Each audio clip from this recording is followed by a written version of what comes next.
now the camera is okay, oops.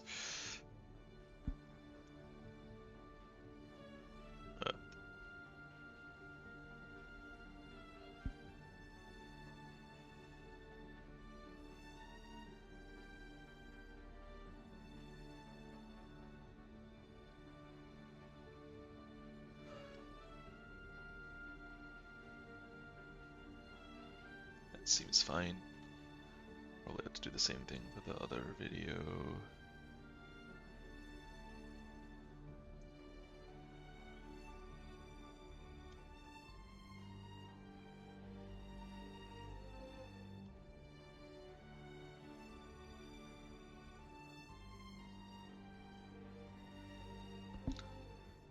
Okay, hi everybody. Yeah, we're not starting yet. We're starting in 20 minutes, but I am going to be opening packs for a while and just chatting, I guess. Yeah. I am all hopped up on painkillers. Hopefully that makes that doesn't make the cast super weird.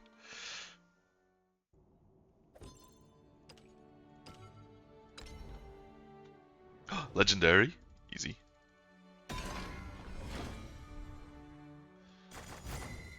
No! Stop! Stop! I don't want more. I have so many. Alright.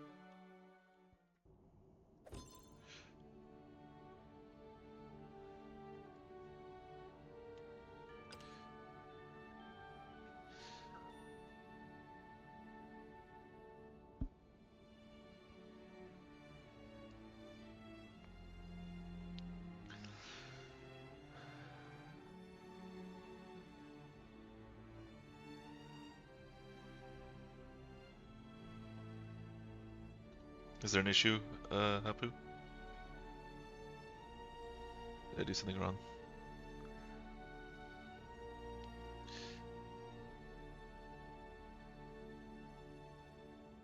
Oh wait, yeah, what is going on with the size of the... Okay, no, I caught that too, but I don't know what's going on. We were having some issues with the sizing of things in the overlay, yeah. Let me check that though. Raws. Size 18. Size also 18. Why are they not the same? ATC... Avant-Garde... ATC Avant-Garde. They are the same size, they are the same... Oh, maybe this.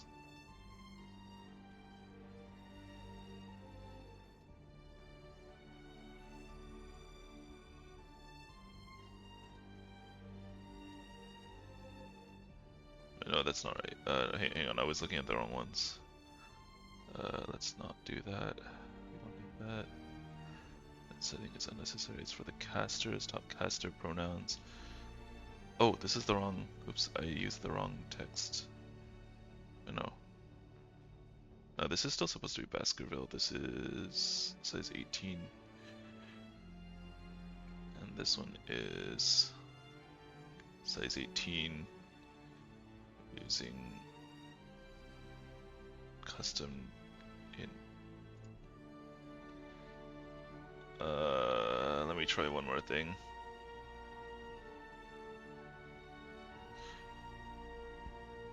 Sorry, copy transform.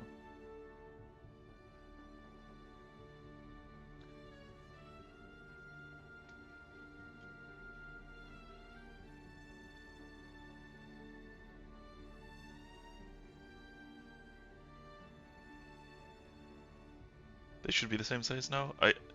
I swear to God, I am not trying to mess with anybody here, but like, OBS setup is so obnoxiously hard to do without like losing track of some things. Hopefully that's right now. Oh yeah, the spacing is a little tight. and maybe slightly misaligned. Maybe 1 pixel to the right. Maybe.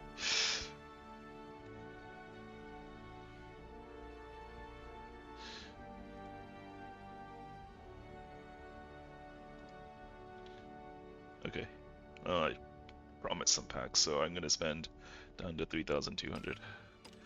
Whee!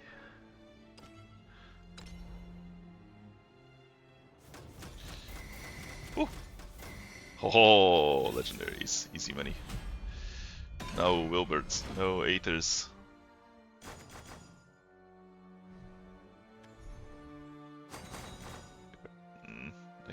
Done with Garden Zulurs, by the way. Stop opening those. Oh, Lamaga! Yay, Lamaga. I can never care about that card. Oh, nice, that's my 3rd one. That's good. Animated Saria, sure. Oh, Pascal's Dance, sure. I think I was missing one. Oh, I was missing an Agnes too. Nice, nice, nice. Trash. Legendary. Oh, it's a Yuzuki. And Gensetsu. Both of them.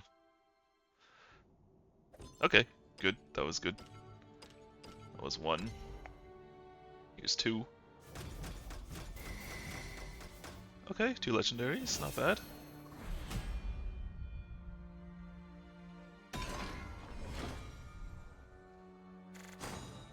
Okay. Okay, sure.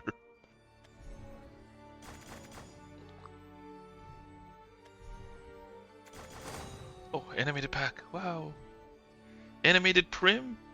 Let's go. Legendary. Odin. Nice. 3rd Odin.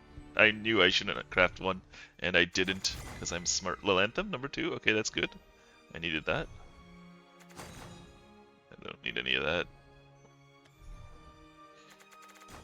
Crafting is for suckers, obviously. That's why I never craft cards.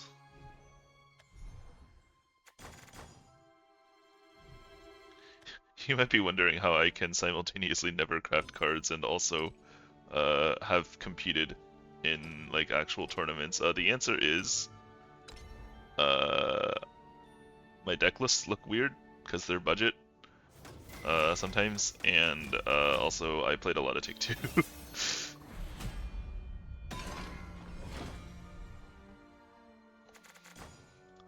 Our very own Potwasher is coming on today, and Kinsatsu, let's go! And I may have beaten him in the Forest Mirror with a deck that only had 2 roaches in it. Back in the OG SV days. Maybe. It's possible.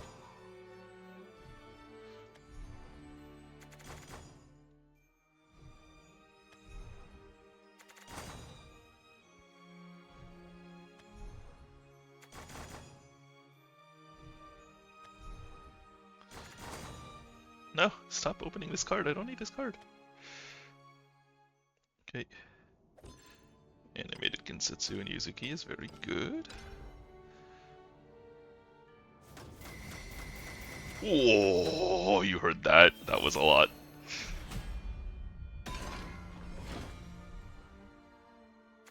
Also, while we're here, does anybody want to brainstorm things to do when my sponsorship money runs out? Oh, another Karula, that's good.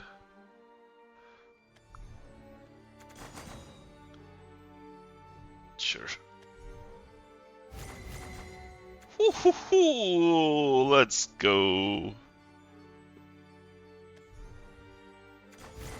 Ah, yes, my 3rd Fenny. There it is. There it is. And another Odin. Sure, why not?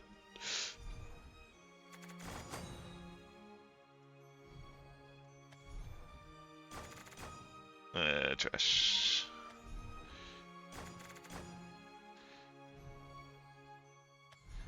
Yeah, Ho-chan has come home. I think I already had enough of those. Oh!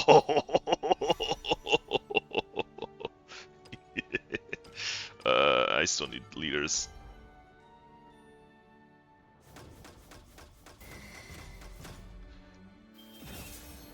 That was not good.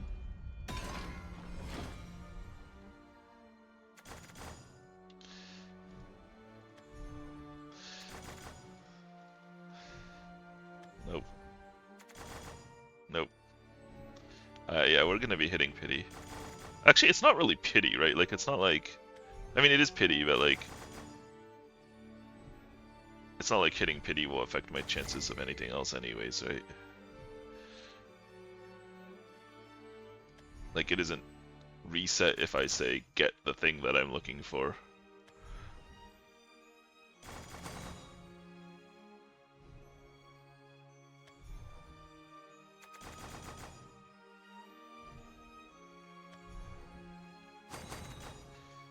Eh.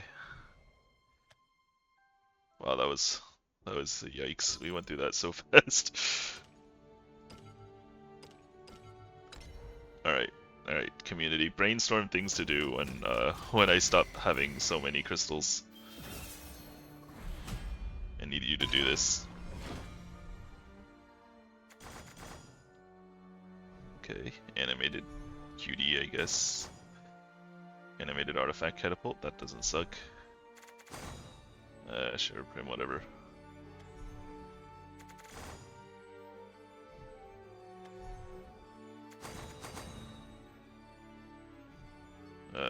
Whatever. Alright, what's in here? Oh, I don't need another one. Get out. So many Prims. Next, gonna be take 2, but chat drats? Holy. Titanic. That's rude. I mean, I do want Titania. So, there's that.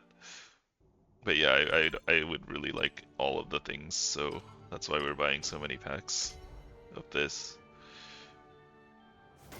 Okay, that's a lot of legendaries, I guess. I don't know, I don't really need legendaries anymore. Game, please give me... Yeah, I mean, I don't need another Titania card. Game suck? Okay, is why. I'm not sure if I had them yet, but whatever. Okay. Right on time for the whaling. Yeah, I'm definitely gonna keep buying packs of this as much as I can, because I don't expect the next set's leaders to be as good as this lineup.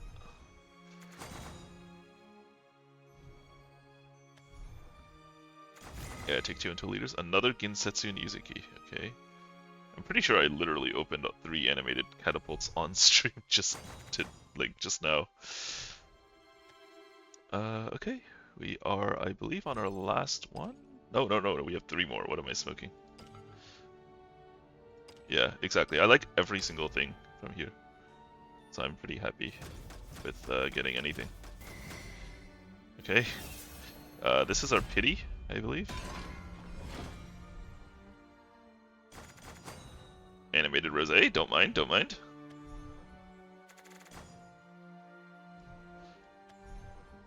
Alright, what are we getting off of our ticket? Any... Okay, let's not actually run a chat prediction, but that would be funny. Animated cultivator, sure. Don't care, trash. Hotan, I would be... like, I genuinely don't think any of them are, like, bad, so... No matter what, it's okay. But, Animated Fenny! Let's go. Okay, what do we get? Oh!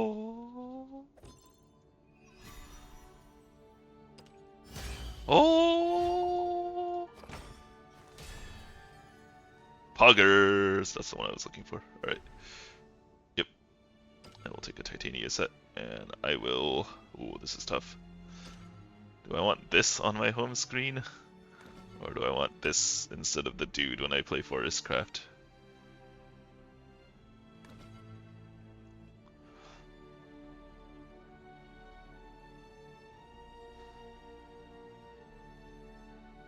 I don't know, but I don't have to decide now.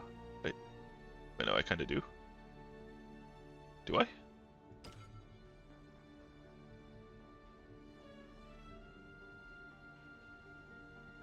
I don't care about this at all. Let's be honest here.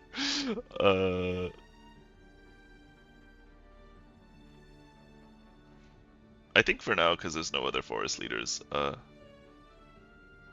will buy this.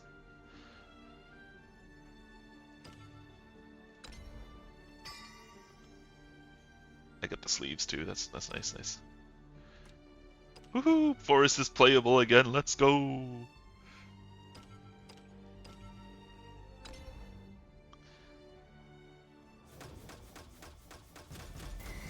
Yeah, trash.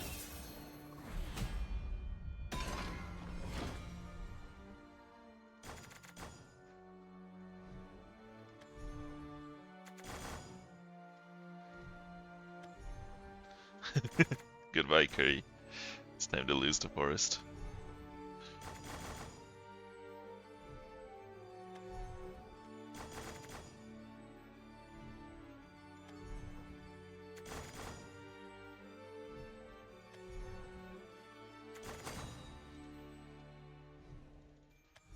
I need to open these fast because the event is actually starting. Yikes. Happu, get in here when you're ready. Oh, hi Chusan. Why does that say first time chat? I know you've chatted on my stream before. Okay, anyways. Wow, that's crazy. So yeah, Autoaim was on the wait list, I believe, so he's gonna be very happy to hear that. Oh, you lurk? I mean, I know you lurk, but haven't you like definitely chatted on my stream before? It's not that important, I guess. Okay, legendaries.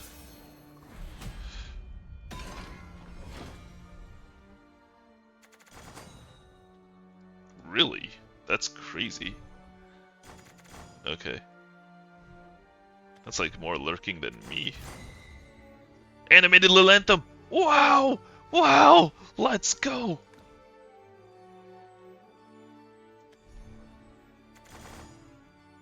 Oh god. Lurkers are so scary, man.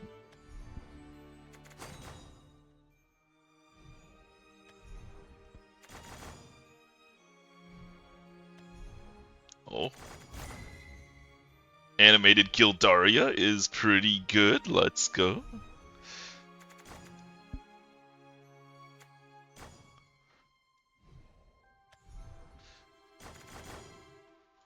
Okay, today was a good day. Oh, you're here, Happu. Yeah, I said hi. Oh, I didn't hear it. Wow, that's messed up. Yeah, it's toxic. Okay. Anyways, that was great. We need our players. Where are they? Event chatter. You also need to put my profile thingy. Oh yeah, I do.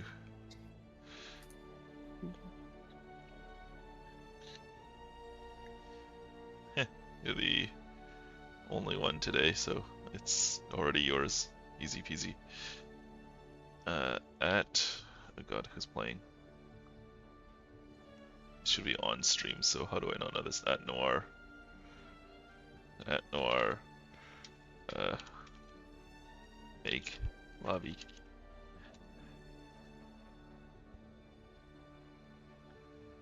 Oh yeah, Daria. Yeah. Right now I have Daria, so we're good.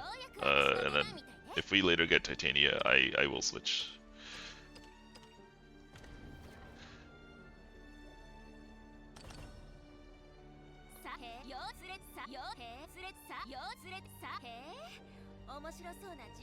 Okay, this time we actually have the settings, so that's good. I'm gonna stream Shadowverse on Discord. Yep. And yeah.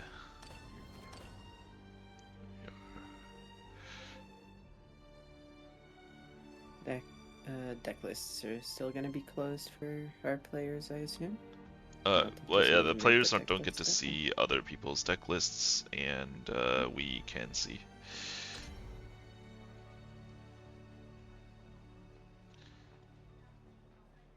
Okay, Noire has made. I don't need this to be readily available. I need this to not. Okay, good. Watch, paste.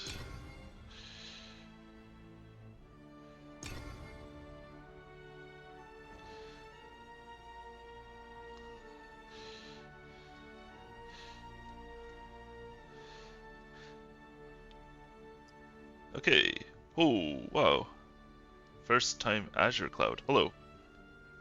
You're that guy I met or saw like 8 years ago or 7 years ago or something. Okay. Let's Anyways, look at the decklist. uh, Right? introduction first. So, hello. Welcome to the Shadowverse Super League. If you're just joining us, you're right on time. Our first match is going to be Noire versus Kuri, and well, Kuri has been doing extremely well in the SVSL so far, 4-0, and Noire is doing a little bit worse. I think he's like, is he 1-2 or 0-3 or something? So it's not great.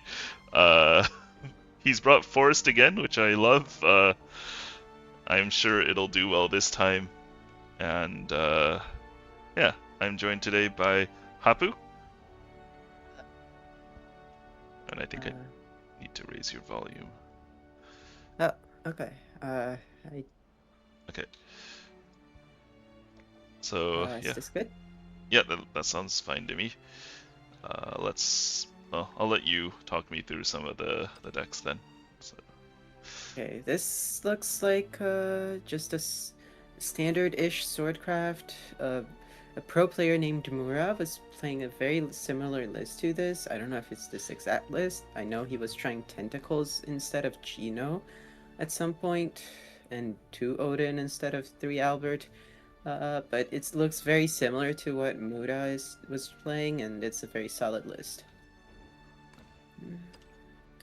This forest list seems pretty standard, but there's 2 cards there that are not necessarily standard, but is a tech choice that a lot of people are trying out different 7 drops or other techs in forest. Lamago can, for example, lock boards from Runecraft or Swordcraft, but it can be a little awkward to use against other decks, so she's not necessarily always included. The Spell Boost Runecraft with Dirt, yep, looks about right. There's an Odin there to put. Oh, Remy and Rami is also a very interesting choice.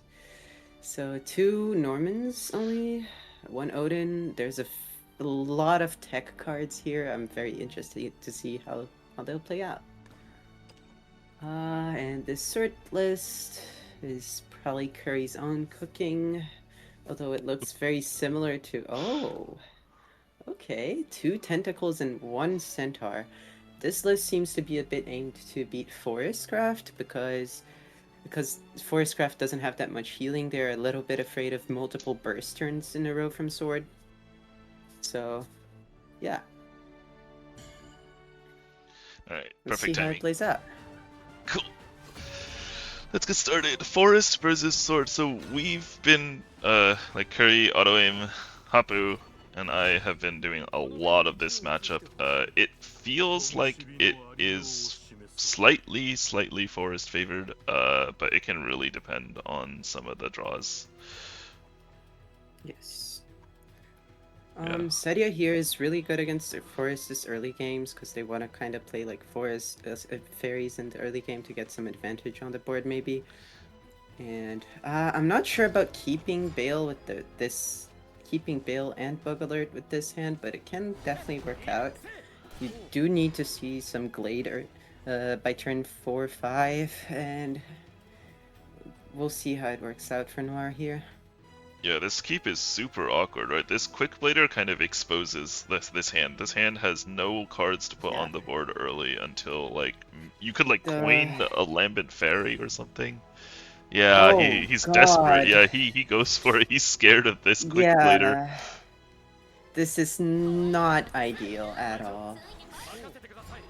He kept the Bug Alert in conjunction with the Cairn in hopes that it, like, because it is the ideal target for Bug Alert, but Bug Alert itself is a little awkward to use, and sometimes you don't have the optimal setup to play it, and this just showed the weakness of the hand he kept. Yep. One thing that we tend to see is that it's very, very awkward to play sword going first. You'll notice that Kuri has a bunch of cards that react to opponents' cards, and these are much less effective going first. So the dog with Rush Oh gets my played. god, the 50-50. Oh, Oh, another missed 50-50 that's for Noire. not something you wanna see.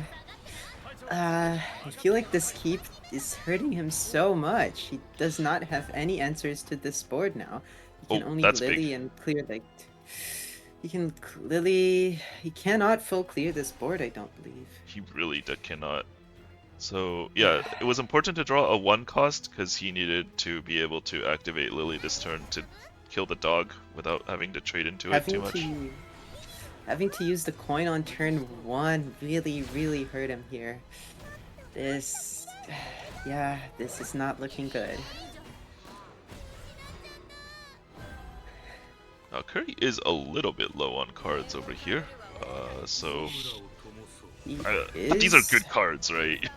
However, these cards all make sure that those stabs in Noire's hand cannot be played. They just cannot. Yeah, his hand is super awkward and it doesn't seem to be getting better. Yeah. Let's see. Kuri here has False Enhance on next turn because Noire has shown that he doesn't have Glade in his hand, so that is gonna be super awkward. Yeah. Now Lily's going to do a decent job here, but it's going to kill, let's see, we're gonna get 3 kills and there's still a 2-2 left on the board. Yep, and you're gonna be in lethal range if she just evolves it face. That is crazy.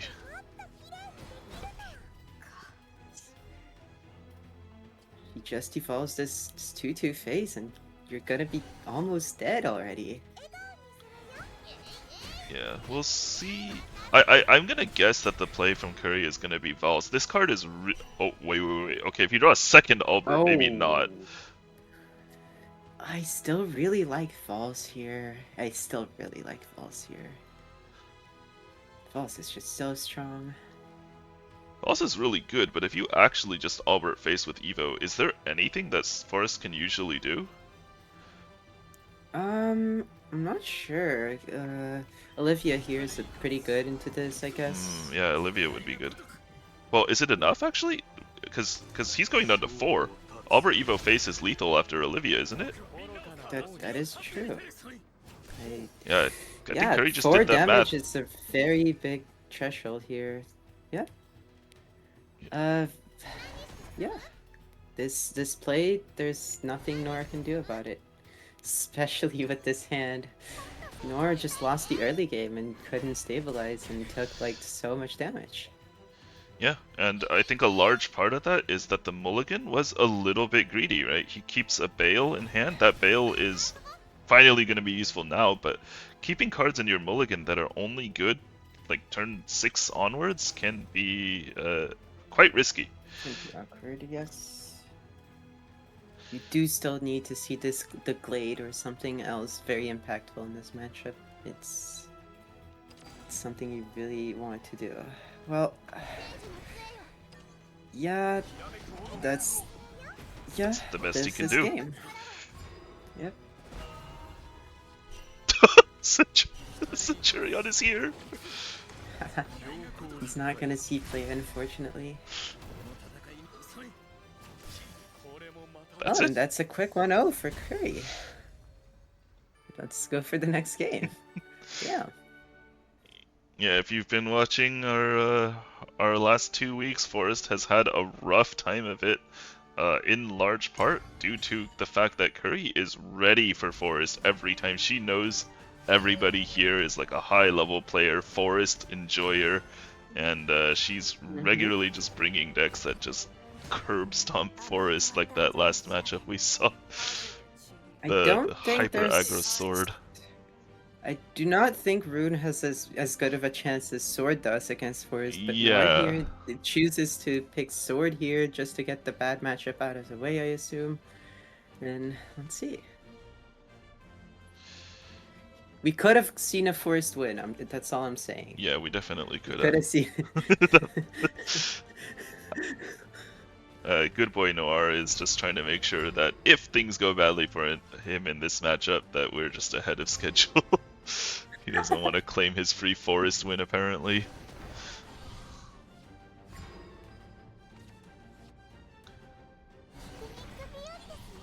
Yeah, so anyways, this Dirt Boost deck, in case you've not been playing ladder for whatever reason, it basically spends its first few turns playing like 2/2s, playing sigils, and just kind of like just putting a lot of cards in hand, and only after a couple turns does it really start boosting its cards. Kuri has the Stormy Blast, that's very big here. And the biggest engine for boosting in this deck is the Burgent that is in hand already. The Burgent is really good because she's a one card solve your issues for boosting. Basically, you still do need some extra boost here and there from maybe Kuon or an Ingrea, but Burgent is really good. Yeah, this Onion makes such a big difference in this matchup. I mean, it is spell boosting, of course, but it is also the fact that it allows you to break Amelia shields. It allows Kuon to clear 7 health followers, which is a very common number for Sword after Super Evo. It just really adds up over the course of the game. Now, one thing you do have to be careful about with the Onions is that it can really be awkward into a lot of turns where you just don't have board space, but you're playing against Sword. They always are putting things on the board. So, you know, it's very unlikely that they'll screw you in this matchup. I personally haven't seen a false board lock Onion setup, but I imagine there can be one. Right, yeah, that is one of the few things I've been hearing rumblings of, like an ambush swordcraft where you just kind of let their board fill with onions and you put ambush cards on the board, and then eventually you just kind of go face. Yeah, that seems theoretically a good way, but they still have ways to deal with the ambush. Maybe if they know your deck, they don't evolve the Burgent. Yeah, I don't know. That would probably be a good call. Here it's a really awkward turn for Noire. I guess you just gotta leave the 6/6 up, which is not exactly something you want to do, but and especially given Kuri's deck that she has an Odin in the back to finish off the games a little bit early. Yep. And Looking Smart and Ingrea, like, these are all cards that are just absolutely great at clearing what is on the board. I think Kuri might have done that on purpose. Just leave this guy up. Yeah, okay. Doesn't care. Yep. Doesn't matter. What is a 1/2 gonna do? Just a 1/2. These are 6. You know, these are 6 attack followers. Who cares about a 1/2? Yeah. Here's pretty awkward. The samurais don't necessarily do enough. I guess they do. You do clear the board with the 1/2 that we were saying. Oh, yeah. But yeah, that seems okay. But Noire just took a bunch of damage and has no board presence now, so that's not the spot you want to be in, a Sword. Oh, I understand why. Okay, so Kuri saved the Looking Smarts because we were going into Noire's turn 6. That's the classic timing to drop a Valse, but Kuri had 2 Looking Smarts in hand, so they would have combined to kill the Valse. If she had used it, it would have been possibly a waste. Yes, that makes sense. Yeah, so in my experience, Sword has a lot of these matchups where you're kind of the underdog if it goes late enough. Specifically, Forest and Rune are like the 2 big ones, and winning these matchups as Sword, we've discovered, often comes down to just finding the right timing to drop a Valse that doesn't go answered. Valse face and Albert face adds up to a lot of damage, and so you kind of can sneak out wins into those matchups where they're good at clearing, they're good at defending, but you know, you just blast them for like 18 or something in a single turn, and it can be really hard to tank through that. Yep, that seems pretty good. This double Sage Light here makes AoEing a bit easier. Oop, Yeah. looking smart Now you instead. use the Yep. Looking Smart. I do see the Emilu there just for the forest attack maybe, but Kuri, I known don't know. She's forest hater. yeah.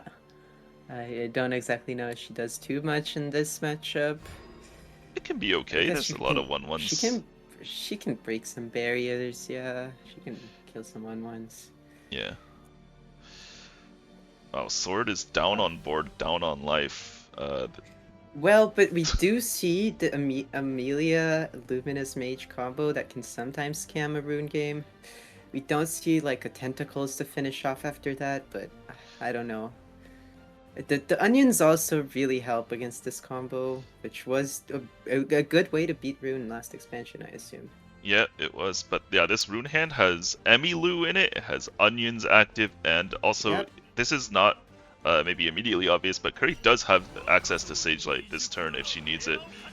With Penelope, this card makes 2 sigils. We have 1 from here, so that actually is available. And ooh, Odin is the draw, but Ooh, Odin here is actually, yeah, it's pretty good. seems pretty juicy. Yeah, it seems good. Seems pretty juicy. Use super even Odin phase and then maybe draw Silent Rider next turn. That Yeah. seems pretty good. You don't even need to super evo, but it's good to play around Don't. Olivia's. Yeah. I mean, no, it doesn't even play around Olivia, right? There's no 2 healing. There's no 3 healing in Sword, right? Yeah, yeah. It might, like, matter if you have to use your Evo on a ward or something, I guess. I don't know. Yeah. Yeah, look, this is not normal, to be clear, that Kuri has 2 fully boosted D-Climbs and Prince of Darkness in hand for turn 9. Like, this is exceptionally good for her. Yeah, this is just probably gonna be game, William! I assume, if she goes for it. Oh, that, like... Is she gonna go for the gamble? I don't think it's correct to go for the gamble here, but she could go if she wanted to. Yeah, she could... It feels unnecessary to me to do anything rash. Yeah. Yeah. I would agree. You can just Emilu and Sage Lights here. Full clear the board. Yeah, wow, that's gross that it does that. William for 0 could clear the barriers? Yeah, absolutely. I don't think Kuri needs to William for 0, though. Yeah, yeah. In case you didn't know, 0 damage does actually clear barriers for whatever reason. It was like that in original Shadowverse, I think. If you're a Hearthstone player coming from Hearthstone, you might not know this interaction, for example. Well, Noire's out of Super Evos. He can't make any of these threatening wards anymore. These wards that are hard to kill. So, what does he do? I assume he dies, but yeah, we'll let him play his turn. That seems to be where we're headed. Oh, okay, Gildaria here clears the board, yeah. Was that exactly the 1 follower he needed? Yeah, that was exactly the 1 follower he needed for Rally 20. So he clears, that's good. He is so dead. He is very dead, yes. Unless? I don't know if we can even miss here. It's theoretically possible, I believe. Kuri doesn't have a Super Evo, so Astaroth is theoretically possible. Not enough by itself. But she does. Okay, she hits. Yep. This was very close to a hand that did not kill. Like, to be clear. I mean, you did. We almost had it. It didn't. It might have not killed, but it still had William to full clear the board and be fine. So. Kuri. Well, that's a quick win for Kuri. We did not get to see the Forest win any games here. Quick and easy 2-0 for Kuri. That's. Yep. That's that was a beating. Sure was. The GG XDs get exchanged in chat. Very nice. Okay, so up next we have Vetu at V2. Do not when Lust casts, do not let him say Penelope. He Wait, is is this a thing he's gonna do? I don't know. He's calling Penelope Penelope for whatever reason. Wait, even Potwasher didn't register Forest? That's unfortunate. I know a lot of people who are actually heavily relying on Forest for their SVO.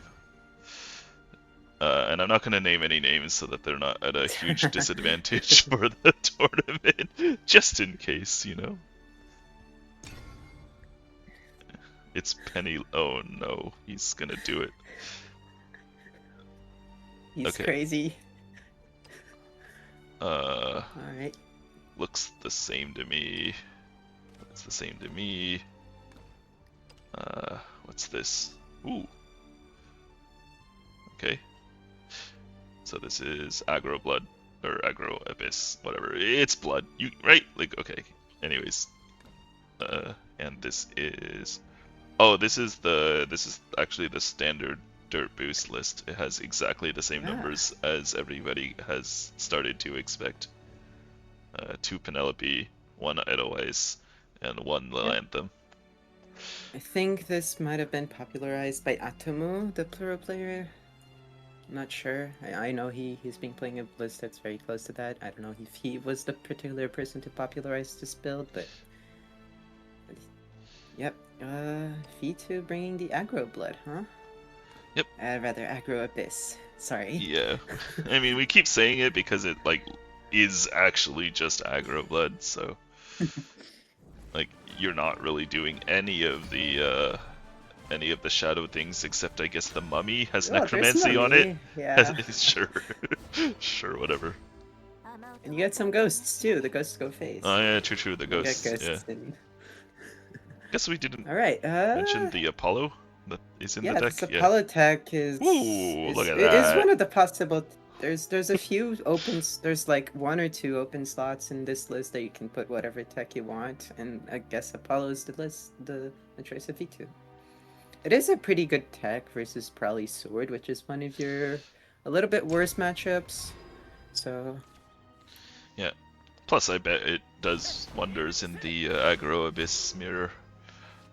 Yeah. Ooh, second Apollo. It probably it's also pretty good for Spores, so it's a pretty decent tech overall, I'd say. Just his hand doesn't seem to be very good right now. He's the aggro deck. Why do his cards cost more?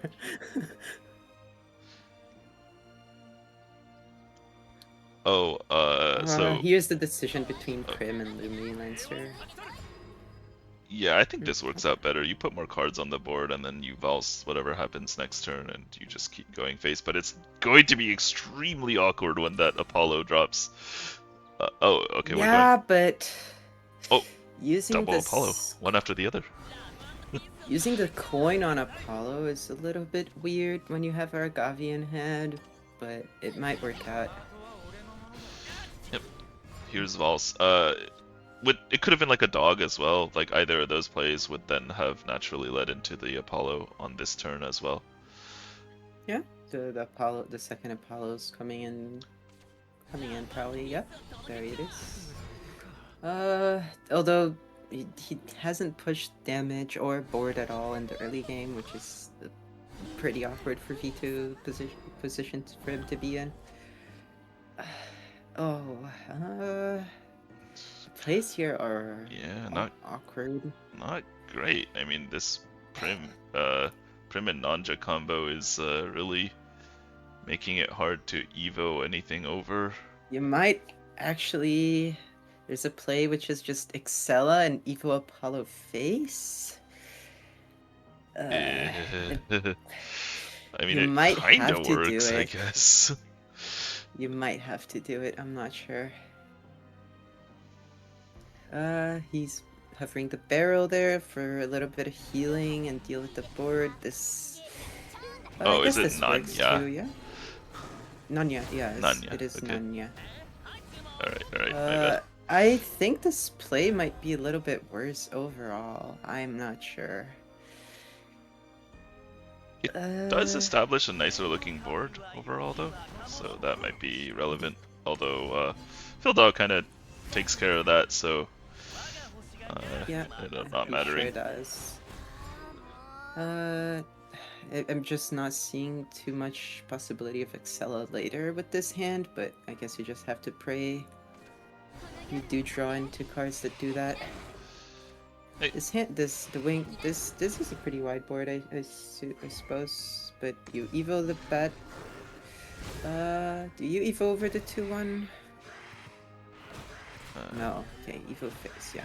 Yeah, you gotta do some trading against Sword because they actually can do a ton of damage to you, which is kind of one of the things that makes this matchup awkward. Normally you're okay just dealing a bunch of damage to your own face, but yeah. not here. Yeah, yeah. And it's one of the reasons I didn't really want to use the claw and barrel last turn. That felt a little awkward.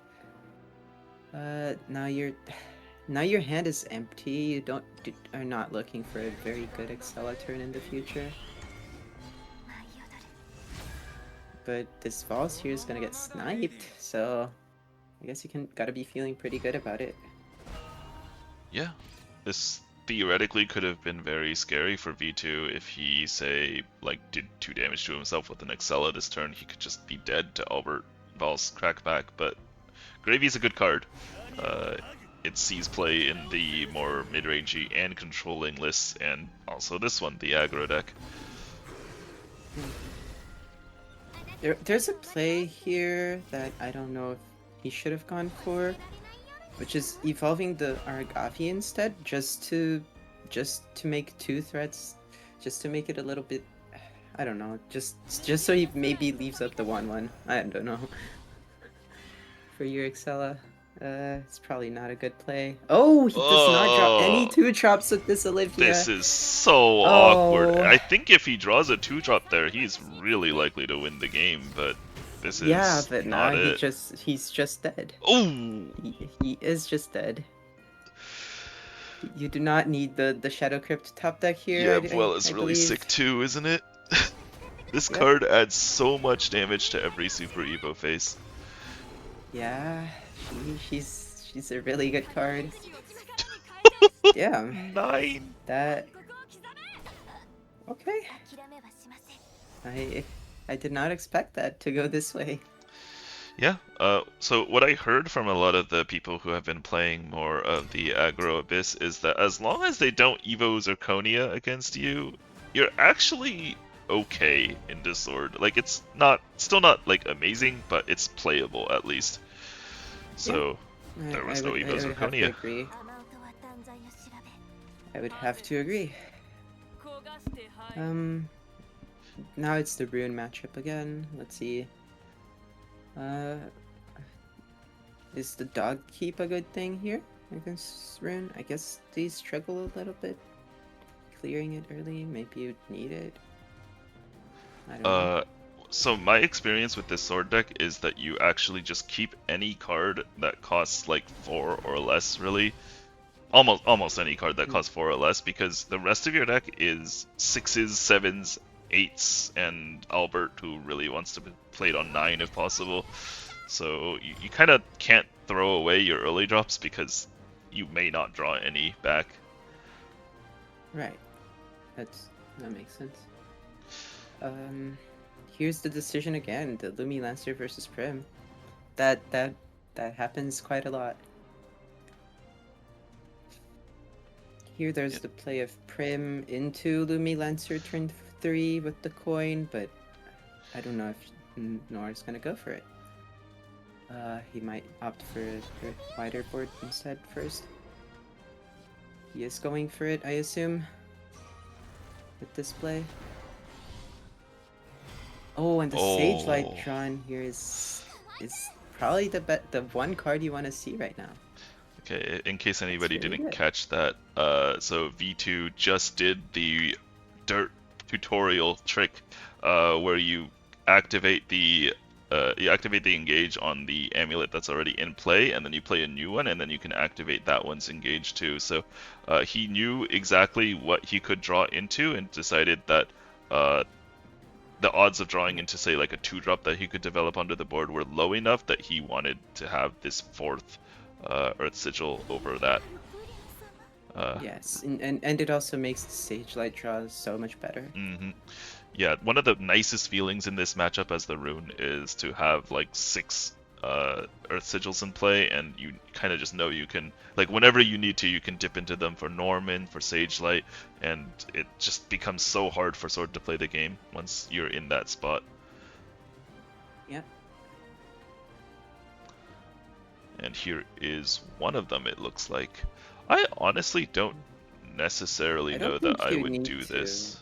I would probably use a Stormy Blast and go face. Yeah, you can do home. Would you use homework time first? Yeah, he seems to be going for it. I might think about saving that. I know homework time is really, really nice in this matchup against like Prim and Balls. Balls, yeah. Yeah. But if you save a Sage Light, then, you know, Balls is not an issue. I mean, I guess he does want to draw the decline still. He does not have that in hand. Yeah, my experience in this matchup is that you can actually just outgrind Sword without ever declimbing. Okay. It's pretty brutal, especially if you are bringing the list with 3 Williams. That's a thing that you can totally do. And then eventually, at some point, you'll get, like, you know, like bottom 20, you'll find a declimb, and then that will be enough to win. That's enough because of the Burgeons and everything else. Yeah. Yeah, here he might have drawn 2 because he's looking to keep the Sage Light for the AoE on like smaller followers. He might just Burgeon next turn even if there's a Zirconia. Yeah, the reason why I was against Sage Lighting last turn is because any of the classic Sword Evos onto this board just explode to Sage Light, so you save it for this turn. Look at this. Yeah. This is a 6 Sage Light. Sword. Yep, it sure is.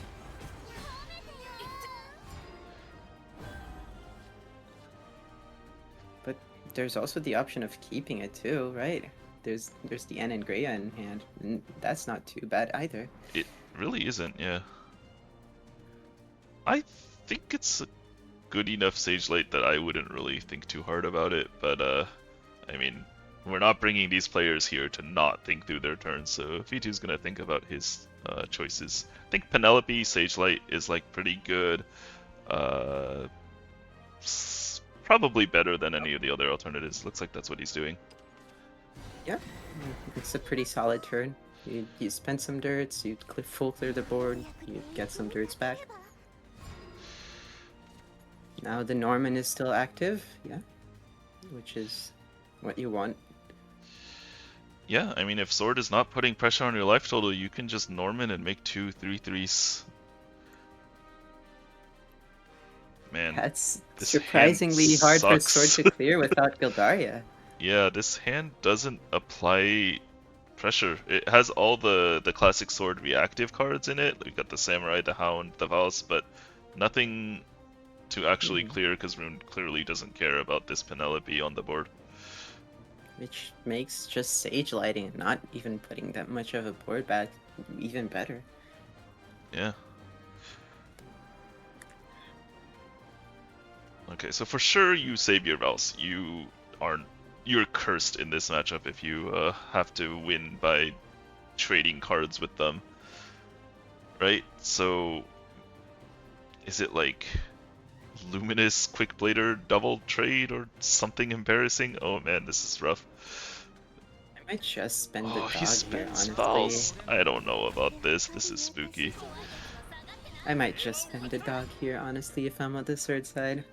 Yeah. Here comes Burgent, I assume. This is like the freest Burgent turn. Yeah, it's really a good Burgent turn, but does he see another play that is he deems to be better? Probably not, right? You don't need to Norman on this board, so No, you don't. why not just get Tanoshis for the rest of the game? Yep. And he just spent a Vals. He no longer has that. I mean, we don't necessarily know he doesn't have another one, but we know he doesn't have another we know. one right now. So So this is why he's thinking, because I mean, obviously, if cards didn't exist and we did everything in a vacuum, you would definitely just kill the 1/2 with your follower that can already attack instead of using Stormy Blast. But you know, our boy Vetu is a smart guy. He knows that Valse is like the main way you can lose this matchup. His hand is light on answers to Valse. He definitely wants to think through that before he commits to something that lets Noire set up a free Valse. Oh, Yeah. okay, Oh, well, there's a if you draw second the Sage Light Light, I here. guess, you know, didn't really matter, alright. Yeah. Well, now Vito's spoiled for choice. He has Kuon, he has Norman, he has whatever he wants to do. He has Anne and Greya.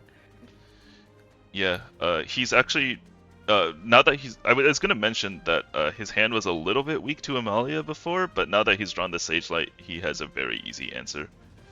Sage Light plus like decall plus the onion is enough. He might even save the decalling so that he can combo with Kuon, because Noire's at 16. One Kuon Evo and then decall Super Evo Kuon on 10 actually just kills him from this position. So yeah, he's gonna choose to play the Anne and Greya here. Yeah, seems pretty good. I assume he's. Oh, he does not spend the Evo to make a stronger board. Okay. yeah, I mean, this board is strong enough against most of Sword's classic answers, and if you see Gildaria, I assume your board dies anyways, right? It's a little bit better into Gildaria, but maybe it's not worth an Evo. It's, yeah.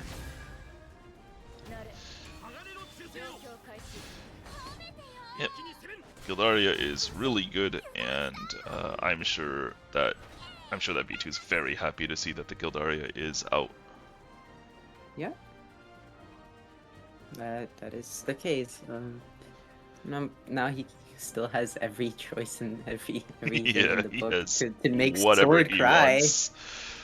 He can do whatever he wants, and Sword will cry with every single one of them. Right. Can't hurt to have more options first. Remember, kids always draw first, or Twitch chat will laugh at you. Yep. Unless you're playing Dragon. Dragon can never. Oh, yeah, Dragon, you want to draw a little bit later. So yeah, probably just get this onion off the board so you can Kuon. You really want to get this first Kuon. You don't want to have your first Kuon be on 10 and then be not lethal. That is, you know, that's asking to get like Ignominious Samurai into counter cleared. Yeah. Pushing the board here, like the Gildaria is off the table here now, so there's less answers to this board too. Yep. The Amalia here is really sad because you just trade everything, and I don't know what Noire is supposed to do. I don't know. This is looking tough.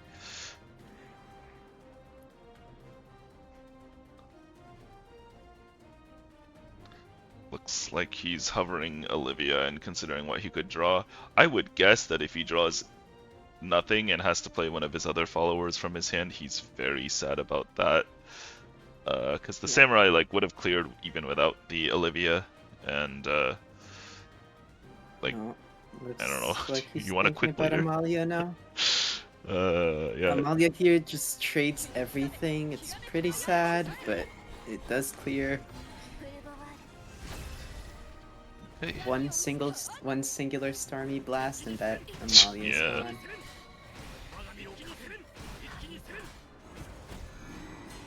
Oh man.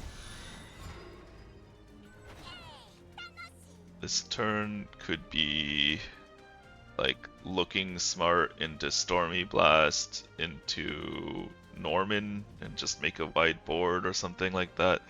Or you could try to keep your board clean so that your Kuon combo is like definitely going to get through. Edelweiss here is pretty interesting. Ooh, yeah, that does a good job of keeping your board clear. Yeah, and you can even combo it. I mean, if you really want to, you can combo it with Norman, and that's a really hard board for Sword to answer, isn't it? Yeah.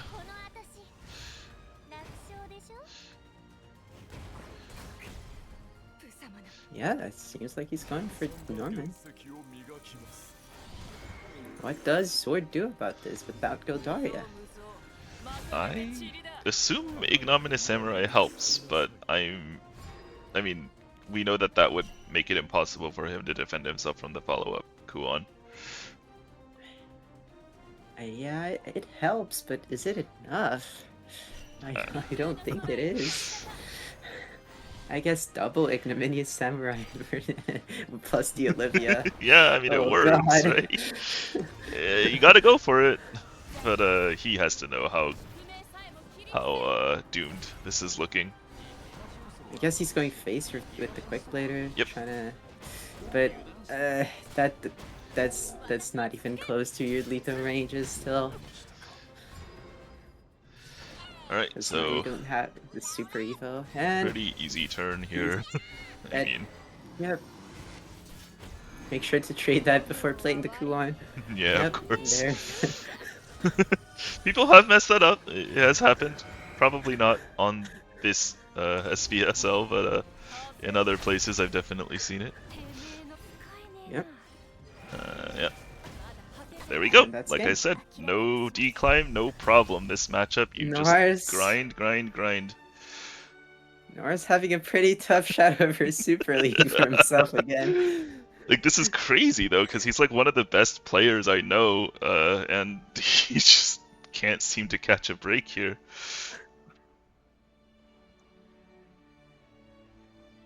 Okay. Another 2-0. Rough.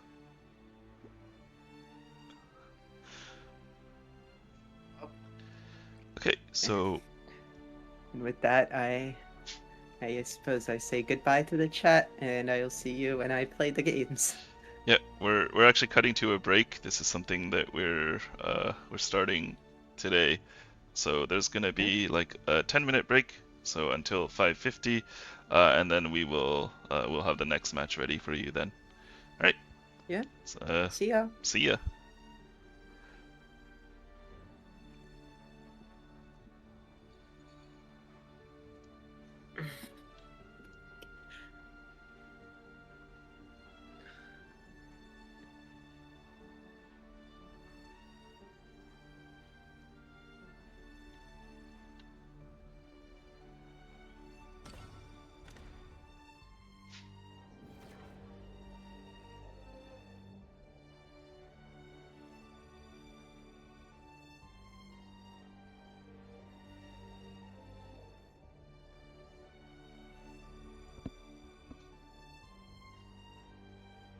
Oh, you didn't put the break screen. We don't have a break screen. Wait, I thought Also, it was done already. I haven't implemented it yet. So, Okay. anyways, they can hear us. So, anyways, it Hi. doesn't really matter. But yeah, we're not like actually going anywhere. We're just here. But Yeah, it's taking a break. we're Chill giving time. everybody a chance to catch up and get the next round set up and whatnot. So yeah. Yep. Well, next week we surely have a break screen. Next week, surely.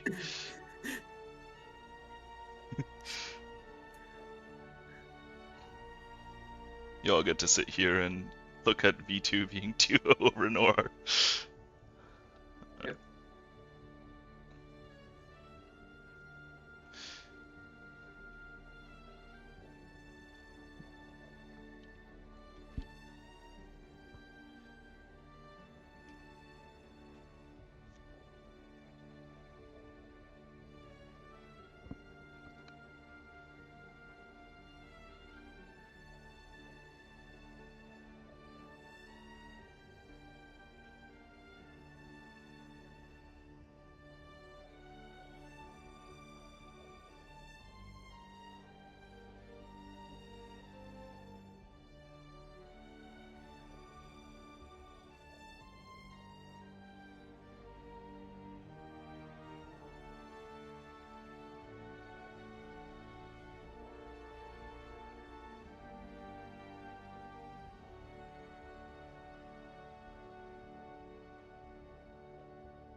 Easy, what are you talking about? You have to get. You're casting next to animal.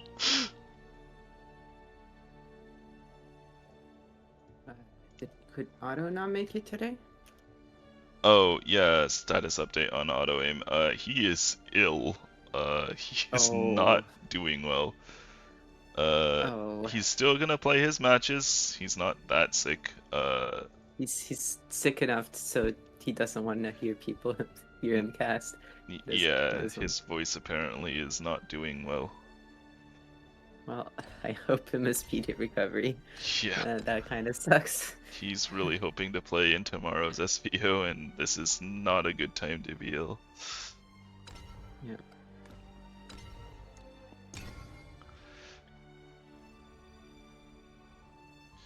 Next casters will be Easy and Curry Kettle, I assume. It's gonna be me. I'm Oh. gonna stick around. Okay. Yeah. Alright, Easy, let's get you set up. Oh, Curry's gonna. Yeah, oh, Yes. oh, jeez, I need to remember to like do the microphone thing because this fantastic website likes to lower me down to like 30%. 1 second.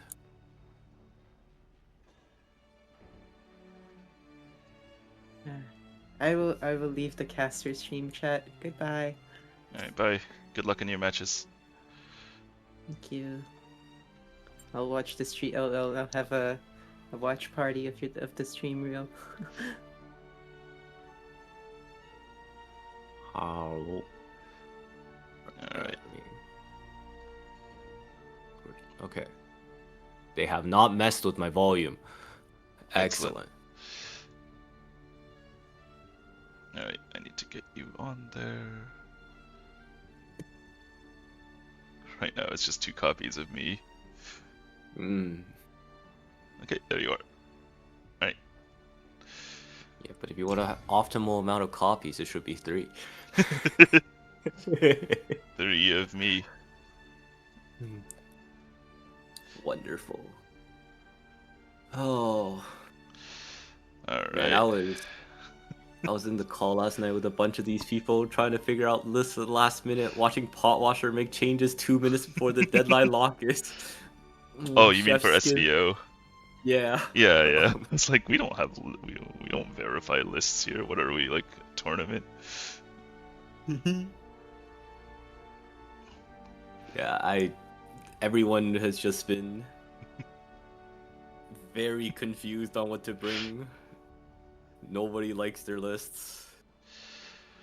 I Yeah. think Noire is about to be very unhappy with his lists after these games.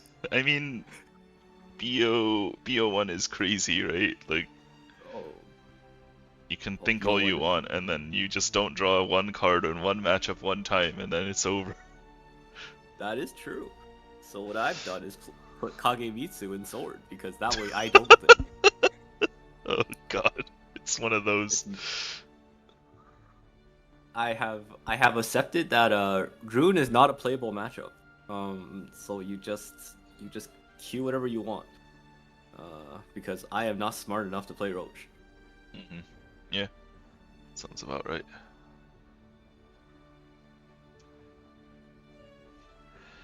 Alright, so yeah, this should be interesting. Do you think Potwasher's playing Forest for this? He mentioned something in chat about him like not bringing Forest to SVO or something. I know like he's that. on. He's on Sword Rune. It was also I joined in a bit late on the part where everyone gave up on Forest, but it turns out we were all trying different things, and at the end, just decided to bring Dirt. Yeah, I mean Dirt's really good. Like it's hard to argue about that. So let's check out these lists. This is Swordcraft. We have a Fildao, and oh yes, this is the list Potwasher ended up bringing. I think the discussion I have with him is that if you want to play Rune for the majority of your best of ones, your sword list should target the 2 decks you don't want to face. And since one of them is Forest, you just run 3 Luminous Mage Yep. and Asaria and really hate Forest. And Yeah. I think the other matchup was like Aggro Abyss, but then like you don't really care what you bring against Aggro Abyss, the sword. You have sword cards. Right. This- Yeah. Like your class says sword, you're probably gonna win 80% of the time. Makes sense. And this would be the other list. Wait, so we're getting Potwasher's actual SVO lists. Yeah, I think this is what he's actually bringing. I see. Uh, Now I can. I- Whoa, whoa, whoa. Yeah. He is not 3 Melvies. He has 3 Penelopes. He likes that card more. Yeah, it's because he's on 2 Edelweiss and he needs the dirt way more. Yeah, he only went down to 2 demonic. Wow. I mean, this is like a 2-card shift or something, but it feels like he's going in a different direction somehow. Yeah, I think the argument is that demonic call is like really hard to actually boost with when you have basically no insights. Yeah, makes sense. So since you're so reliant on virgins to actually boost, you're actually just a control deck, and like the demonic calls, sometimes you could cheese extra damage with Kuon. Yeah. Like for the most part, that's not a card he's relying on. Ooh, what is this? Roach. Wait, what is? This is not. I mean, this has roaches in it, but Yeah, it's it really has- not roach, is it? It's like it's like hybrid. Oh no, this is Temple. This is Temple Forest. Yeah, but We're playing like carbuncles too. Like not the max number of twinkle toes and also carbuncles I guess like and ambushes. ambushes make sense. You just want to apply pressure once you slam, while you slam And fairies. these to, guys too. crush fairies. Yeah, I mean Bale also makes sense. You generate a billion fairies. I think the part that's interesting, I think, is 3 carbuncles. I don't think you usually run all 3 because kind of want to try to do a little more pressure. But I mean, this sets up more. You could play a little slower if your hand just kind of gets walled. Yeah, I'm gonna need you to lean into your mic a little bit more if you can. Yeah, this. Oh my god, this website keeps lowering my mic volume. And this is the same aggro-ish sword deck as before. This. I think not running Amelia in sword is borderline insane. Because I feel like some game, like the effect from Amelia actually really helps you close out games as sword. Just because like sometimes they just have a very anti-aggro hand, and you gotta put up like the barriers. But yeah, at least we're going into sword mirrors first. This will at least be a bit. This will be a bit interesting because I don't think Potwasher's sword is meant to play against other sword players. But you know, we have a pile of Amalias. Surely this will do well enough. Yeah. Going second is, in my understanding, tends to be very favorable as long as you draw Zirconia. But Zirconia is not actually in hand yet for Kuri, so that's we have yet to see how that will go. I think going in like the sword mirror, going second and just generally in favored. Mostly because you don't. Well, there's the Zirconia. Getting the +1 play point is actually way stronger for sword. You don't have to. Ever since we stopped running this card called Royal Coachwoman, you can play situations where you set up, instead of like pointing out a coachwoman into coachwoman and going, please answer my like skeletons. We now play a situation where we can play basically a chain of really strong turns from turn 3 to turn 7. We have quite a lot of strong cards that allows us to kind of cheat the curve. Gildaria in hand, for example, is just obnoxious. You can do Prim. You could do a turn 3 Prim plus Nanja, and that's also very obnoxious. And then there's also setups where you can Zirconia Quickblader, or put out a Luminous Mage early, or draw with an Amelia early. A lot of you gain way more options going into your mid game compared to the first set. Okay, so Kuri actually really is committed to hitting face. That Quickblader could have traded with the Valson, kept the Rosé safe, and then made this turn better, but Kuri just wants face damage. That is it. considering Curry's deck has no Amelias, there is no gas. We have no way to refill if the game plan A of going face goes awry. So I kind of see it. You can't really slow down. Yep. There is no plan B. We have plan A, and if plan A didn't work, well, go next. Yep.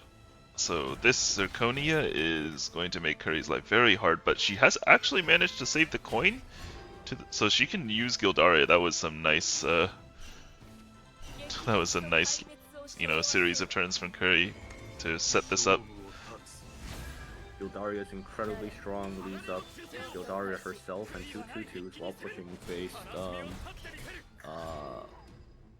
Pot has an awkward turn here as well. Because going into... Ideally, if you're Pot, you probably just look at this hand and go, I probably slam a Gildaria, but Kuri has a second Gildaria follow-up, which now starts breaking the game, because by going first, you don't have the coin to cheat past the awkward turn 7 here to go play Amalia, which would, for the most part, seal the game away. Right. I think that would be the most difficult part coming in. Though, looking at Pot's hand, we might actually be able to do something really nasty turn 7. But going into turn 6, I think for the most part... Yeah. Oh, we have decided that face... Kuri is in. We are in. This is kind of spooky though, isn't it? Because, if you went Vals first, it doesn't kill the board, but it does. It lets you set up for lethal on the next turn. If you Vals on the next turn, then you have to contest that Vals into an Amalia board, for example. Yeah, and now we're going to get pretty heavily punished for our decision, because this Luminous Mage makes it really hard to even set up a lethal. And if we go for a we might have to go for a Gildaria clear, and a Gildaria clear just walks into Amalia. Yeah, I mean, I think a big part of that reasoning was that the follower that lives is a Gildaria, which means that this Luminous in combination with the band would have actually killed even a Super Evo Vals, I believe. So that probably factored into her decision. Wait, oh, he's Evoing this. Interesting. Yeah, I would have assumed a ward would have just made more sense, but Pot's thinking of something here. Do you know what it is? I think in Pot's case, Evoing Ward doesn't actually really change the way his board gets clear, because it would just be a Gildaria.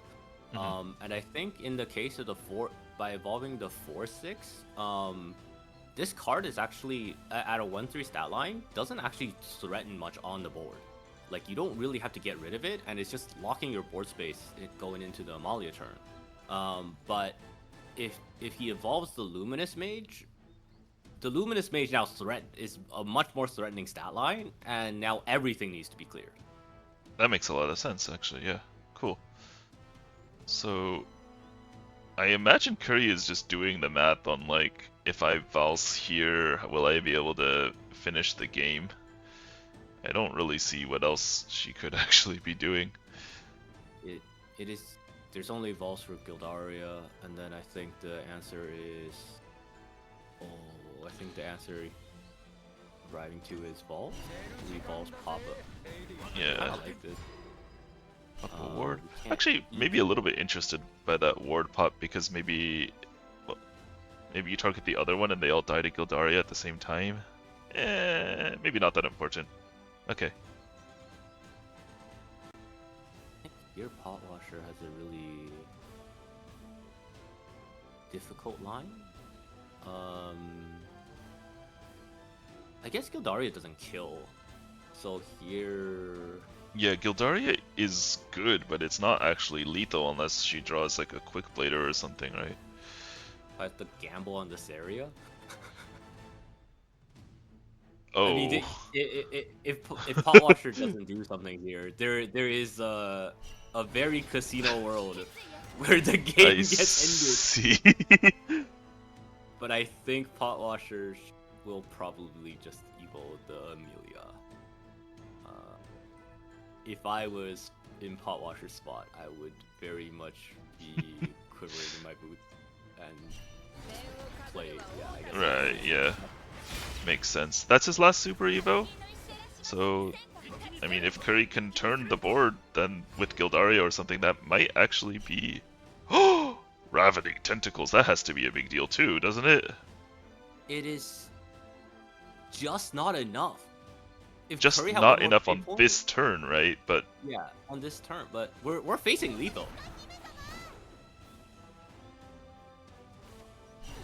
wait, Uh, were we wrong? Is it actually just... Oh, it's just... No, wait, she just has lethal. Wait, she actually... oh, she just has lethal. Wait, She- the Syria. Yeah, the Saria hit one of the shields, and that was enough. So okay, Yeah. so it might have looked weird because the sequencing for this turn probably would have been like Saria and or Gildaria and Saria, but because there's a chance that you hit one of the wards, you can actually clear. Nice. Yeah, that was.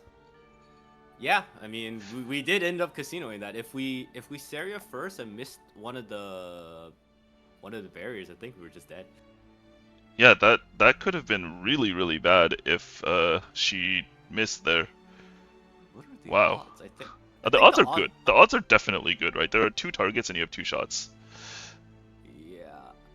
You have to miss both, which means that you have to choose like the bottom like it's like I think it's like 1/3 ish of options. I'm not gonna run the exact math right now.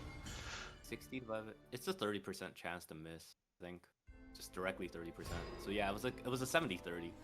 Yeah, okay, oh, definitely in well, her favor, but could have gone horribly wrong. We win those odds. Yeah. Going into I mean, game two, like though. if the odds are like 70% I win right now versus like 30% I lose right now, and if I don't go for it, I probably just lose, then you know, like that's a pretty clear choice. It's unfortunately we didn't see the mulligans, but going into turn 1, going into turn 2, Potwasher is thinking real hard. Yeah, I mean, like a fairly obvious play is to go Luminous, but setting up Nanja can be really good, especially in combination with said Luminous, so that's what he goes for. And Kuri's hand looks quite good, actually. We got Cynthia, we have plays for the next few turns, we have Glade, like, that's everything you want, really. And the coveted going second against Sword. She keeps getting that, you know? What can you do? Kuri's hand is so gross. Like, Yeah, it's if really good. If I'm a sword player, I'm looking at this, I'm just going, I don't know if I want to be here anymore. It's absolutely terrifying. Yeah, what do you do as Potwasher? This is tough. I don't think there's any real choice that feels good. Probably one of the you don't want to commit the Luminous Mage because you want to combo the Luminous Mage. Yeah, I could see the Samurai. Yeah, that makes sense. Out of his current hand options, this is the one that makes the most sense. Kuri doesn't have a really big board. You want to go for a really powerful swing turn 4 with Luminous Mage and Nanja. And we are definitely getting that really powerful swing turn 4 now that Kuri committed the Culling Titania. Yeah, this is going to be a big turn for her next. Meanwhile, yeah, Potwasher just slams Luminous Nanja here. This is why we thought so hard for the last turn.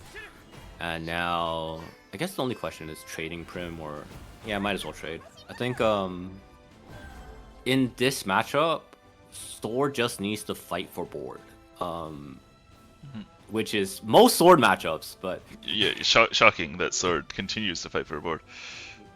I feel like this matchup in particular, more so than others, you don't really have a...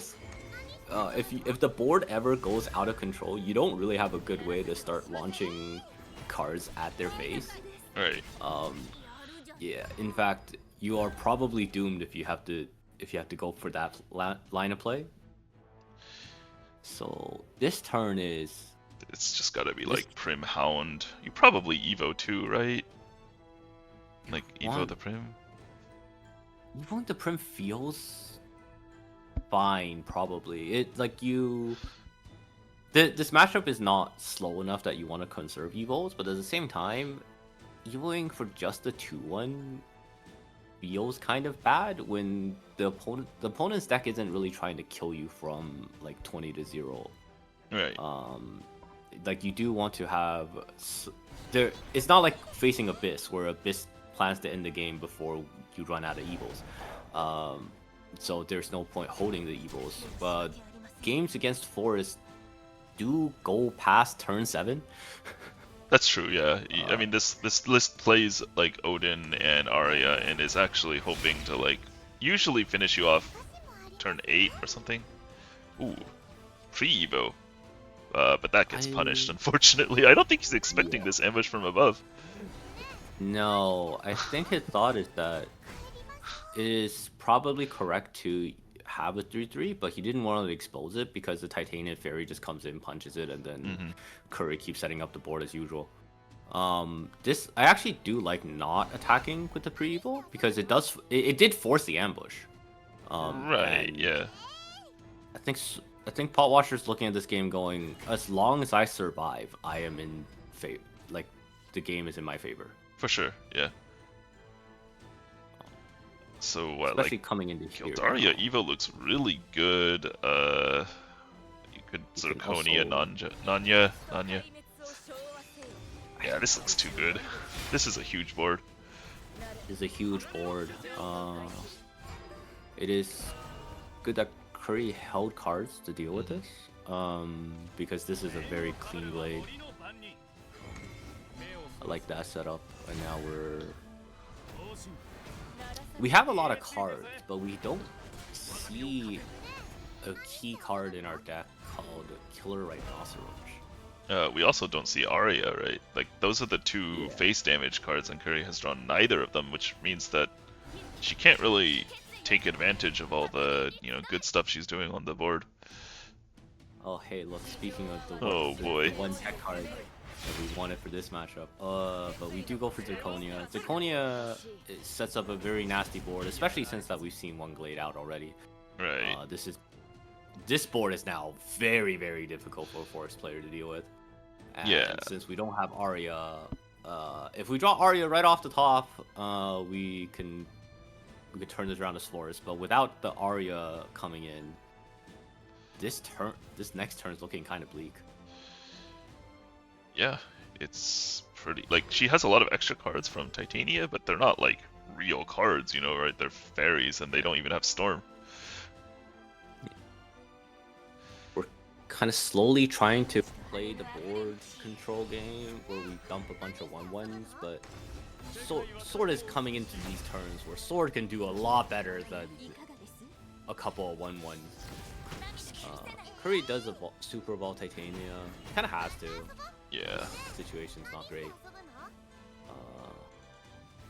It's a pretty value ambush, but yeah, it's good, but you really need these for like Amalia, who's coming up right now. I think this is the cleanest Amalia to like ever exist. This looks really good. You slam it. I guess in Pot's case, he will probably think about it a bit harder because Olivia's also this is also like a pretty good turn for Olivia. That's true, yeah.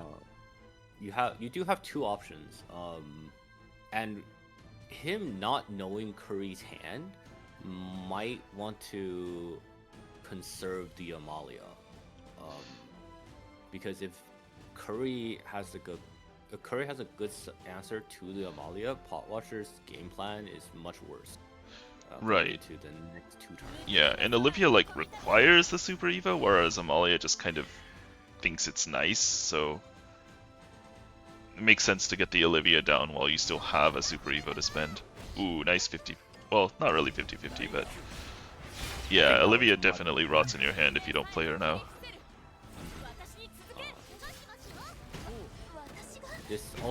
This also creates one of these, like, you have to answer me boards, but without committing as hard, then, oh, now Kuri's in trouble. Yeah, this hand doesn't do anything.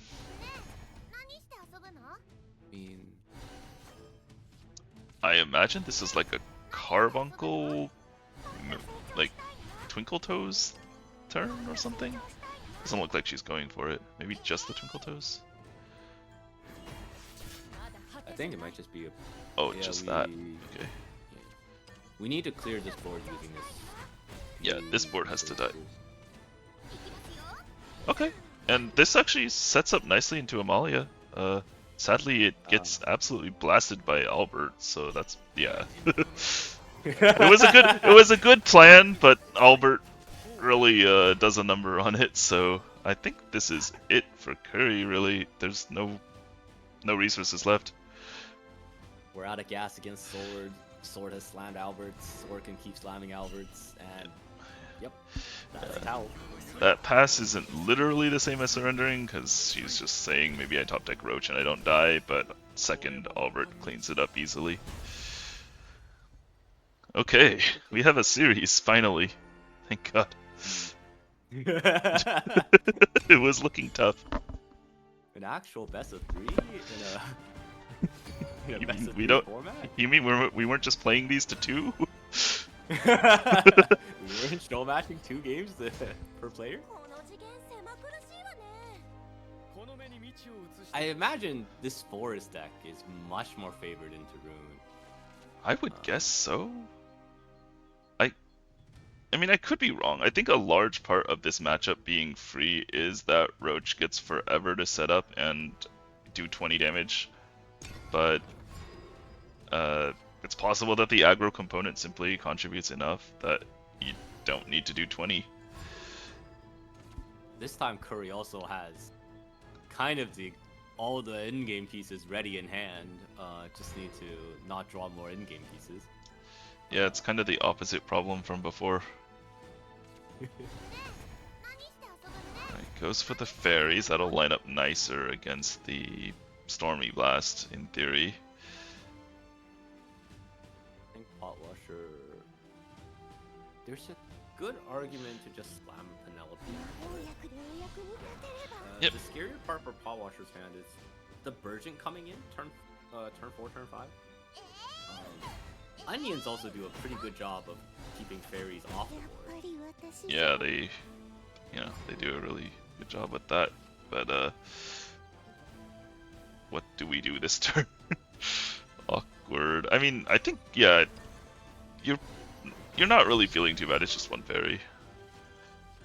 I mean, at the same time, Kuri kind of just passed turn 3. Yeah, Kuri's not really ambush. getting much done, huh? Yeah. We play one ambush face, and here we have a pretty nice point Virgin evolve. Now we have infinite onions. Yeah, easy the mic again. Oh my god, I hate this stupid. Oh. Yeah, it's just they just keep having onions. Yeah. Okay. Awkward hand here for Kuri. Doesn't really get much done.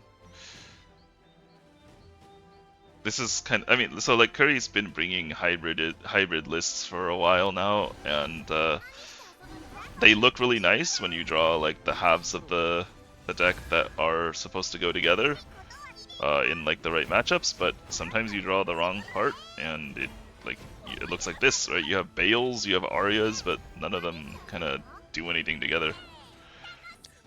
To be fair, the next couple turns might look really good. I guess we do have a Super problem. Evo Arya. We went first. Yeah, we went first. Can't Super Evo this card that kind of now just does nothing.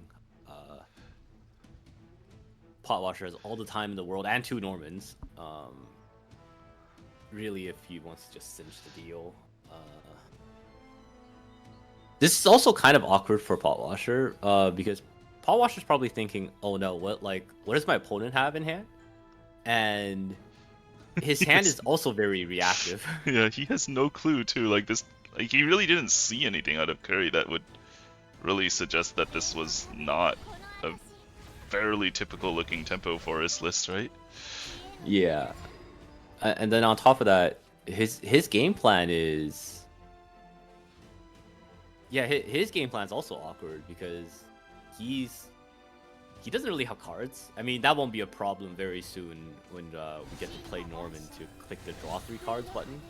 Mhm. Why does that? Norman has a lot of text. Yeah. Nobody really knows why it has so much text, but you know, it comes with a lot of text. One of the benefits that is that these texts can let you do basically anything. And here, Shouldn't. Oh, he's going for barriers. I see. I see. I was thinking like he might want to go for cards, but yeah. I mean, barriers gotta look pretty good, right? yeah, I mean, at this point, the Forest player has done nothing, set up a bunch of, just done a bunch of setup. Yeah, I kind of want some. I kind of want some barrier golems. Yeah, makes perfect sense. We're also not really in a rush to draw more cards. We have an infinite amount of onions that will generally keep the board at least in a slightly even state at all times. Is that right for Kuri? Was she supposed to do that? I don't think that was the right order. I think she just said 3 damage into a barrier, and then now doesn't have quite as good of a clear as expected. Yeah, I think we might have just punted this game. I mean, calm down. The game isn't punted. Pot has a. The game's not completely punted. It's still there's still a game. It's just awkward now because I think there was the original plan was to clear the Norman. Yeah, I imagine it was. I think she's doing roach math right now, though. Like the bales could have been used to clear Norman, but they also could be used to lethal. Mm-hmm. I think there's a clear if we didn't throw the mate into the barrier. There was a clear to use. It would have just used extra fairy in hand, but we would have cleared Norman, and left up only the fairy. Our board would have been because I think what Kuri wanted to do was tap a fairy in, play May to kill the golem, and then you could play fairy. You could play the last fairy in hand, double fairy into Norman Titania Crash, and the board will look much better. Instead, we get to do this cool thing where Norman. Yeah, Norman goes again. It goes. Did you like that trick? What if we do it again?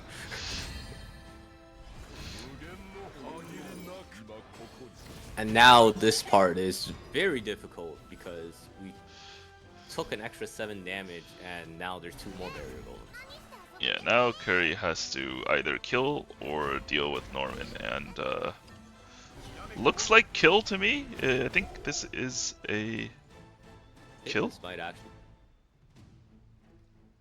Okay, before we get on Pot's case about not healing that turn, you have to know that this is closed deck list, and he had no idea because, like, how could you possibly know this? That Kuri is actually playing Carbuncle to Roach combo in this deck. So this Is it? it's not even lethal though, is it? It's not It's lethal. just short. Not lethal. It's just barely short. If she had one more 1 cost in hand, it was lethal. Unfortunately. Yeah. Yeah, we are just 1 fairy from lethal. Huh? Yeah, it was actually just like 1 draw off the top that was not the Twinkle Toes would have actually done it. But it was a 2 cost. That is the cost of running Twinkle Toes in your deck that has roaches in it. And it looks tough now for Kuri. She has no roach, no board really. I mean, okay, there is a board. It's gone. We know Williams in hand. Yeah, not healing almost lost the game. It was close. It was very close. I do respect Pot's thinking, because in Potwasher's case, he thinks it's just a regular like temple forest, and putting up two barrier golems is actually really difficult for the deck to deal with. Yeah, I mean, in a normal game against a normal person bringing normal decks, that would have made perfect sense. This is Kuri Keto. Her decks are always a little weird. And yeah, that's the weirdness. Sometimes you get to just blast them with the unexpected Carbuncle, though it wasn't enough this time. Okay, now we just Super Evolve Williams.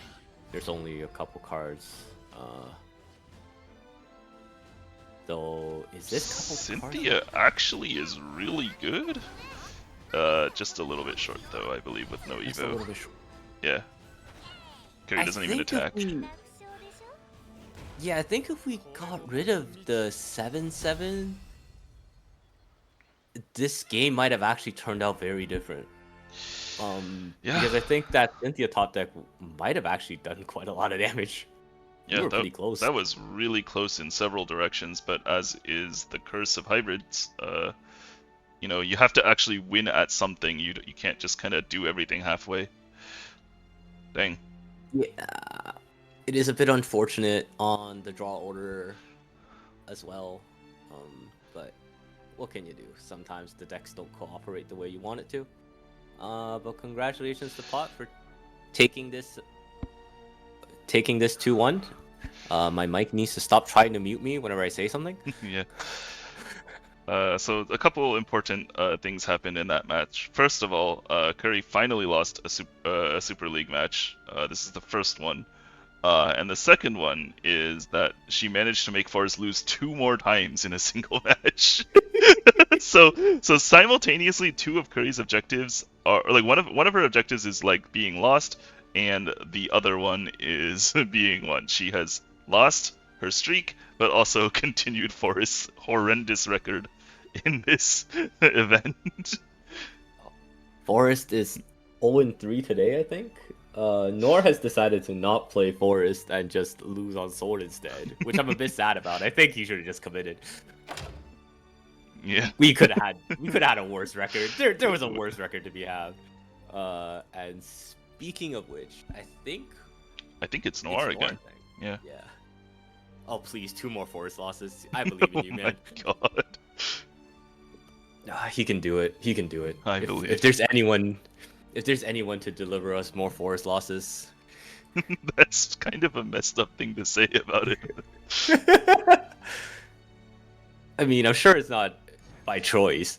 Sure. For sure it isn't, but wow, yeah, Noire's had a rough time of it. Okay, yeah, no Forest for him. Actually, I think Noire's just had a rough time in general in the Super League. Yeah. Oh, he's done! He switched, he's out. He's so done! He doesn't want it. Oh, these are different cards than usual. Oh, and he's playing his artifact. Wait, he's playing no Orcus artifact. Alright. I think it's because he finally pulled the 3rd Karula. Wait, that was the reason? Yeah, I mean, he had 1 Orcus before I because he just didn't have the cards. And the 1 Orcus crushed me in the 1 game I needed him not to have it. But Yeah, I mean, that's the power, right? You run 1 of a card, your opponent's like, there's only 1, and then it just comes out. What can you do? Sometimes you lose. Alright. Yeah, unfortunately, or I guess actually fortunately for him, he is not continuing the lose streak of Forest. And he is throwing Aggro Abyss into Dirt Boost. Ironically, Forest would have been really good here. Right? Like, this is Rune. This is like actually one of your best matchups in the meta right now. That's crazy. The other funny part is that Aggro Abyss is actually not as great into. It's actually not as great into these Dirt Boost lists as you would think, because turns out having 3 Norman and 3 Sage Light is so much healing. Like an absurd amount of healing. Like, this really shouldn't be legal amount of healing. Yeah, 32 max, right? Yeah, You theoretically have to chew through 52 HP worth of Rune. Fantastic time indeed. However, we have a pretty near perfect curve coming from Noire. Turn 1 barrel, extra bats go wide. Vuela to clear 2/2, or just a memorial to like keep up with to set up shadows for your mummy to have storm. A lot of good things going on here. However, Potwasher's hand is also kind of gross. Yeah, it was pretty good.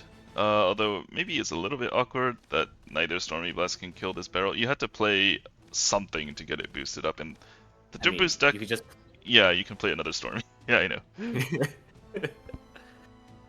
I guess he's now thinking about it really hard because he probably doesn't want to take another 3 from Barrel. Barrel taking 3 more than 1 hit from Barrel is very painful.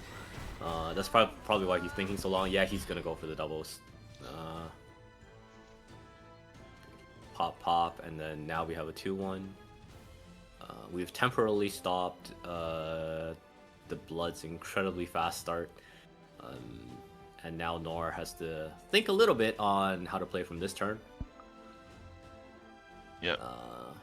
I mean, Vuela trade is like the obvious play, but it doesn't really set up any damage for the future, and that's really all you need in this matchup. You just need to make sure that you can burst them down from whatever health total they end up at. Yeah. I think I like the Shadow Crypt.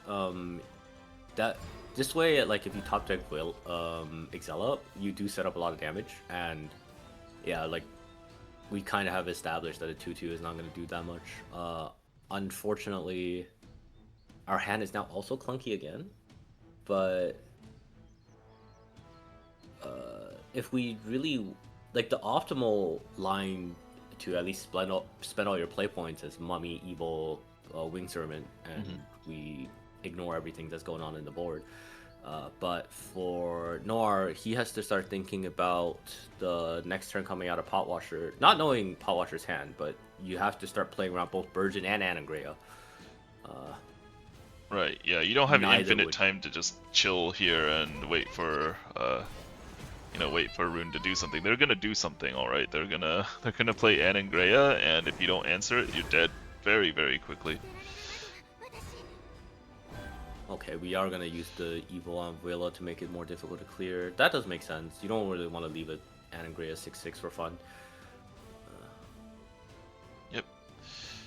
So, yeah, it looks awkward, right? But it's definitely playing around what we're expecting Pot to do, which actually is not going to happen. Pot did not have an Anangrea in hand, unfortunately. Man, this turn's weird. Yeah, Potwasher also has a really bad turn now, so... what do you... Wow.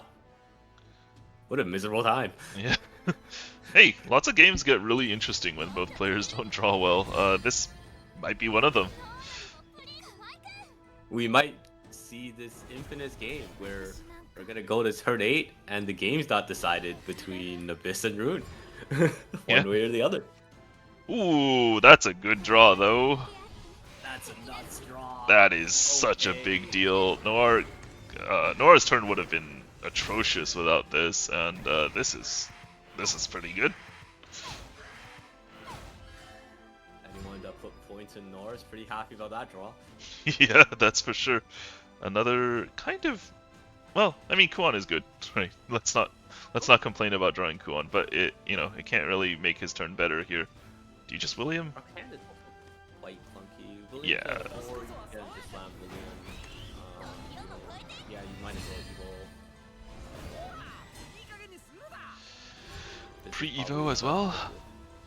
Might regret that a little bit, since I think it's about to be Odin time. I don't know if we Odin. I think there's a really nice line where we pop the crypt, Vuela, +1 play point, slam Exela, and really just hitting fake. Yeah, this is a ton of damage, and yeah, the Odin follow-up makes a lot of sense here, because we get to Odin like a Celestial Shikigami when it comes out. 9 damage is so cool. Yeah, what a card.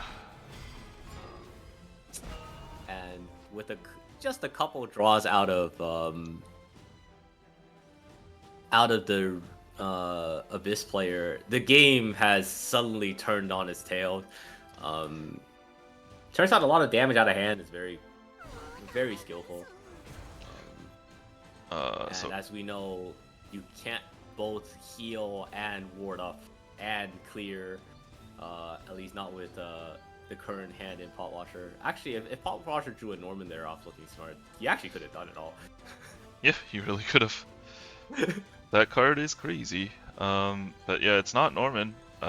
So I was about to ask, like, do you Penelope Evo just so you can gain some life and maybe top deck another Sage Light? Yeah, It I looks mean like he does. that was his only out, and the out wasn't there. Writings on the wall. Odin's coming in. I forgot his English line, but I think he said something about being a victor, which kind of makes sense. Kind of winning the game. Yeah, he's winning the game here. Don't really see a world where he doesn't win the game. Play our Last pathetic card. Oh man, Mummy Wella would have also done it. But yeah, obviously you play the better card here, right, Odin? Oof. Oh, that's. I mean, for Noire, he's winning games. He's pretty happy. He's got to be happy with that one. Yeah, no Norman, despite running 3 for Potwasher, and yeah, you definitely can lose those to Aggro Abyss. Now coming into these matchups, I think from North perspective, Artifact doesn't do very well into boost in general, but Artifact does crush Sword. Sword is not, but we could probably talk about this matchup first. I think Artifact, generally speaking, it's very difficult to try to stick chip damage in as Artifact because of Norman. Norman, cool card, lets you just kind of do anything you want, and since Rune is much more of like a control plan, it's also difficult for the Artifact deck to try to set up a mech, at least as a finisher, because the general Artifact game plan is making incremental chip damage into one big mech shot. But it might be difficult when your opponent has plus a 32 healing. Yeah, the damage from Portal tends to be very much incremental, especially without Orcus. So, like, yeah, you can do a lot of damage. You can like drop 6 from 2 betas, and then drop another 8 from, or drop another like 9 from Ralmia or something like that. And it all looks very impressive. But then if they just play Norman and heal through it like turn after turn, then you know they're not dying. Yeah, what can you do? Speaking of signature card, Norman is now already arrived. For Potwasher's case, this is probably this is a fairly clean turn to version. Yeah. Yep. Goes for it. Next couple turns will also get somewhat interesting. Because Noire does not have a good turn to Alouette here. No, he does not. Maybe you just Might bullet. Yeah, I could see just bulleting. I don't think he wants to Alouette here. He starts losing too much board pressure, so yeah, he's kind of forced to bullet here. Bulleting also does give a nice thing that the second onion, the onion that spawns from Burgeon, doesn't really have a target to run into. But Potwasher doesn't even have the Dimension Climb in hand, so does a boost? Oh, he does go for it. Wow, okay. I was not expecting this at all. What is the plan here? He's going for beta. Maybe just chill on the board? Yeah, just kill onion. Okay. Okay. We'll deal with your 6/6 later, I guess. I mean, I guess in the traditional sense, Rune doesn't really push a lot of damage either. It's not like they have any real storm damage that's not called Kuon, so taking some damage is probably okay, and I think Noire just really wants to advance his own game plan. In his eyes, advancing his own game plan is more important than trying to play reactive. Artifact has to be the proactive deck because given enough time, Dirt Boost will win the game. Exactly. There's not really a good way to. There's not really a good way for Dirt Boost to lose. Like given infinite time, the dirt boost will eventually play Prince of Kakaitis, climb, the game starts, you can hear the casino noises as you pull the lever, and a bunch of the silent riders and purgatory demons, I forgot what the 9-6 is called, just start falling out of the slot machine. Yeah, Not a good time. We're seeing the consequences of his decision now, right? This is the thing that makes this matchup so difficult. Is like you want to push your damage, but it's hard to simultaneously push damage while dealing with the fact that they're dropping 6/6s on you for several turns straight while you play like 4/6 Alouette and 4/4 betas. Yeah, the stat lines don't like. Oh, he even had to burn a. Yeah, he had to because he had too many cards. Yeah. This is. What do you do? Oh, he is taking another. He's gonna just make alpha. Oh, he ran out of time. Ran out of time. Yeah, he ran out of time. Tough. He's gonna take another. Yep.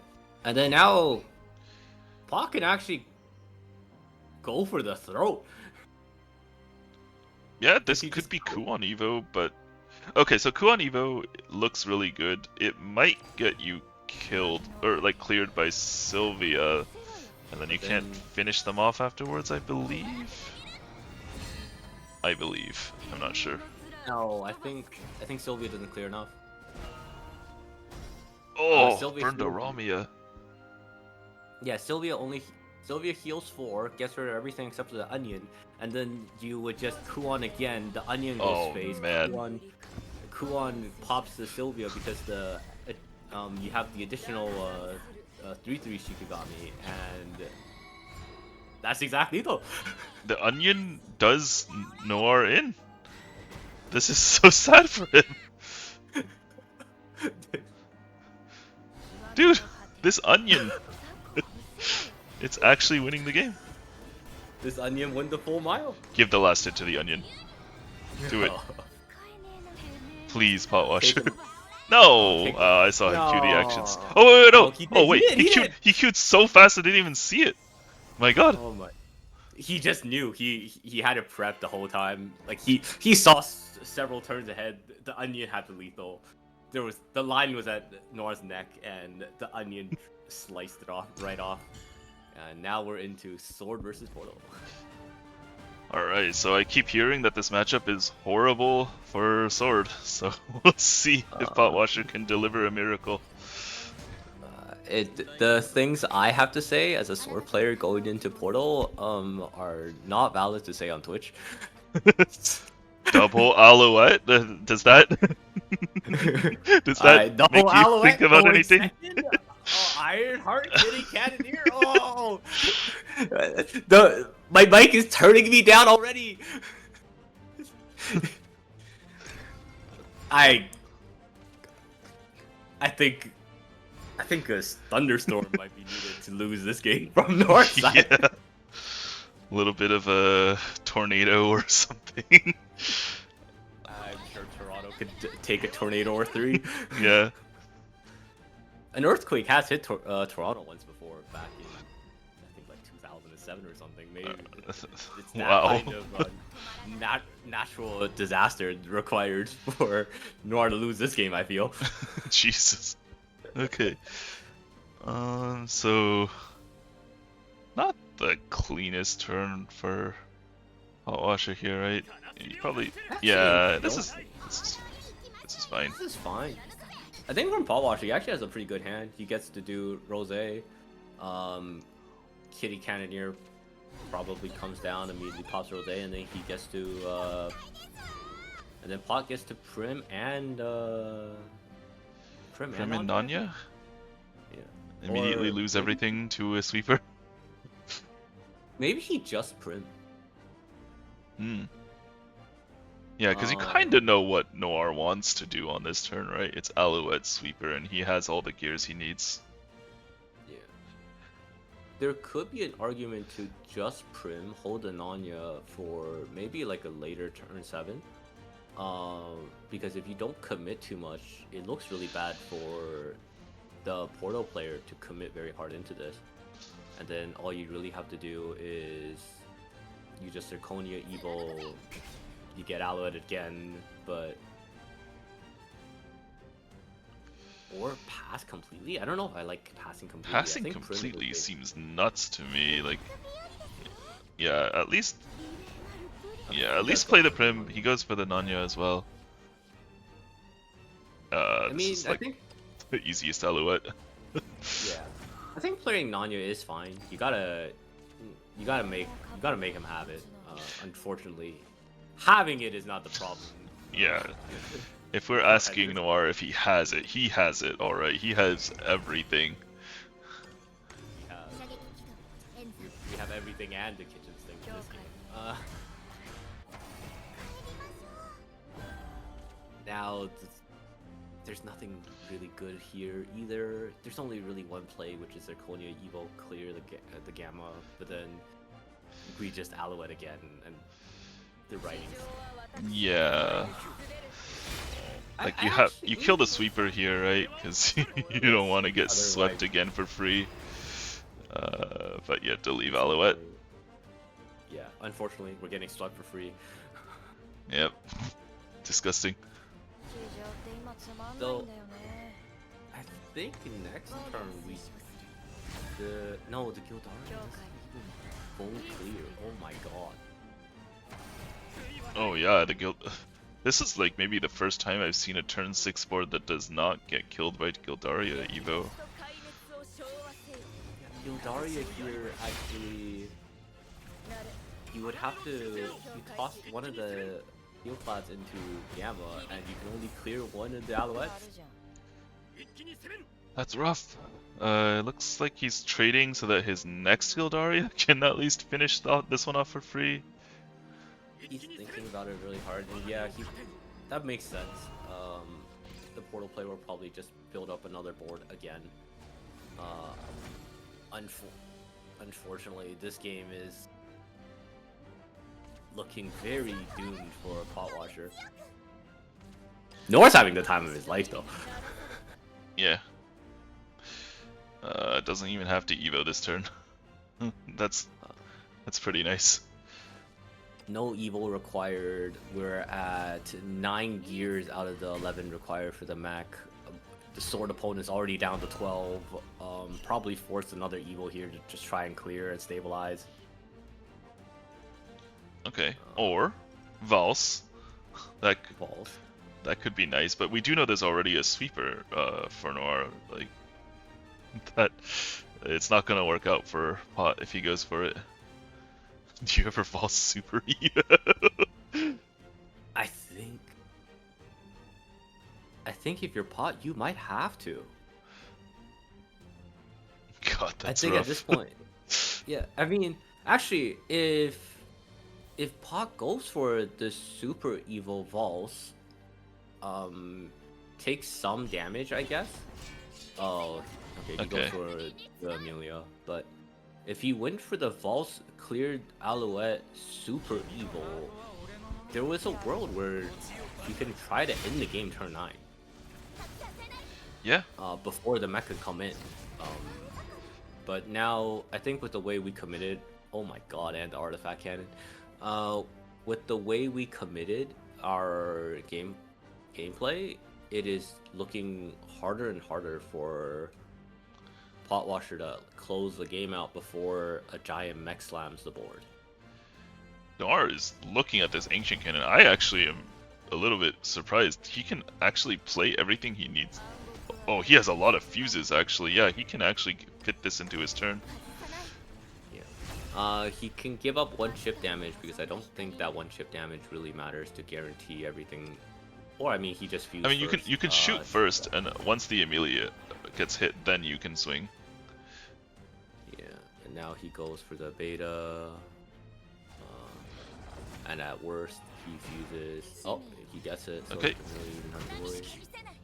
Then probably just okay. Yeah, fuse away in the beta is fine. I don't think the beta matters for the game plan right now. Yeah. A really nicely lined up sequence from Noire there. However, Potwasher. Oh, he's just short damage. If we went for the Vulse, we... No, I mean, the cannon draw... Yeah, the would've- cannon would have ruined that plan. Well, now it's really awkward because we want... Ideally, if we could order away the Ancient Cannon, that's kind of the greatest game plan you can do, but... we have no real way to heal, and we're not really able to put up a board. I think the best we could do, yeah, is Amalia forge out the last Super Evil. Yeah, but this is actually not going to force it out, I believe, because if you go Doomright and Stream of Life, you actually clear without having to do any more work. Oh, this is so rough. This is a tough spot. Portal's at 20. Yeah, Portal's at 20. We are at 11 with no real way to prevent the mech coming down next turn. Yeah, healing to 13 is not gonna do it, and we're dead. Yeah, that's it. That was one-sided. That was, yeah, the matchup's about as one-sided. I think the only thing I would have thought about was that turn 8 for Amalia to Super Evil instead. We lose to Bullet, but Noire already played 1 Bullet, and I think we just have to play to our outs. And yeah. I mean, it's not just that it loses to Bullet, right? If Noire plays the Bullet, he kind of has to, like, he only has 4 play points left. He has to, like, coin probably if he wants to play a sweeper on the same turn. Yeah. Yeah, I think, and then I think we were still in a pretty bad spot. The double Alouette was backbreaking. Yeah, that completely put any stop into his chance to win the board. Yeah, I am very unfortunate lineup for Potwasher to run into. Also very unfortunate on the order that he ran into the decks. Yeah, that did not work out for him at all. I imagine if he managed to get Sword into Aggro Abyss and Rune into Portal, this best of 3 could have looked very different. But as is, choosing which deck you play matters a lot for these kind of 2-deck conquest formats as well. And yeah, congratulations to Noire for winning one. Let's go. Yeah, let's go. Let's go, Noire. All right. So that was a clean victory too. Like, yeah, I mean, he was at like 20. Yeah. Basically didn't take damage. We just might as well have not taken damage at all. True. Okay, so this is going to be a break. You can see the next match that's coming up on the screen right now. But yeah, was there not a mech actually? I thought there was. I thought I saw a beta fused into an alpha already, and then yeah, beta fused. So beta's already fused. Yeah, if you missed that, if you missed like him doing that for the cannon fusing, yeah, he did already make one. So both players knew.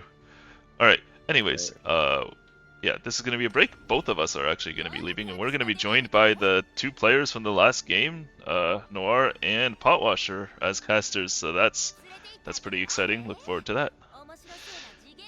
They also have some time to talk about their game. Yeah. I don't know if Potwasher wants to talk about some of those games, but they do. He does have time to talk about them. Yeah. All right. So that's it for us for the next 10 minutes, and we'll be back soon. Don't go anywhere. Bye-bye.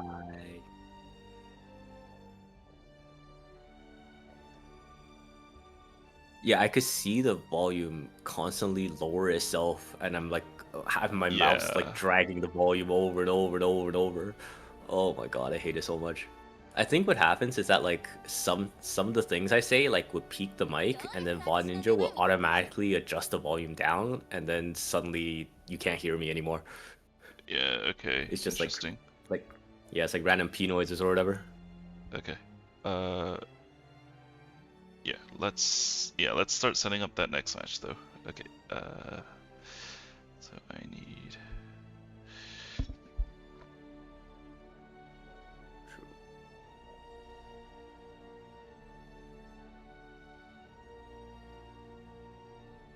Hello, hello, hello, hello. Hello.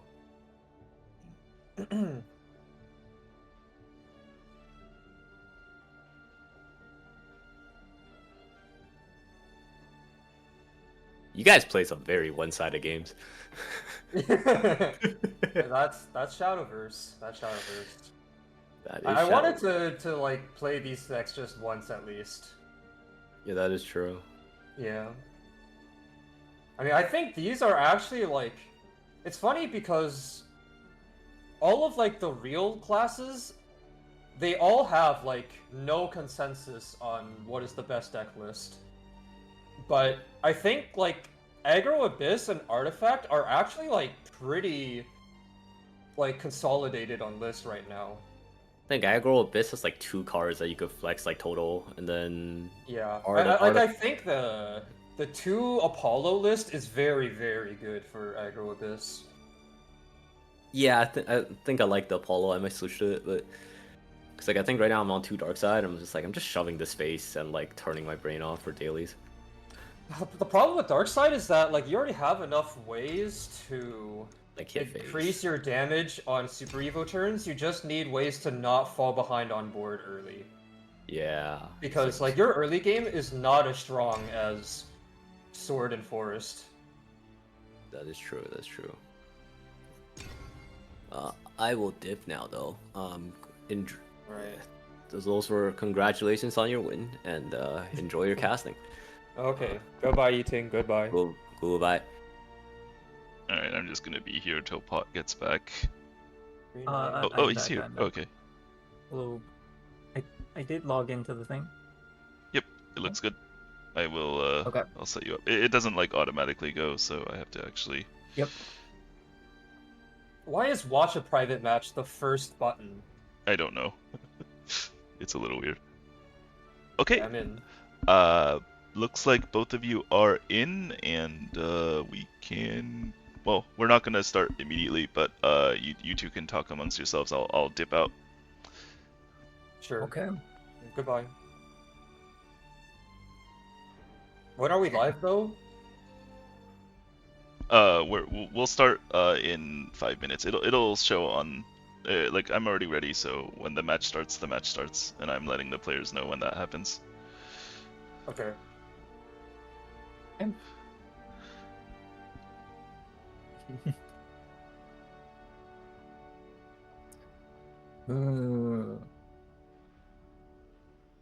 It's Autoaim I'm actually playing Abyss. really happy with this artifact list. It's actually very smooth. It makes a lot of Okay. sense for this. 1 environment. Grineer, 2 Oh, yeah. Yuria, 3 Odin, no Olivia. Oh, ew! No! Ooh. Ew! Okay. Honestly, a pretty clean list, if not for the animated cards. But It's too okay. Amalia, and then there's no. This is like very a aggressive really mid-range. light on the really light on 2 drops. Like a interesting. It's like aggro, but with soiree and Oh, what the? Bone Mancer. Omancer and Orthrus. Soiree. And only Yeah. 2 Exella. Only 2 Shadow Crypt. 2 Excella. Yeah. 2 yeah, Valella. okay. And triple Apollo. Interesting. Very unique not- ratios. Yeah, you're right. There's not that many 2-drops. Interesting. Okay. Yeah. Like, you can't actually top deck more damage very often with this list. Yeah. And Pretty- that can be a serious problem. Okay, 3 Tamer, 2 Allure, 1 Aaron, 1 Olivia. Seems pretty clean. I really advocate for 3 Cardins there, probably. But, I mean, Fairy Tamer's still very good. Okay. Seems good. For 3 Allure? Yeah. Yeah. What do you Okay, think of the yeah. card? I mean, the card is certainly really, really strong. I think, like, if you're able to see it and you know that you can sort of, like, just YOLO draw with your other draw engines while Yeah. just, like, using that as a recycle bin, that's really, really strong. It sort of gives you a strong roadmap for the rest of the game, in my opinion.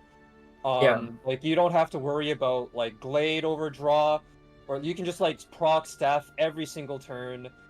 You can proc combo Lambent Karen every single turn. It's very, very comfortable. That being said, though, it's, like, kind of an anti-draw card, because it is technically a draw card, but you don't actually want to draw with it Yeah. for, like, as long as Oh. possible, which is very Yeah. counterintuitive. I think, like, that's one of the things you have to adjust to when you play Roach in this format. Yeah. You have to realize that Guardian's Allure is a draw card that you don't actually draw with for a very long time.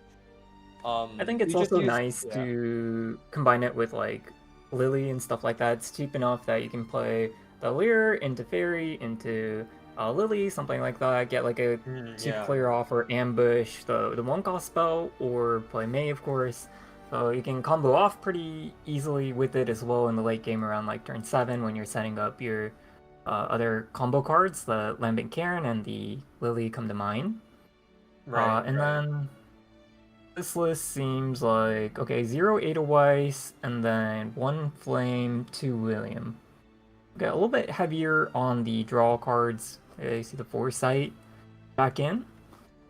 Yeah, this Okay. is exactly that one list, right? Because it has the Yeah. 2 Penelope, 3 Melvi ratio. Oh, 2 Foresight. Yeah.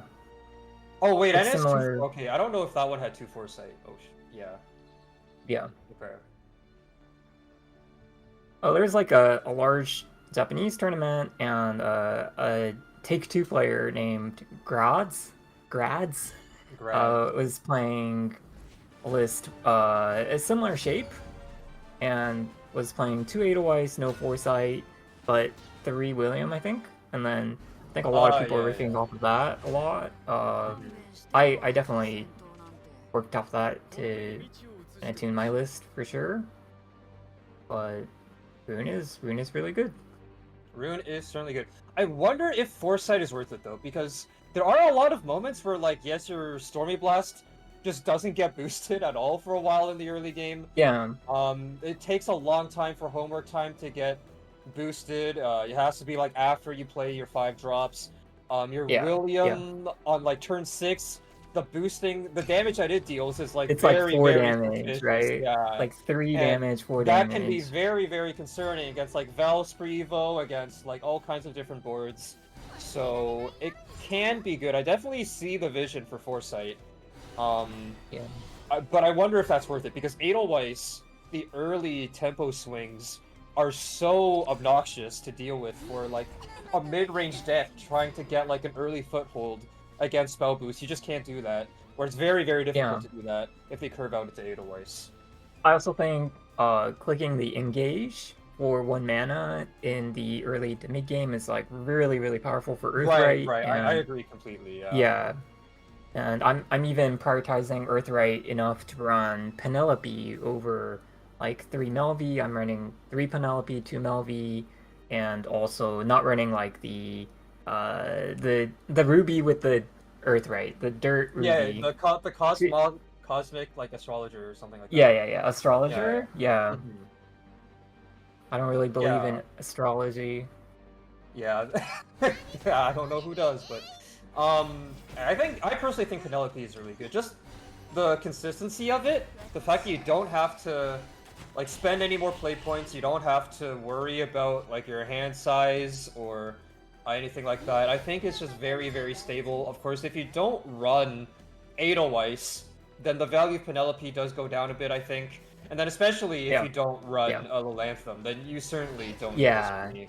You just start stacking the Earthright. But to get into this match, which we're just talking about Rune, rambling about Rune the whole time, Glade doesn't clear Bonemancer by itself, so it is an awkward creature, but of course the attack stat's also very low, so it's scary, but it's not that scary. You're only taking. It Yeah, ends up being like a 2/2 effectively, right? You evo face Kind of, yeah. for 3, and then you get 1 3, damage and later, then- maybe. Like it's like a Mhm. 2/2 evo face almost. Yeah, I mean, I remember in Shadowverse 1 when Evo Face with Bone Chimera felt like just the most like obnoxious play, or like Evo Face with Ayala, right? Those were like just plays that put your opponent in a very annoying spot. But I wonder, like, I just don't know how strong that is here. It does. The Glade doesn't actually clear that much. Yeah. At least 2 1/1s at least. He's gonna have to trade into the Vuela.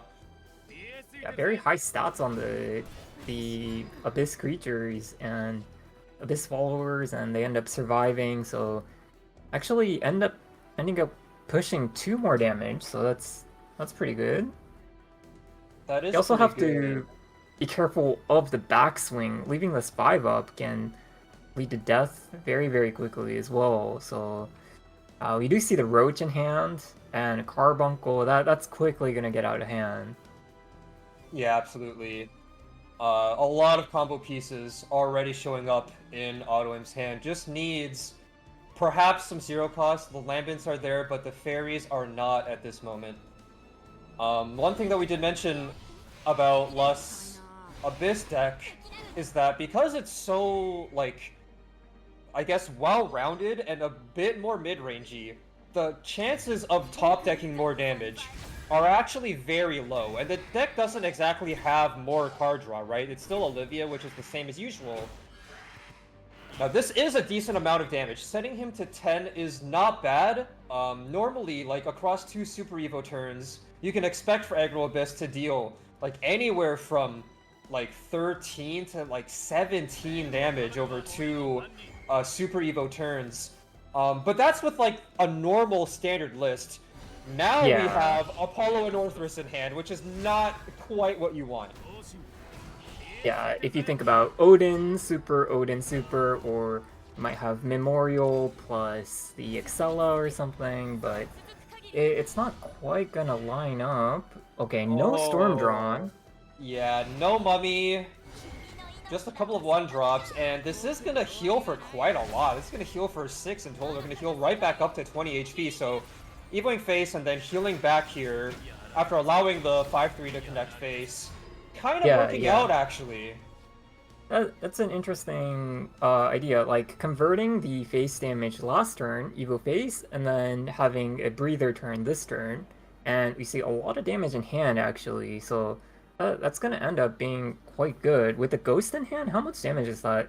That's 3, 6, 9? 9? Yeah, 9 damage, yeah. 9 with no ward. Yeah, 9 with no ward. Of course, this Aaron 1 of Tech in Autoaim's hand, really, really clutch in matchups like this, and surely it's going to be the Aaron drop on this turn. I don't think there's just any other play. Going to be the Aaron Super surely to come out here. Probably just thinking about the following turn. This is feeling pretty bad into something like an Odin, but yeah, it's the type of matchup where you can't afford to play around everything. Oh, you hate to see it. Oh, or you love to see it, depending on which side you're on here, but... an immediate that's Super really rough. Evo. I don't agree with Super Evoing here, because I think you can convert that damage either way. I guess, like... I mean, it does set up for the Rage of the Serpents lethal, and I suppose, like, it doesn't really matter. There's no more wards anyway, so in the end, it's about the same. Yeah, it's pretty inconsequential. I would agree. Yeah. But you can actually heal for 2 here with the double Lambent Cairn, which does put us out of Rage of Serpents, but the 1 attack Excella could be coming in clutch here. Yeah. Well, there is also, of course, just the 1 from the Ghost, from the Cultivator. On mine, Autoaim has around maybe 16-ish damage. 18, maybe 18 with Double Rock. theoretically, but yeah. I'm So- going for the slightly more stylish lethal, the BM lethal with the grazery afterwards. But well done to Lust in game 1, taking it 1-over Autoaim with the unique aggro mid-range Abyss Craft over the Roach. Acro mid-range. Yeah, the ability to survive slightly longer. We saw it play out with the Olivia. You don't see it in every single Abysscraft list, aggressive list, but we saw it convert into more damage actually. So that was really nice, and it just eliminated all the counterplay from the forest side. A lot of time you see barrel setting yourself low, and you don't see that heal. I think they healed 5 over Yeah, healed by 1. 5. But let's say you didn't heal and you took 3 extra damage, then that could easily have been Roach lethal. So just kind of teching. I don't know what it's teching for, but it does let you play a little bit longer. On the deck, right? Yeah. It's a unique playstyle. It's not so all in on the early pressure, and I think that's very reasonable because Abyss's early curve on board, it's not that strong. It loses out against Sword, against Forest, right? And it's actually quite a bad spot if you're like playing barrel, as you mentioned, against Forest, and it just gets very, very made. You actually will get you actually outraced. lose. You will get outraced by like Roach as a fireball and whatnot, right? And so And it's the part of pivot the to having triple Forest follow- game plan. It's like the Forest game plan for them to take face damage, and like kind of kill, like take damage themselves. But they're actually healing. Their heal is cheat. Grimnir on curve for Lust is very nice to see in most matchups when you run this card in your deck.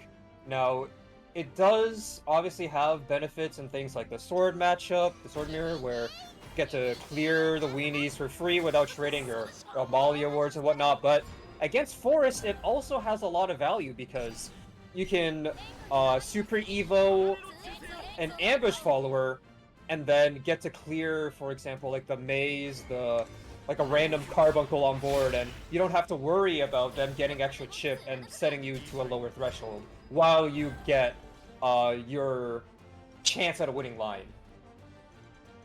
So this Evo phase is going to allow one Steel Knight to survive on board against potential Glade. So it kind of pushes 4 damage. The one Evo almost pushes 4 damage, which would be really nice. And then the Rosé lines up really nicely as well. So seems like Sword is doing what they want to do. We'll see if it's good enough. But the May burn might end up hurting a little bit. I mean, Autoaim does have 2 lilies, so in terms of board clearance, he still does have options, but the lily is so nice to have against Sword. You don't really want to have just lilies against Sword, because they have so many, like, small, medium-sized followers with populating the board. And so that's where cards like Lily and Ambush are very, very valuable. Gonna Evo face again, just driving home a lot of pressure, setting Autoaim now to 13 HP, a very dangerous spot now, but Roach being drawn, he used the 0-cost heal spell the previous turn to make sure he wouldn't overdraw. Did pay off in this case because he was able to top deck the Roach. So he does at least have a way to win this game eventually. But you'd like to set up, if you're going for like a turn 9, like a 9 PP Albert enhanced play, then you want to set up in a way where you play like a decent 7 into the Albert, but here the Irius doesn't quite line up with it, so it might take until the actual turn 9 going second in order for Albert to get in. I feel like we are going to have to play Lust side is going to have to play one of the 8 costs on turn 7, it looks like. You need some kind I of... think that looks very, very likely. Yeah, so this Albert's gonna be pretty slow overall. Yeah, but if there are two ACOS that you want to coin out against Roach, Urius and Amalia, pretty good. That being said, Forest is one of those decks that has multiple in-engine answers to Urius. Doesn't need to draw the Aaron, which is more of like a tech option. Just like a Lily can be enough, but it is a little bit iffy because depending on how exactly you get your combo 3 to deal with the Urius, you might end up healing off any chip that your opponent took.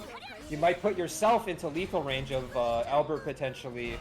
Oh, the Gildaria no Evo. That's really. I like this play. Yeah, this is I like this play a nice. lot. Yeah.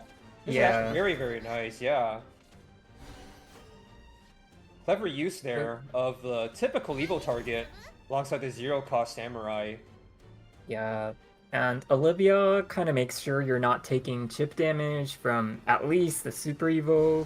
If that happens, of course, Gildaria is pretty high priority target to remove. Will we see the Super Phase? Can you get the second bail down on 8? It seems a little tough. It's like 1, Oh, 2, 3 here. I think you can, right? You can? I don't think so, because maybe with At the doesn't really look bare like it. minimum, it can come out for your second play of the Roach, at bare minimum. But I think you can get it down for, like, it goes to 3 You here.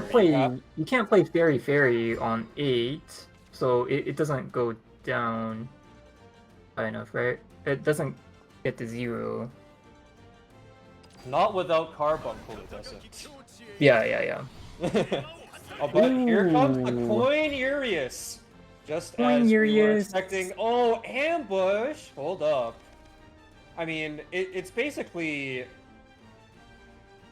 like another non-follower card that you can use to potentially stack combo, or you can fuse things into the Allure. Play Allure, Fairy Circle, like Lily Ambush, for example, is one way to deal with it.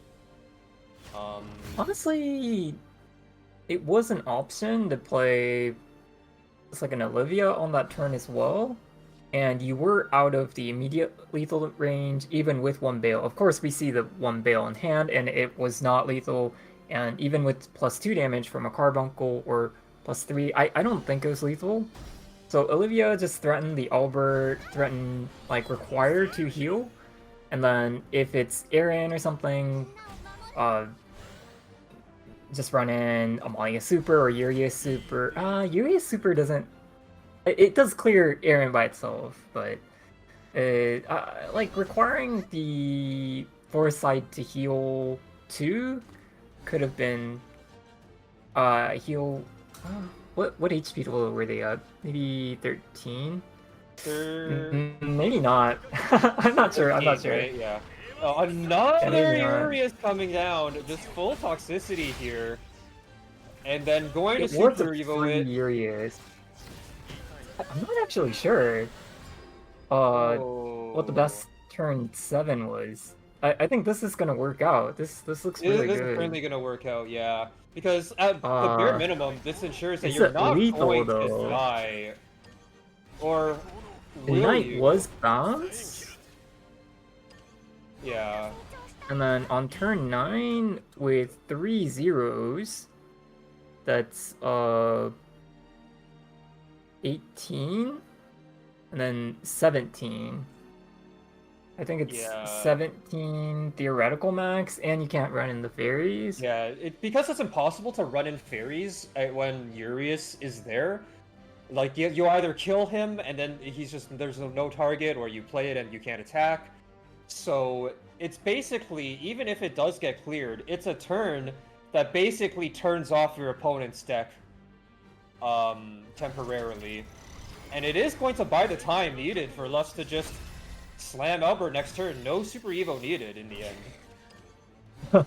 Double Urius. Oh man. And the zero knight not going to be enough Zero either. cost knight. Yeah. I feel like bouncing the knight is really a bait. Like 90% of the time. It's just not that good. You can't run it in like a fairy, and especially when you have and bail in like hand. chances are you already will have multiple bales in hand, exactly, and you can't Yeah. have that many zero costs that just permanently take up a board slot. Yeah.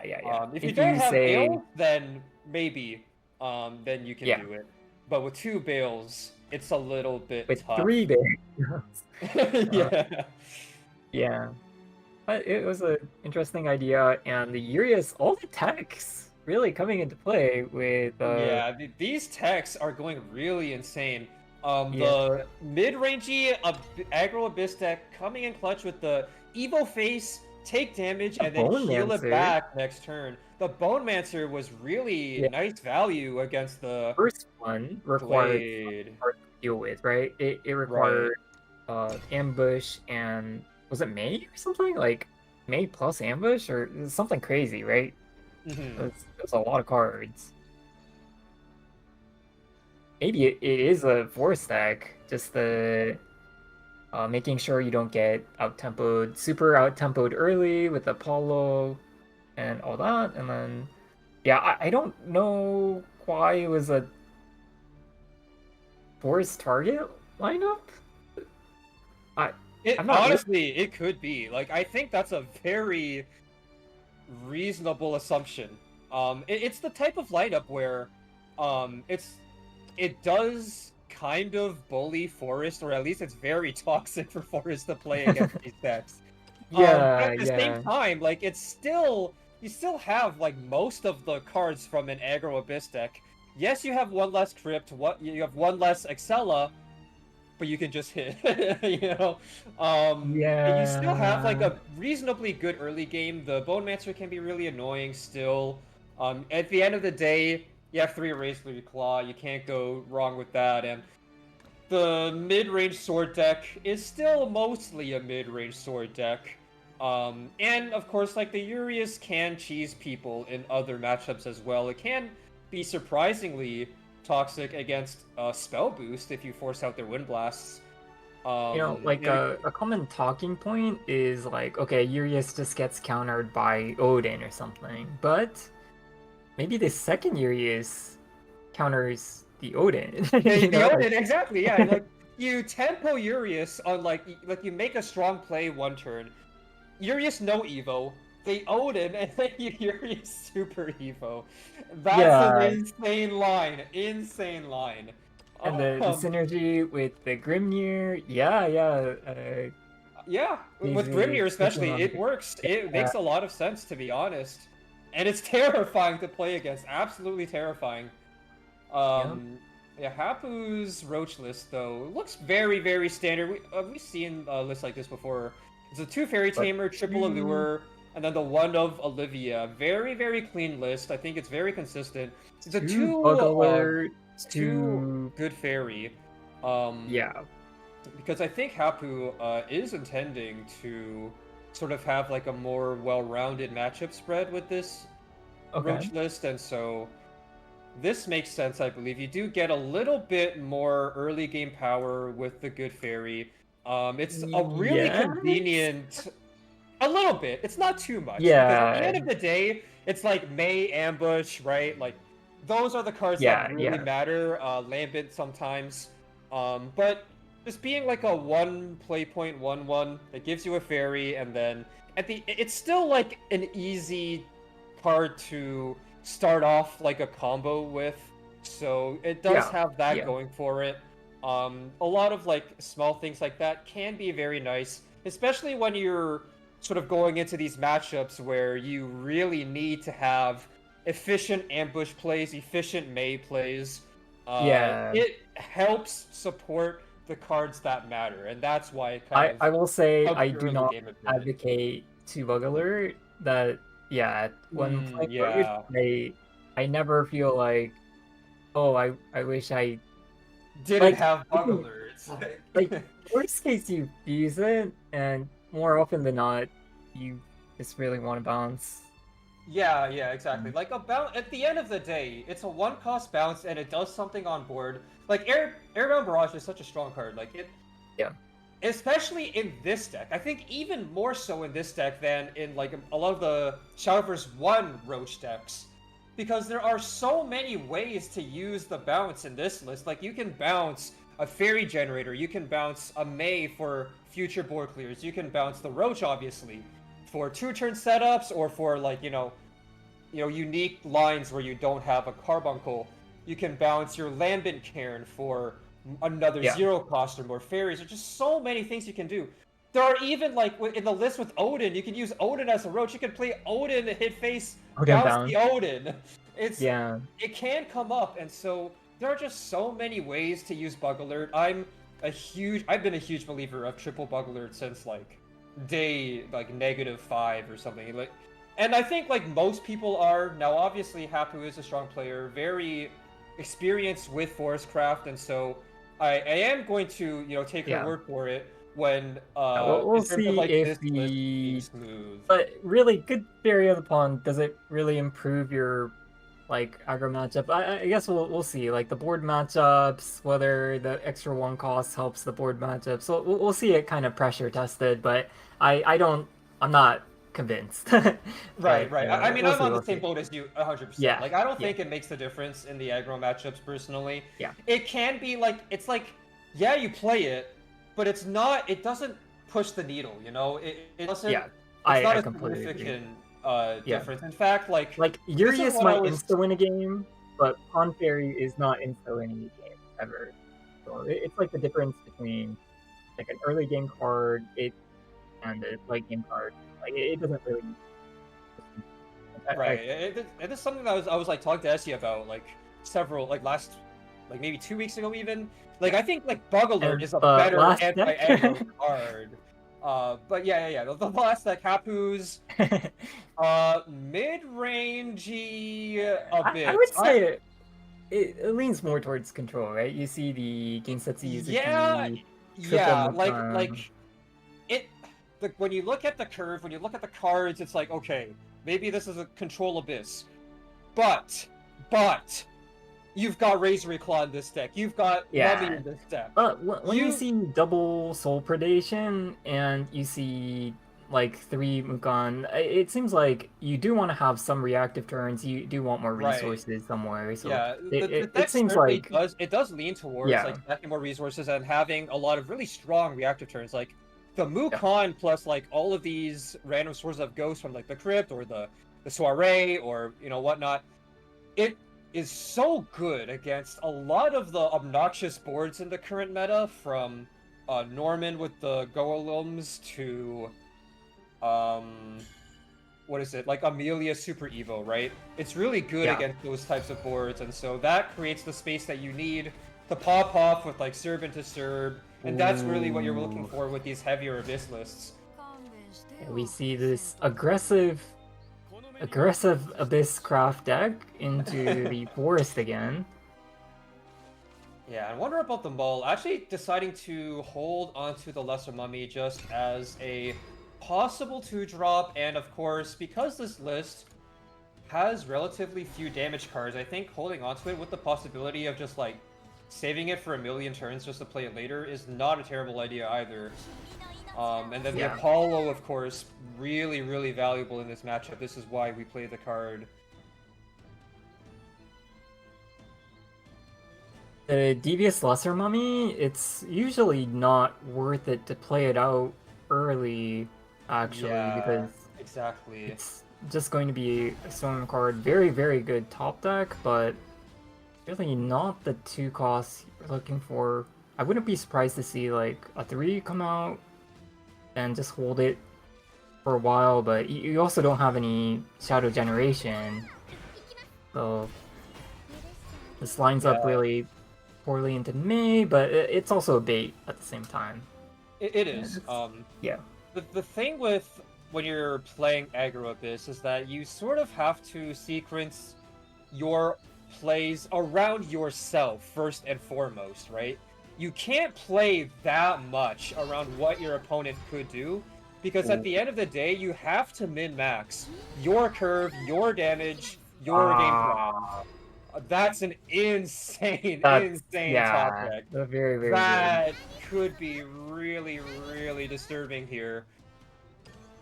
And then for now, Happu. we're gonna see a critical hit Apollo into Evo face or something. There's no Glade in hand. Oh man. Ooh, no trade. Yeah. Critical hit Apollo. So disgusting here. Another Cultivator, Evil face with Bowmancer. We've seen it before against Forest. It's just they don't want to clear this. They can't really clear it, and it just gets the Evil face every time. Another Roach for Happu, but no Glade this time. Another L for Another L for Forest. Not again, man. You can't keep doing it to him. Oh. Man, when Anvil Abyss has, like, the anti-forest text, that's just a feels bad. Yeah. Oh, man, that's a feels absolutely awful. Like, what can you really do against this? There's just no counterplay, right? And that's what you want, like, when you're able to just, like, focus on your own plan like this with Abyss and without really thinking about it too much, just give the opponent no counterplay. That's when the deck is really at its strongest. And even if like everything is curved, there's like a Ghost Excella into Olivia Mummy. That's kind of nuts. Oh no! Yeah, just no Evo. There's just no way to deal with the Bone Mancer. It's so ridiculously strong against Forest. The single Ghost Excella normal Evo face, setting him to 4 HP, and we actually do have the Olivia Mummy in hand. Kept the Mummy, didn't play it, point a 3-drop on 3, and it did end up just saving it for a million turns, and it is paying off immensely here. Yeah, the Lesser Mummy, if there are any Aggro Abyss players, you do want to keep it in hand, and it is not lethal. It is not forcing. They don't even have super. Yeah. Okay. Happu does not have lethal. No, she does not. This is like a nice 2 damage or something. Like, oh man. Close.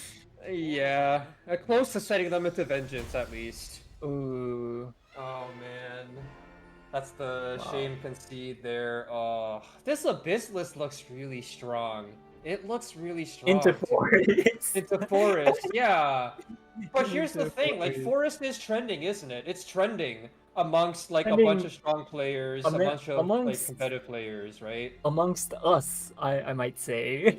Yes. I don't know about... I mean, it's not even just us, right? It's, like, groups like us in, like, every region, no? Because it is trending in Korea, it is trending in Japan.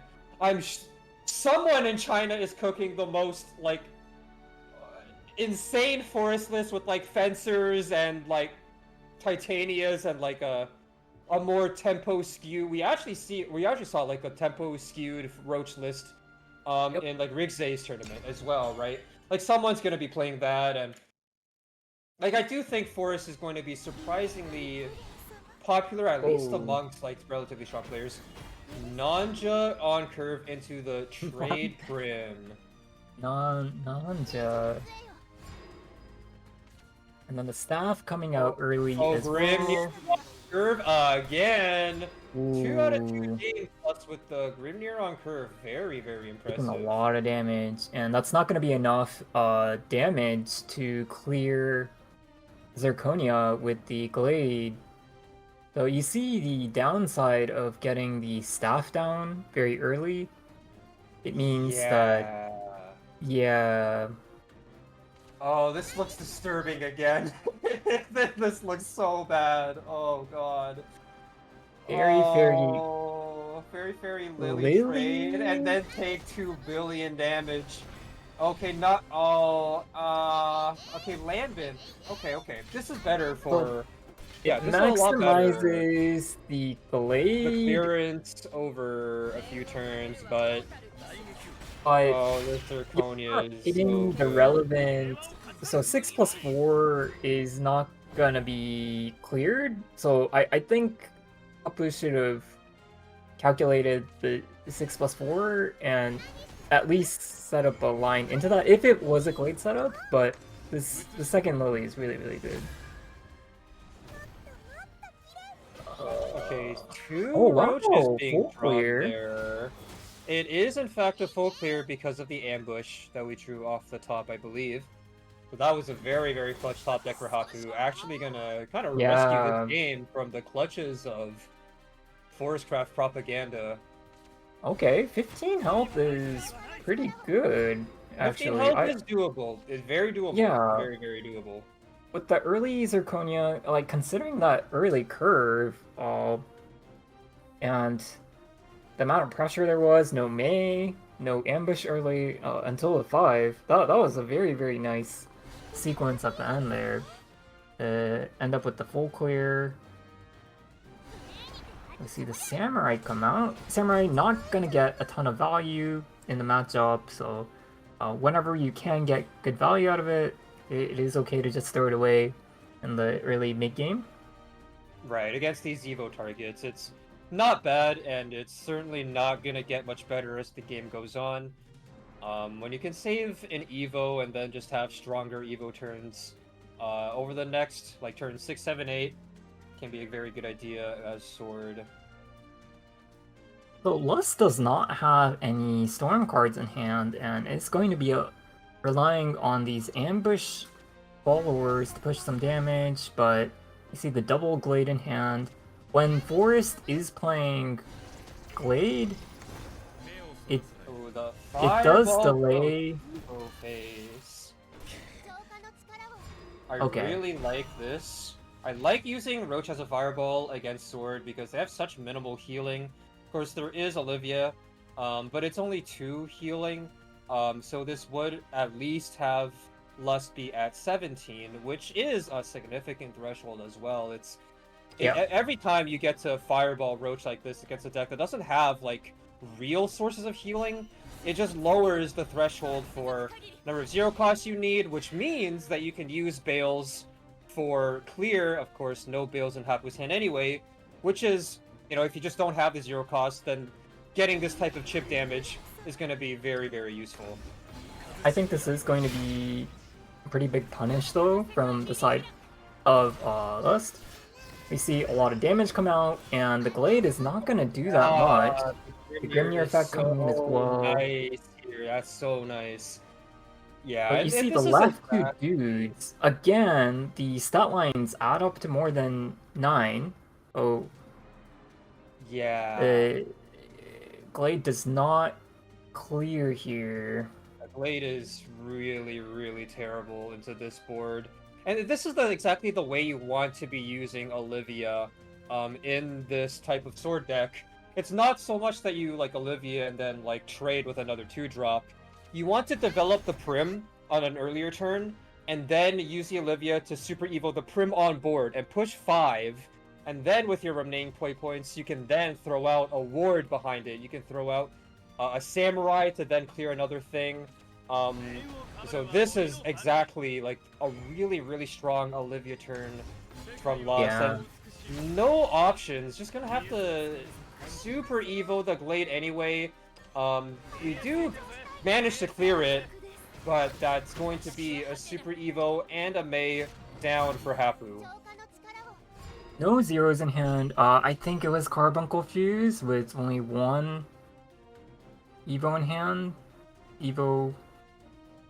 So from the sword side, so 8 PP, generally with Carbuncle that's 12. Maybe with 1 or 2 Bales, that's going to be like 16. Whoa! 6. Okay, the ambush sword gameplay! Oh my god, this Grimnir is going crazy. And this is really good because, like, they can't really clear this except by using their last Super Evo on Glade again. Yeah. Aside from double ambush, but Happu's already played 1 ambush, so very, very unlikely for that to happen. A 1 ambush in hand. Grimnir. putting in Yeah. a lot of work in these sword games. It's a very, very nice. Usually one of. I think it was one of here as well. Yeah, certainly a one of in Lust list, and I think it's like one of the best one-ofs you can possibly play because it's not. But It's more the just a ambush one-of. draw. Like it's a one-up that you would keep in Oh, mulligan a lot of the time, forcing out the super Evo in the end. do you Uh, go bug alert ambush? That does deal 6 damage. Yeah, like I think Bug Alert Wait. ambush line. 9. There was no way to set up 16, even with the Evo. But even if you're Yeah. surviving 2 turns, Yeah, this Kind is of- like not winning, right? yeah. We are now ahead on Evos as Sword against Forest. That is nightmare fuel right there. Technically, you can survive here with Bug Alert on the Lambent Cairn and then bounce again with the staff. Go to 13. Yeah, but Like, survive theoretically. to what end? Will we ever have lethal this game? I don't know if we will. It's Oh, wait. There's no Super Oh, wait. Evo. So it's 10 damage max. yeah, it's 10 damage max. So like we're safe at Happu's safe at 11. Yeah, There yeah. could be a setup here. You could go. Oh my god. Ooh. Oh I my god. Oh, burnt the 0. Oh, And oh man. Oh man. so There is a setup. There is a setup. it's Wait, but not there's no enough. There's no super. But it's. Yeah. 6. Oh 7. my god. Oh, Lumi Evo. Yeah. Oh, yeah. There's no You super. have to. You have to. yeah. What's theoretical Oh. damage with that? Oh my god. Wait, if Happu has a 0, 8. if Happu had a 9. 0, like this, it is just lethal, isn't it? If Happu has a 0, is it still lethal though? Can we make it happen? I don't think it was lethal with the Oh. 0. It seemed like a May bounce May kind of turn, but That's what I thought as well. yeah. So when you see the last Evo come out, that reduces the damage from hand pretty. By like a huge Yeah. margin, of course. Yeah. I don't So, know if there was we'll lethal with the survive. specific setup that we ended up going with, but I think there was an angle. I think there was an angle to set up lethal for this turn through like most things, but like Amalia. Amalia Lumi. Yeah.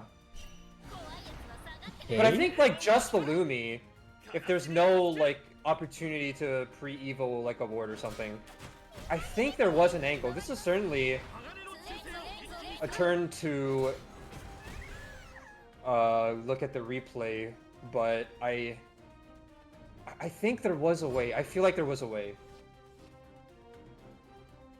Certainly, there's no way anymore though that this is looking There's- extremely cooked. There might have been an orangey way to create 3 wards, but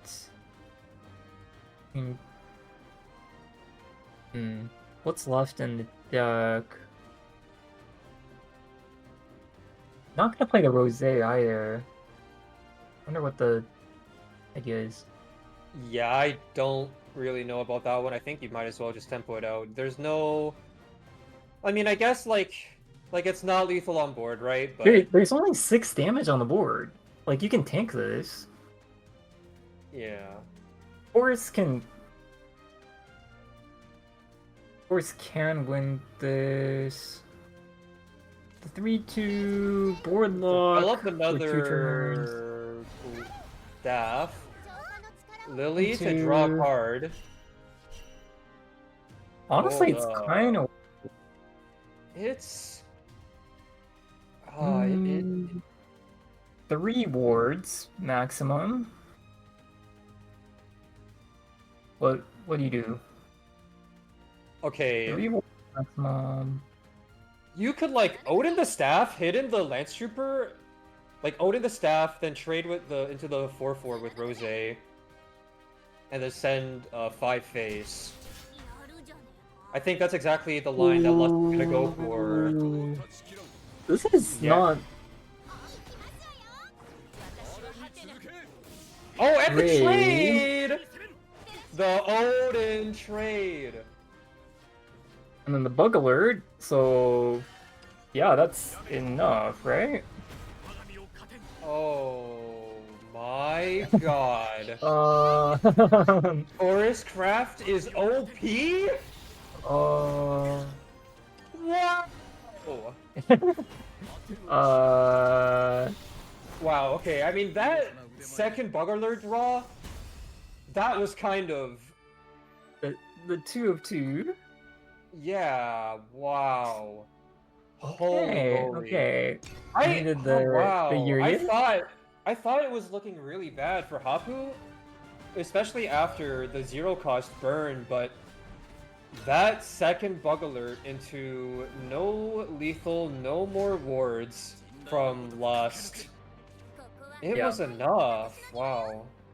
And Honestly, it goes I back think- to, I think, those Fireball Roach turns. I think setting up all of that Yeah. residual damage against sword that doesn't have real healing, that was a huge difference maker in this game. Also, Lust was like preparing to deal damage from the board plus hand to have lethal, but that plan doesn't necessarily work, and did have the Odin in hand and the Albert in hand, so there might have been a line slightly more aggressive, just open yourself up to Roach for 1 turn, but make the opponent play more reactively. There are like some sacrifices you have to make sometimes of, Yeah, you okay, kind of have I'm to, like, gonna hedge take your the bets double, a little yeah, bit. yeah, like sometimes you have to pick your spots. I'm gonna take the double bail lethal right now, double bail carbuncle lethal right now, but next turn I'm threatening, and then I'll play around, I'll play more wards the next turn. But some kind of like, you do have to make some sacrifices, I think, here and there, so there were some options in that way, but very, very well played to Happu for sure, for kind of threading the needle, and that's like the Forest Craft dream, right? You play this long game, Yeah. you're already evos, you get through all the wards. Yeah, that was some sick Forest Craft gameplay. Yeah, really, really good Forest Craft gameplay, but Sword versus Abyss. The mid-rangey control Abyss that still runs the aggressive cards on Happu, the Rotting Zombie Normal Evo, and the Tempo Lesser Mummy. Well, Kind of love Mummy to see that one. trade? I feel like Yeah, I don't know about the Argavi Evo, but there's not a second one in hand. That was kind of awkward. Of course, Yeah. the board was filled up, and you're forced to get that first one out before the Evo turn. Just Prim doing a lot of work there. Yeah, really Okay, awkward. that's not too strong. That's not too strong from the sword side, though. I think you're happy to see that. See that play. And that's gonna delay Cerberus coming down. And what is the answer? Double trade, so not going to commit. No! Oh. Huh. Oh wow. Oh, Base. that is aggressive. There And is 5, 6, 7. That's not enough. Wait, when you crack open the memorial, does it That's generate an another additional... shadow, right? That's It- 3 then shadows I guess- from Memorial. Then that's technically enough without the Olivia? Is that the idea?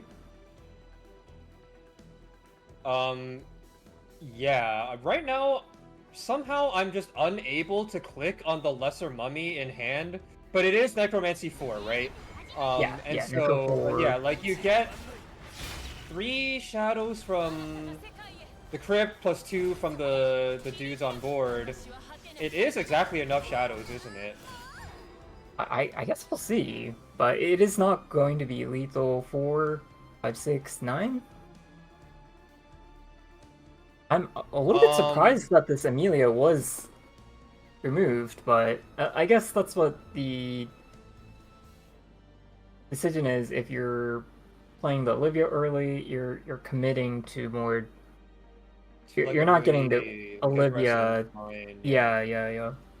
Because like the Serb is just you're just saying like I'm not gonna play Serb this game potentially. Yeah. It's your third Evo on the Olivia on your first super turn, so it's not looking good. Yeah, Happu basically decided not gonna play around the Olivia here, and gonna just draw for fun to see, but Ooh. yeah, Not even fill going it to be able to- down, not really gonna cut it here. Yeah, that's not enough damage.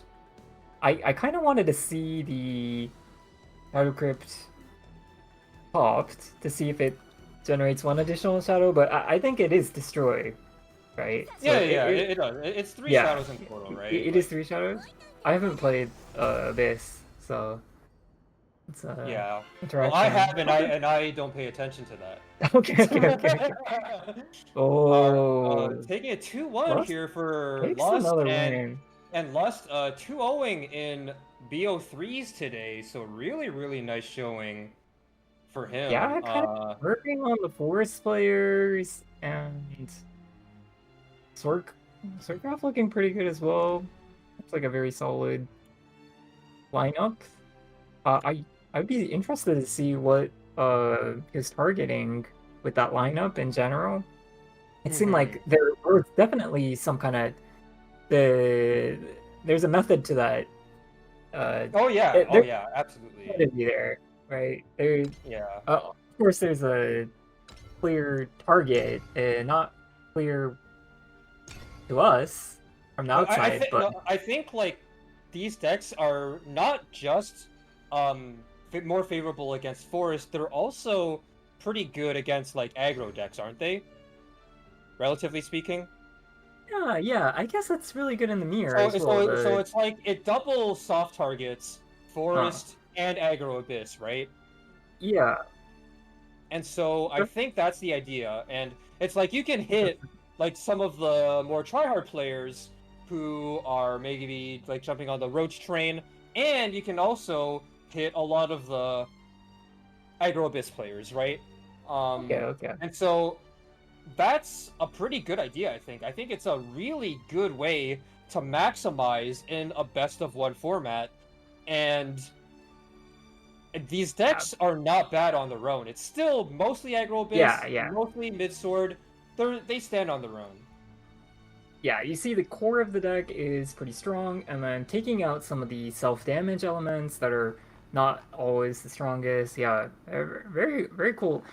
Before we leave, Lus, can you explain your lineup a little bit? You don't have to reveal anything because if it's your SVO lineup, but like what are you targeting? Is it the forest? Okay, am I too loud, or can you guys hear me? I can hear you. Yeah. Okay, so with this, as you can tell, like I brought a version of Abyss that was not exactly aggro, nor was it exactly mid-range. It had like weird cards like Apollo, and then it didn't run max out on Excella, nor did it max out on Memorials. It ran weird cards like Soiree. The matchups that I was targeting specifically with this deck is, you know how Sword right now runs like is starting to run lower on the early game and starting to run more towards the mid game.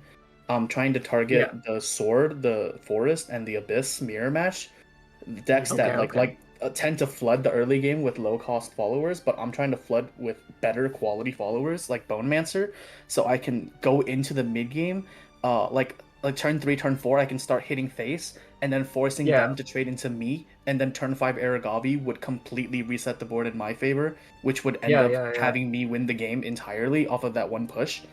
That was like my reasoning for playing this Abyss deck. And then this version of Sword, so that version of Abyss is pretty good, but it has some weaker matchups, mainly against more control-y decks, like the Dirt Rune deck with Spell Boost, the Ward Haven, and then the Sword, the big versions of Sword. But this version of Sword, you see, I play 2 copies of Urias. Urias is a card that what I found was if I have enough Odin checks in the mirror match, if I stick a Urias, I win the game automatically. That's why I play multiple Urias. I'm aiming to see this card every game during the mirror match. I'm aiming to see this card against Forest. I'm aiming to see this card against Wardhaven. I think this card is very good, but a lot of people don't know how to exactly use him. I think a lot of times, if you play Urias on turn 8, even if he gets cleared by an Odin, you still bought yourself a turn. For example, if I'm going first in the mirror match, my opponent can +1 Albert on 9 and kill me, but if I stick Urias on, or like, if I can stick a Urias before his Albert turn, then if he Odins me this turn, then I can then Albert him back, which would turn a absolutely unwinnable situation into a winnable situation, because the Urias then applies to burn as well. You know what I mean? So like, I respect it. Yeah, so that's like the type of lineup I'm trying to target. This is the kind of thinking that causes a man to come up with go second Jeb Knight, you know? That's what I was saying. I was like, this guy plays Yu-Gi-Oh! Like, when I saw this lineup, I was like, this guy is like, he's trying to hit multiple common matchups sort of at once without compromising, like, the fundamentals of what the deck wants to do. It's like you're playing some, like you're mixing in the non-engine, right? It's No. You laugh, but that's exactly how I felt. Like, I'm like, how much non-engine can I play? Yeah, it's like, this guy plays Yu-Gi-Oh! I get it. No, I like the lineup a lot. I think it's really smart. I think it's a great angle for this best of one SVO format. So I honestly, like, well done on that lineup. I think it's really smart. Yeah, well played and nice lineup. It was really cool to watch, and super interesting. Very very new take. That's very, very cool. And very fresh. Yeah, I like it. Thank you. Okay, I think Noire and I will be dipping now, handing it over to Zones and Lust. Yes. So bring the New York style to the panel. The New York style, yeah. The New York style, yep. Okay, how do I screen share? Do I just join the room with camera and then I turn on my camera? Or what? Yeah, join the room with camera. Try to avoid clicking on any of the microphone buttons. Don't let it do that if you can. And then I'll take care of the rest.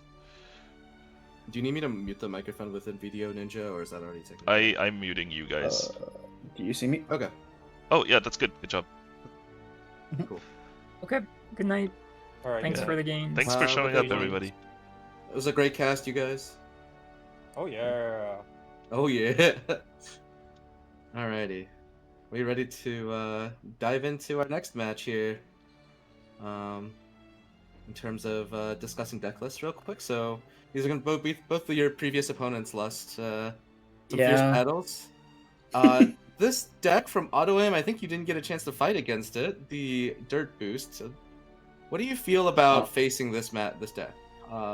In general, how do you feel about it? I think Dirt Boost, in my personal opinion, is the #1 overall deck in this format.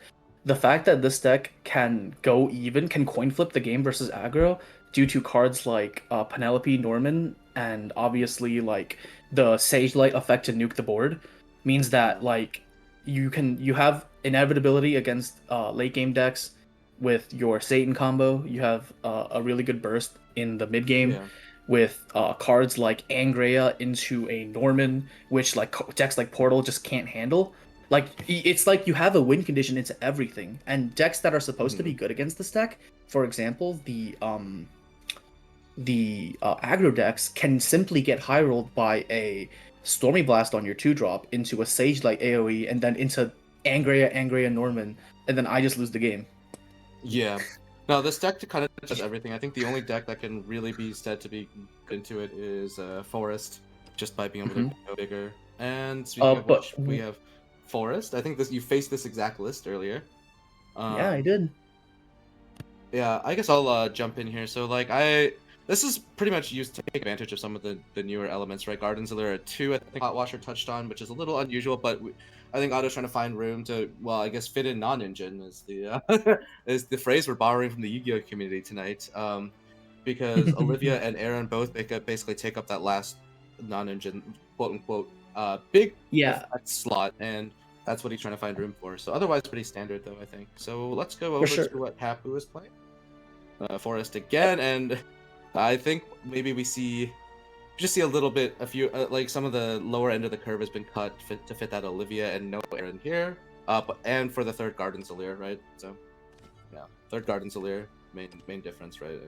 And then this is going to be is this aggro? This is just aggro a bit, yeah. With Balto and no Apollo, which is, I think, sort of where those flex slots go. I think sometimes that's flex slot. Yeah, so that's pretty much it. I think we can jump into this match when the players are ready. Balto, I've lost to exact damage from Balto a few times. it's a pretty scary card, and I mean the stat line is really tough to deal with. So, what do you think about like how would you queue this if you were playing here, Lust? What matchups do you think we're gonna get first? I think I want to. Yeah, I think I want to have the Abyss deck queue into the Forest deck. I see. Yeah, that also. That one thing I've always wanted to say was it's really interesting seeing how the Forest players choose their 2 flex spot cards, because we know that like in the Forest Roach deck, around like 36 to 38 cards of your deck are like locked in, like those cards can't switch. And then there's like a tiny amount of top end that can switch. For example, you can play Titania, you can play Aaron, you can play Olivia. Some people have choose to play like different cards. It's like what we call non-ending, but like I think it's Titania, and then Lamaga I think is a really interesting one. Yeah, Lamaga for sure. Although Lamaga's biggest issue is that, well, she's not entering in this match, but her biggest issue is that she doesn't shore up your bad matchups. I think. So exactly. You don't really want to play win more cards. So Autoaim, I think the one thing that was interesting, I was looking at some of the player mulligans. Happu kept just a Fairy Convocation, which is very reasonable. There's in this matchup, really pressure is nice, but the most important thing is to get that Godwood staff down, and all of that. And then Autoaim notably kept the Foresight, which, I think not a usual choice, but I think he's kind of showing some respect to needing to get some of the spell boosted effects out in a faster time span than other matchups might be able to afford. So I can this matchup is in theory a Forest favored matchup, but it really depends on how good the Forest player's hand is in the first few turns. Are they able to quickly find their Godwood staff? Are they able to find answers for potential Angrea into Norman turns from the opponent? And are they able to play the game without exhausting their hand size too early? If all things go well, then the around turns 6 to 8, Forest can look to put on some pressure and then hopefully go in for a kill on turn 9 before the Rune player can potentially win on turn 10. That should be Happu's game plan in this matchup. Right. One thing that's going to give Happu a little trouble here is just that she has not drawn into her card draw, her Godwood Staff, the probably most important card here. Autoaim has a bit of development here. I think maybe the default plan here is to go for some card draw. Could also just go for nuking this board. Not necessary, but I think one thing to point out is that in these lobbies you can actually see your opponent's deck. So with this opener, he has no idea if Happu's playing like a standard Roach deck or a more tempo-oriented one with the Twinkle Toes. And I remember the older builds, which were a little less combo oriented, and I would love getting that Twinkle Toes damage, even into this Anangrea, like it's almost game winning from this spot. So, even though there's just 2 phase on the board, and we know that Happu's not playing any significant buffs, just taking that time to clear and preventing damage is going to be nice for Autoaim here. It's going to let him make better use of the Normans down the line. You just don't want to be in a spot as Rune where you're forced to heal, because there's actually a pretty big opportunity cost for all your healing in a matchup like this. Exactly. But yeah, Forest is not finding any copies of their Garden's Allure, no copies of the Ward, Glade, and no copies of... I think she just played Garden's Allure this turn. There is Garden's Allure. Yeah. Make sure you're watching the screen share, by the way, instead of the stream for the game. Oh yeah. I think you might be behind. She started that turn with the Garden's Allure. Yeah. But she's still looking for the staff. Yeah, I made that mistake last week. No worries. Okay, so now Autoaim is going to be converting that early foresight rather. And the did he play an Anangrea? I think he did. Right, so all those spell boosts. Yeah, and the Anangrea, right? Like just playing 2 spells and a single follower gets him to to enough spell boost. Yeah, to 8 spell boost total now. But the homework times were drawn later, right? And they're already converted by now, which is pretty crazy. But those are generally unconvertible before the Anangrea in this new build. So now empty board here. Happu has a setup turn. She's still missing. She has just a Carbuncle. Having just a Carbuncle here makes the lethal patterns a little more difficult. It costs 1 to some amount of damage. She's looking to use this Carbuncle to buy some 0 costs. I can see it. No. Never mind. Reading too much into that. Okay. And Autoaim draws the Norman for turn with a healthy bunch of sigils. I don't play this deck. I think Happu's hand is in a very weird spot, because ideally she wants to be looking for a tempo roach to hit your opponent's face down to an area where like she can comfortably kill. But the issue is she has no second bounce, nor does she have Godwood Staff. So even on her kill turn, if Carbuncle is her only bounce, then that drastically reduces the amount of damage you can do on your kill turn. So she has to find a Godwood Staff or a Bugler fast, or else you might risk taking it into the turn 10s where Rune can potentially win the game automatically with their Satan combo. Yeah, but I was gonna say, I wonder what Autoaim should do this turn. And he's taken advantage of Happu doing nothing. And instead of developing Kuon, which would be the default play, he's developed Norman with a pair of Barrier Golems, which is going to demand even more resources from Happu to clear. At least an Evo, right, in this case. Lily Evo will guarantee the Norman and one of the Barrier Golems go down here. Draws the 3rd Veil. This is actually a pretty insane draw from Happu here. Oh. I will say, though, I think Norman is actually not that great, specifically into Lily, because Lily answers almost the entire Norman by herself. Like, she clears the Norman herself, and then she also can clear off one of the 3/3s, assuming any fairy runs into the golems. Yeah. I mean, technically, you need to play other cards with Lily always, right? But yeah, I get what you mean. Yeah. Yeah, I think that was a little out of order there with the ambush. I would have liked to poke down the barrier, but I guess it doesn't really matter. I think all the damage ends up being the same. Happu is trying to make some hand space here. Going to use the first Veil to buy a bit of tempo, right? Because this is going to force out another bit of at least some kind of response from Autoaim. Looks like the Kuon is going to be the play here, but I don't think Autoaim needs to use a Super Evolve here, right? If you bait out a Super Evolve here, or is he? He actually is. I think putting up some pressure with the Super Evolve is good, because you're forcing out even more answers from Happu, and she's clearly running low on hand size now. As a Forest player, you don't really want to be like in this position. Oh, and now if she... Ooh, that is such a good draw. Yeah, good point. Then again, there's not a really clean answer to this Kuon, right?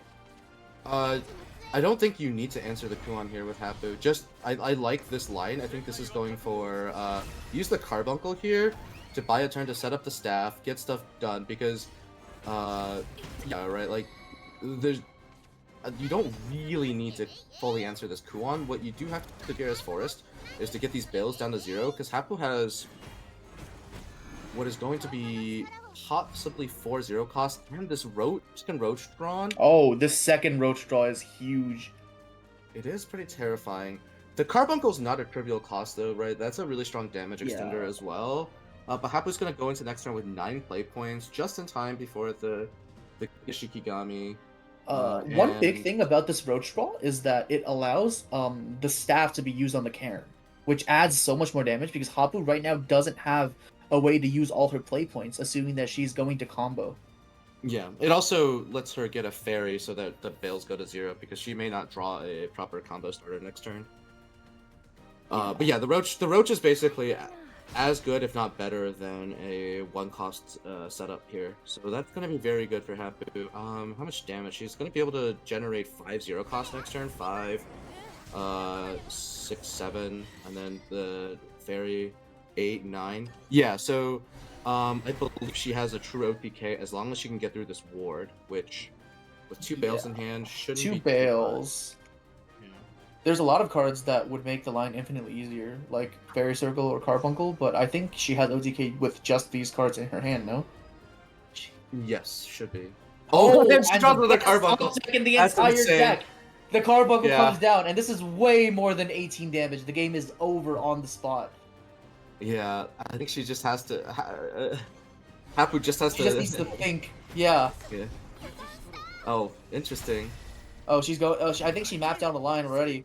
That doesn't need this Carbuncle. She's here to show that she never needed the Carbuncle in the first... Interesting, though. Wait, what is going on here? Oh, the triple Roach. Oh, she's showing off with the triple Roach! Wow, okay, that's... That, you know what? God. We were talking about how the staff can be used on the Lambent, which adds up to the 20. But the triple Roach, that's also pretty stylish. You gotta appreciate it when you see it. Yeah, this is like the issue with the matchup. If Forest sees their Godwood staff and also has the correct cards, there's very little the Rune player can actually do. You see, Autoaim has tried to put on pressure with the Norman into the Kuon, which versus a lot of decks would be a lot of pressure, but Forest just has Lily. Some people run the preferred solution to Godwood staff. The card I'm talking about. Yeah, Mr. Odin himself. And just kill it. Sometimes, but it's really hard to fit that all that non-engine in your third boost deck. Okay, to be fair, I do not wish Forest to win this set, so Forest winning 1 game is good enough. Well, this is auto. Forest. Now, well, it's a different platform. Oh no! So Forest is guaranteed to win. Forest is guaranteed to win this set. Yeah. This is not good. Yeah. Yeah. I think when we were watching, Pot asked you about your lineup, and I was just like, I think the simple explanation is that he just hates Forest. Yeah. What's wrong? See? No, because I know in Shadowverse Super League we have a bunch of players that are all really good on Forest, like some of the best Forest class players in the entire game. So I need to make sure my deck is at least good versus Forest. Now, I'm kind of curious how this matchup goes. Forest versus Aggro Abyss. I think this is actually pretty even, although just because of all these tempo grabbing elements in the full stack, right? And then the Aggro Abyss deck has this issue where it often hits itself in the face. JZ. Despite how it looks, I actually played quite a few games of Roach last set. I had quite a few of the players from Disaster coach me on Roach. I have 100 Roach wins. I'm very proud of that, actually. That's pretty good. This is an awkward for Autoaim. I think he might just... because he doesn't want to overcommit. This Wella card is really strong. Is gonna go with the... Yeah, okay. Saves the Lily, Wella forcing out the Evo point here is very good. Because Otto wants to hold an answer for Aragavi. Yeah, exactly. How would you have felt if you didn't use the Evo point there and just traded your Mei and the Karen into it? I think you can afford to do that. If you do a completely empty board, then you can give Abyss a turn to set up the Crypt, which causes you more problems. Yeah.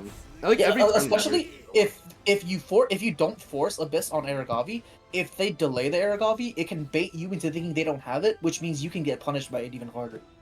Right, and then there's also the idea that getting them to Aragavi does lower their health, which, you know, there are some breakpoints where having the Roach and enough setup means you can grab the game from that spot. This is not one of those breakpoints, unfortunately, but...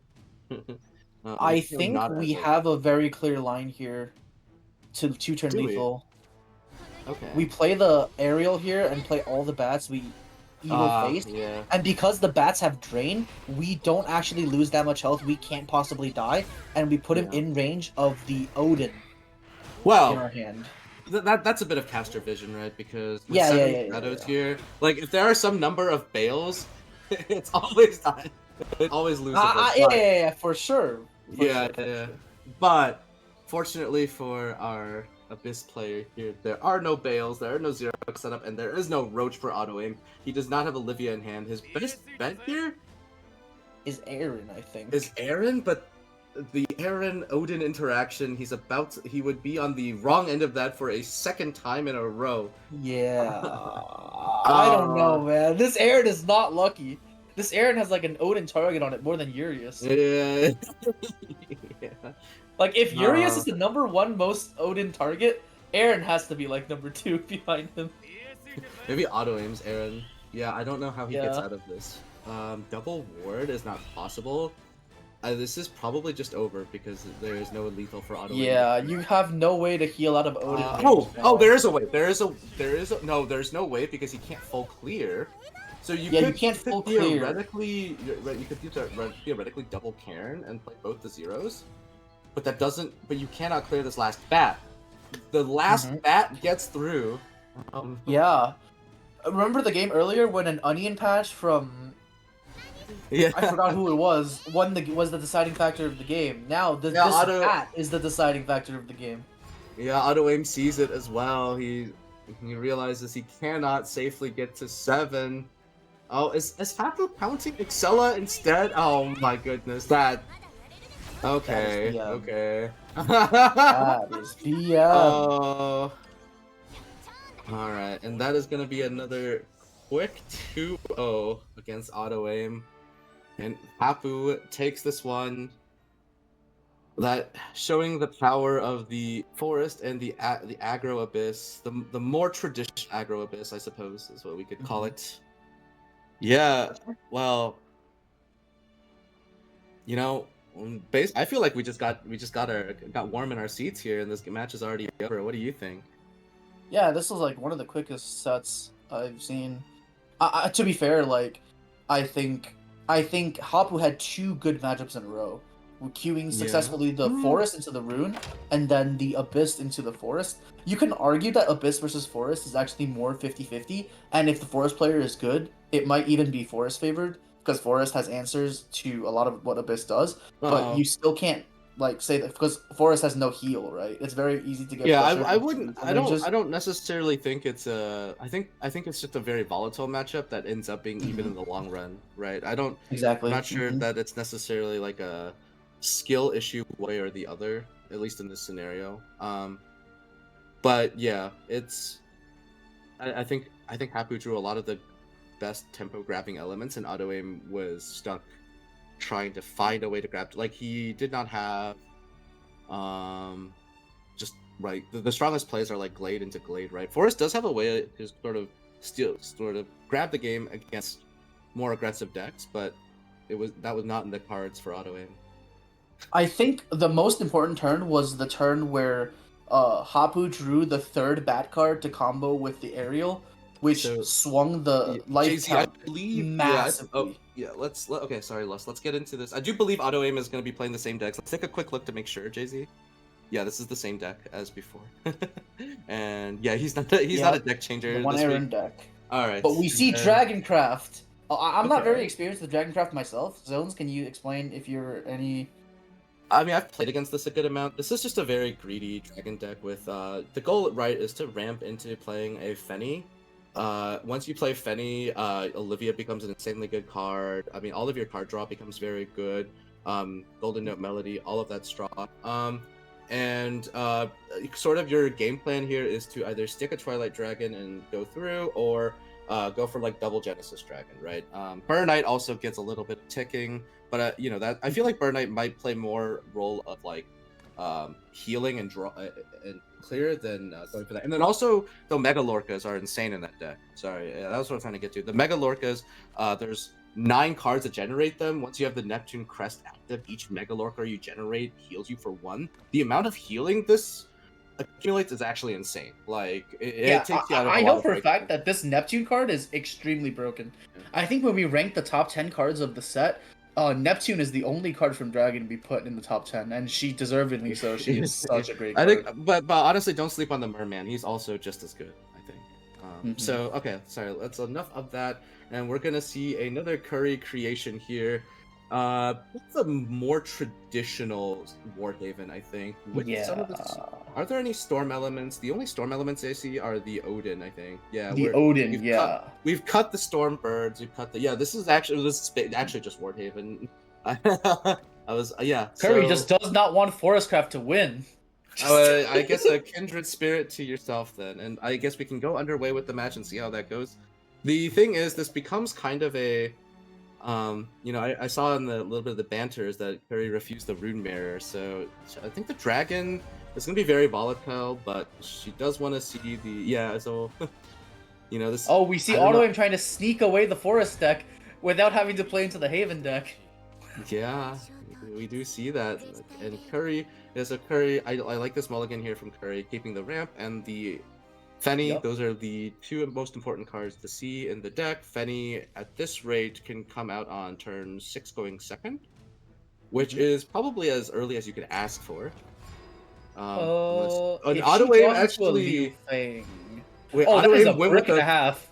Full keep... But here's the thing, this is a matchup where you can afford to go for this, right? Because you're not going to be under pressure in the early game. The only thing that really pressures you is your opponent ramping. Are we though? Because the Dragon Sign into Merman is the signature combo of this deck that puts on so much pressure. You can't really do it going second until turn 4, right? So it doesn't actually come out that much faster to going second. And I think I think the reasoning here is like the Bales are really critical later on down the line. The staff is super important too, and most of your deck, right? The rest of your deck is mostly fairy generators. I can see the rationale. I think I would have kept maybe only 1 Bale, but it's paying off now, right? Like he literally has all of his late game in his deck, and he can just go in. Actually, he has to decide whether to use the May or a Fairy here, and he's going to play for... But we're going to see a very scary curve from the Dragon player. A Merman into a coin turn 6 Neptune into a coin turn 7 Fenny. This is probably the... Oh! Wait, okay. We're not going to choose to delay our tempo for a potential earlier Fenny. Yeah, this Merman into coin Neptune into coin Fenny is... kind of scary. I think the Merman is absolutely correct here. Also, I think something needs to be said. This is virtually must-win for Autoaim, because if he doesn't get through this match, he will have to face the Forest versus Warhaven. Yeah, let's not talk about that matchup. That matchup is but this is not that bad for him. I think you go Fairy into... Oh, he's actually gonna start with a Garden earlier. Fusing away the Roach. Wait, he's thinking about it. I don't know about that one. I'm not so sure about this, because the play I had in mind is Fairy into Bug Alert, and then use Bale to shoot the Merman, and then and that gets your 3 cards played. Is he listening to me? Okay, you know what? I think he's just messing with the viewers here. Yeah, if he hits the Merman here, you're really sad if you hit the Merman here, but like you can use Fairy and then Bale. I think that's okay as well. It is okay, but Autoaim's hand is looking short for answers for this Neptune that's about to come down. Yeah. The question is whether or not use the Fairy here, I think. Which I'm okay with this, because like most of the damage you take from this deck is not going to be too significant. Getting some setup is good. Drew another Roach. That's really interesting. So Kuri will grow the Neptune here. Okay, you know, like, this is actually looking losable for Autoaim on board here. Yeah. Can we see a Super Evolve Megalorca? Oh, we are seeing an Evolve on the Megalorca. It's the Super Evolve won't be available for their turn, but that Neptune does threaten the Super Evolve, and Autoaim has drawn another Godwood Staff! He's gonna have to commit. This is such a bad series of draws from Autoaim. Okay, I think it makes sense now. Unfortunately, he's gonna have to commit another Bale this turn, I think. And the nail in the coffin is the Fenny is about to come down next turn. Oh, that's I don't know if that's a nail in the coffin because there's no immediate draw. So yeah, Otto probably has 2 or 3 more turns to try to get into the game. So I'm interested in him fusing away the roach instead of the staff. But I think he's I think I would have personally fused the staff, but again, I'm not as good as a forest player as Autoaim is, so perhaps he has like his explanation for why. Well, I think it comes down to this is interesting. He's thinking about making a strong board into the Fenny here. Yeah, to punish the Fenny. But I think the issue with this is now Kuri just drops a Burnite and Autoaim will lose. Yeah, Autoaim no longer has any glaze left, meaning that the amount of zeros you can have is greatly diminished, and while the Neptune... Yeah, there we go. Here's a Burnite. What's she gonna discard? She can discard a Fenny, right? Yeah. Which I think would you Super Evo here for the crest? No, I don't think so. I think discarding an 8 means that she had it signals that the second 8 is in hand. Exactly. I don't think you Super Evo here for the crest because that's not really how you win this matchup. Because from Kuri's perspective, like Autoaim's hand must have been pretty crazy to go through 3 bales and still be ticking. I think. Yeah. It's time for the namesake card of Ramp Dragon to come down. And also, here's the thing, right? Like, you need a super to secure your Fenny turn. So, here we go. We have 1 draw off of for turn and 1 draw off Ruby. So 2 potential draws that are Fenny discounted. Yeah. I think the best draw we can have is Olivia, right? Olivia is insane after Fenny, yeah, because she gets discounted to like 4, which means she refunds 2 play points. So she's a 2 play point, heal 2, draw 2. And what does Autoaim do here? Yeah, this is what from this spot, I really hate that we lost Roach. Yeah, I think if we had a second Roach in hand instead of a second staff, we would be in a much better position here. It would be, but it's hard to say as the counter argument because once you're in this spot, you don't know what kind of Olivia chaining you could be up against. Yeah. So that makes poking face with Roach also a dicier proposition.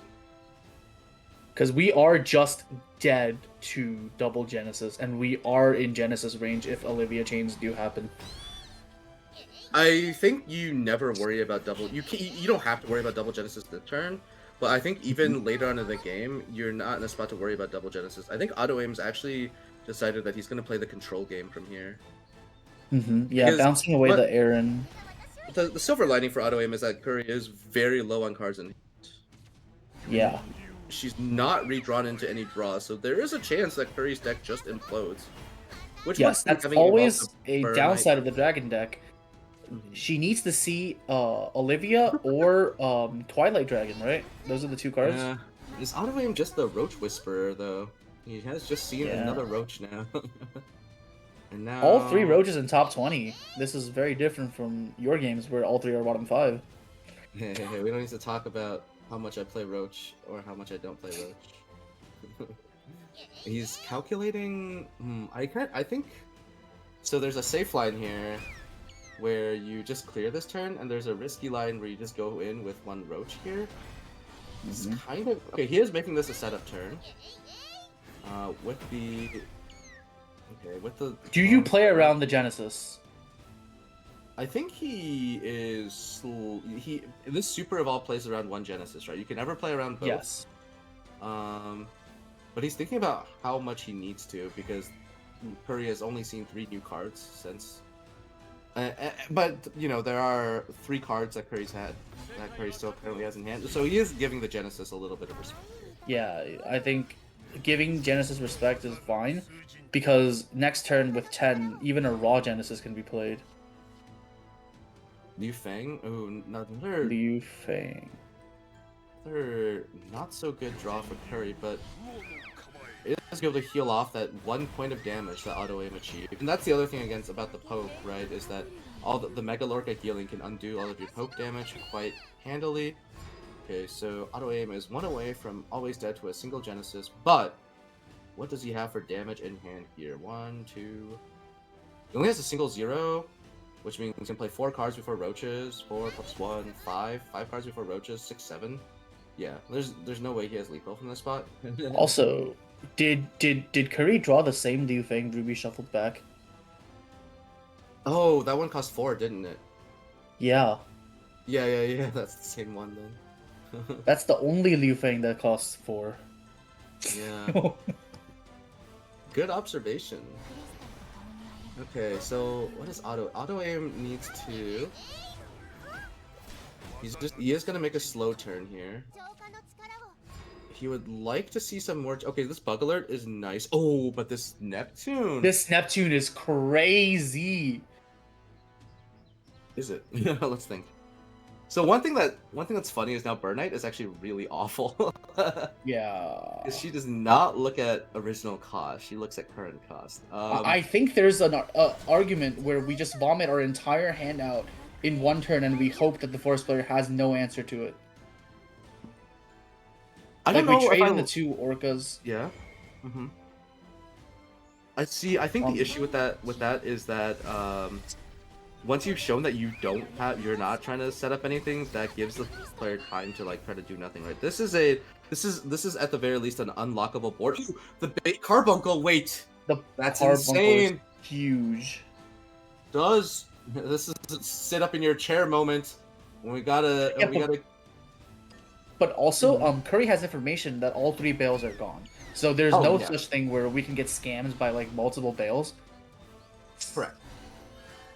That is definitely the downside of having all those bales early. As weird as it is to say. There's a world where we go for 1 roach to crash into this Neptune. Nope, never mind. Yeah, how do we clear this Neptune then? We can't. We have to. How do we clear? Yeah. Too large. Too large. We have to run a roach into it. No, right? Because we have 7 total stats with the cairn here. Yeah, so he's gonna use the cairn and 2 fairies here. Open the circle, I assume, and then run 1 roach in. I think that's Genesis is 9, right? Yeah. I think you stop worrying about Genesis at this point. I think we stop worrying about Genesis, yeah. Yeah. Can Kuri top deck it though? Well, I think that's what we're gonna see. Here it comes! Right. Genesis Dragon! Oh, wait! Draw 2? Wait! Oh no! She's failed to draw the Genesis Dragon, and that is going to be... I don't think she can convert off of that. Wraps, yeah.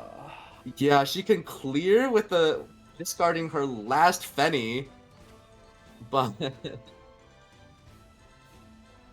Ay. You think it's unlucky to discard Fenny? Maybe that's the problem. Yeah, I think discarding the Fenny early made the deck go against her. What do you think? Yeah, right. It's gotta be it. Yeah, and that's gonna be... Right, this is the issue with Dragon. It's scary when they have the Genesis Dragon, but that is your only way to win. You know, it's not so good. Autoaim is just counting his damage, and he has enough. Yeah, and now the forest...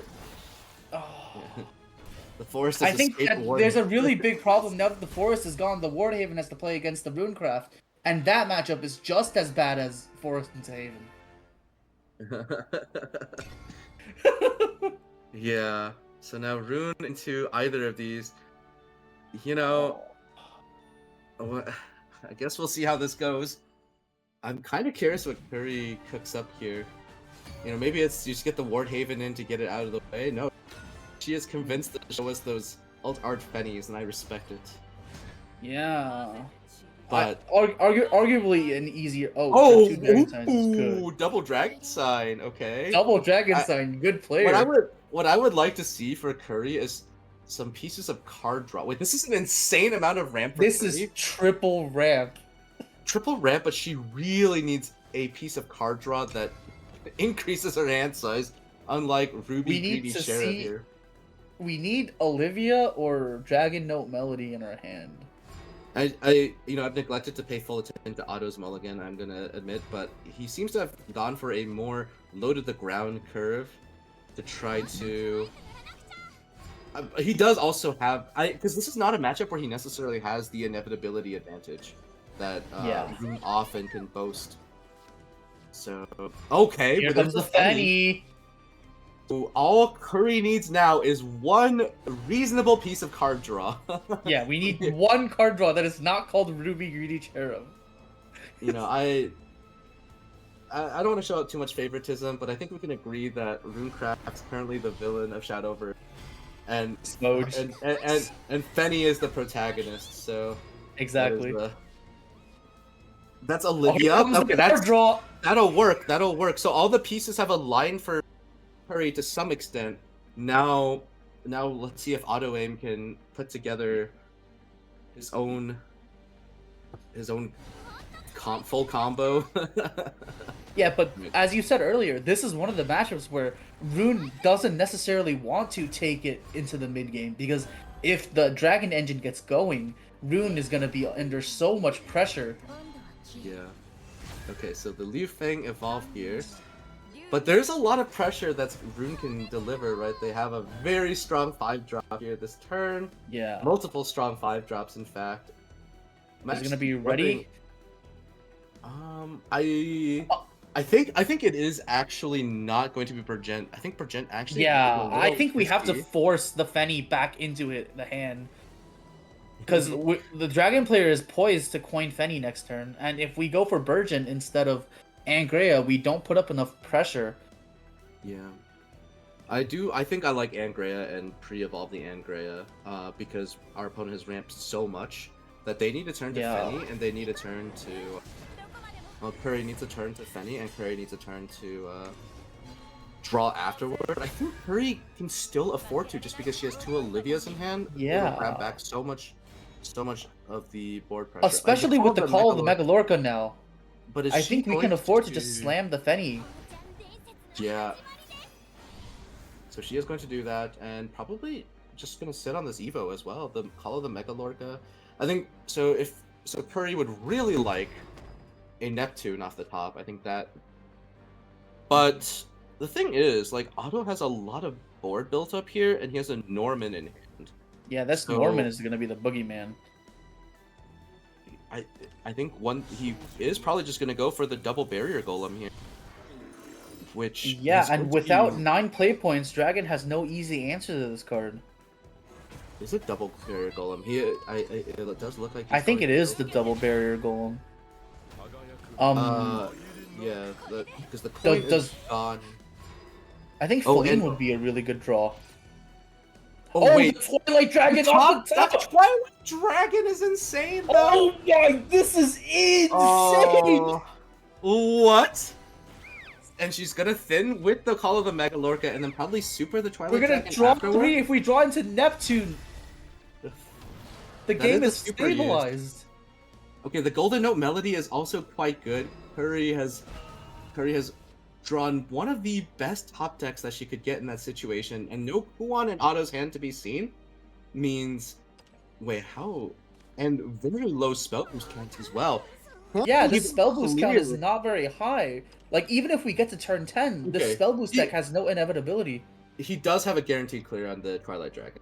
We get too excited one way or the other, because the Angrea just offers so much board clearance. The William, I think William Super also does it now, because that was his 4th, but the William can be held for later, and Angrea is going to be used here to deliver this clear.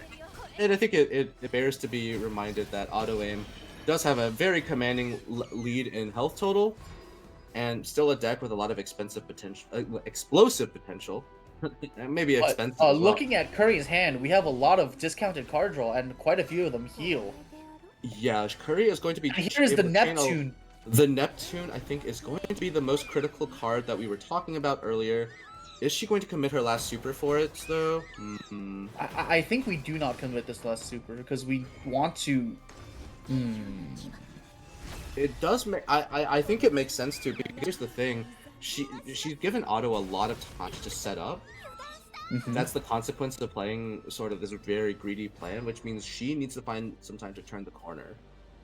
She also has 2 full cost Olivias in hand. She needs to find time to play if she needs to. So buying time with this super makes a lot of sense. Now Otto, 987 on the spell boost. Yeah, because of the consequence of playing that Norman turn, while it was huge, is that is a turn, and this Burgent that never got played, right? These are spell boosts that did not end up being manifested.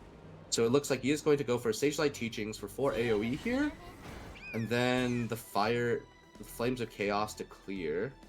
You were about to say Fire Chain, weren't you? No, come on, man. There's nothing wrong with that. I know, I'm just saying. Yeah, probably going to looking smart first, although there's a case for holding it for later.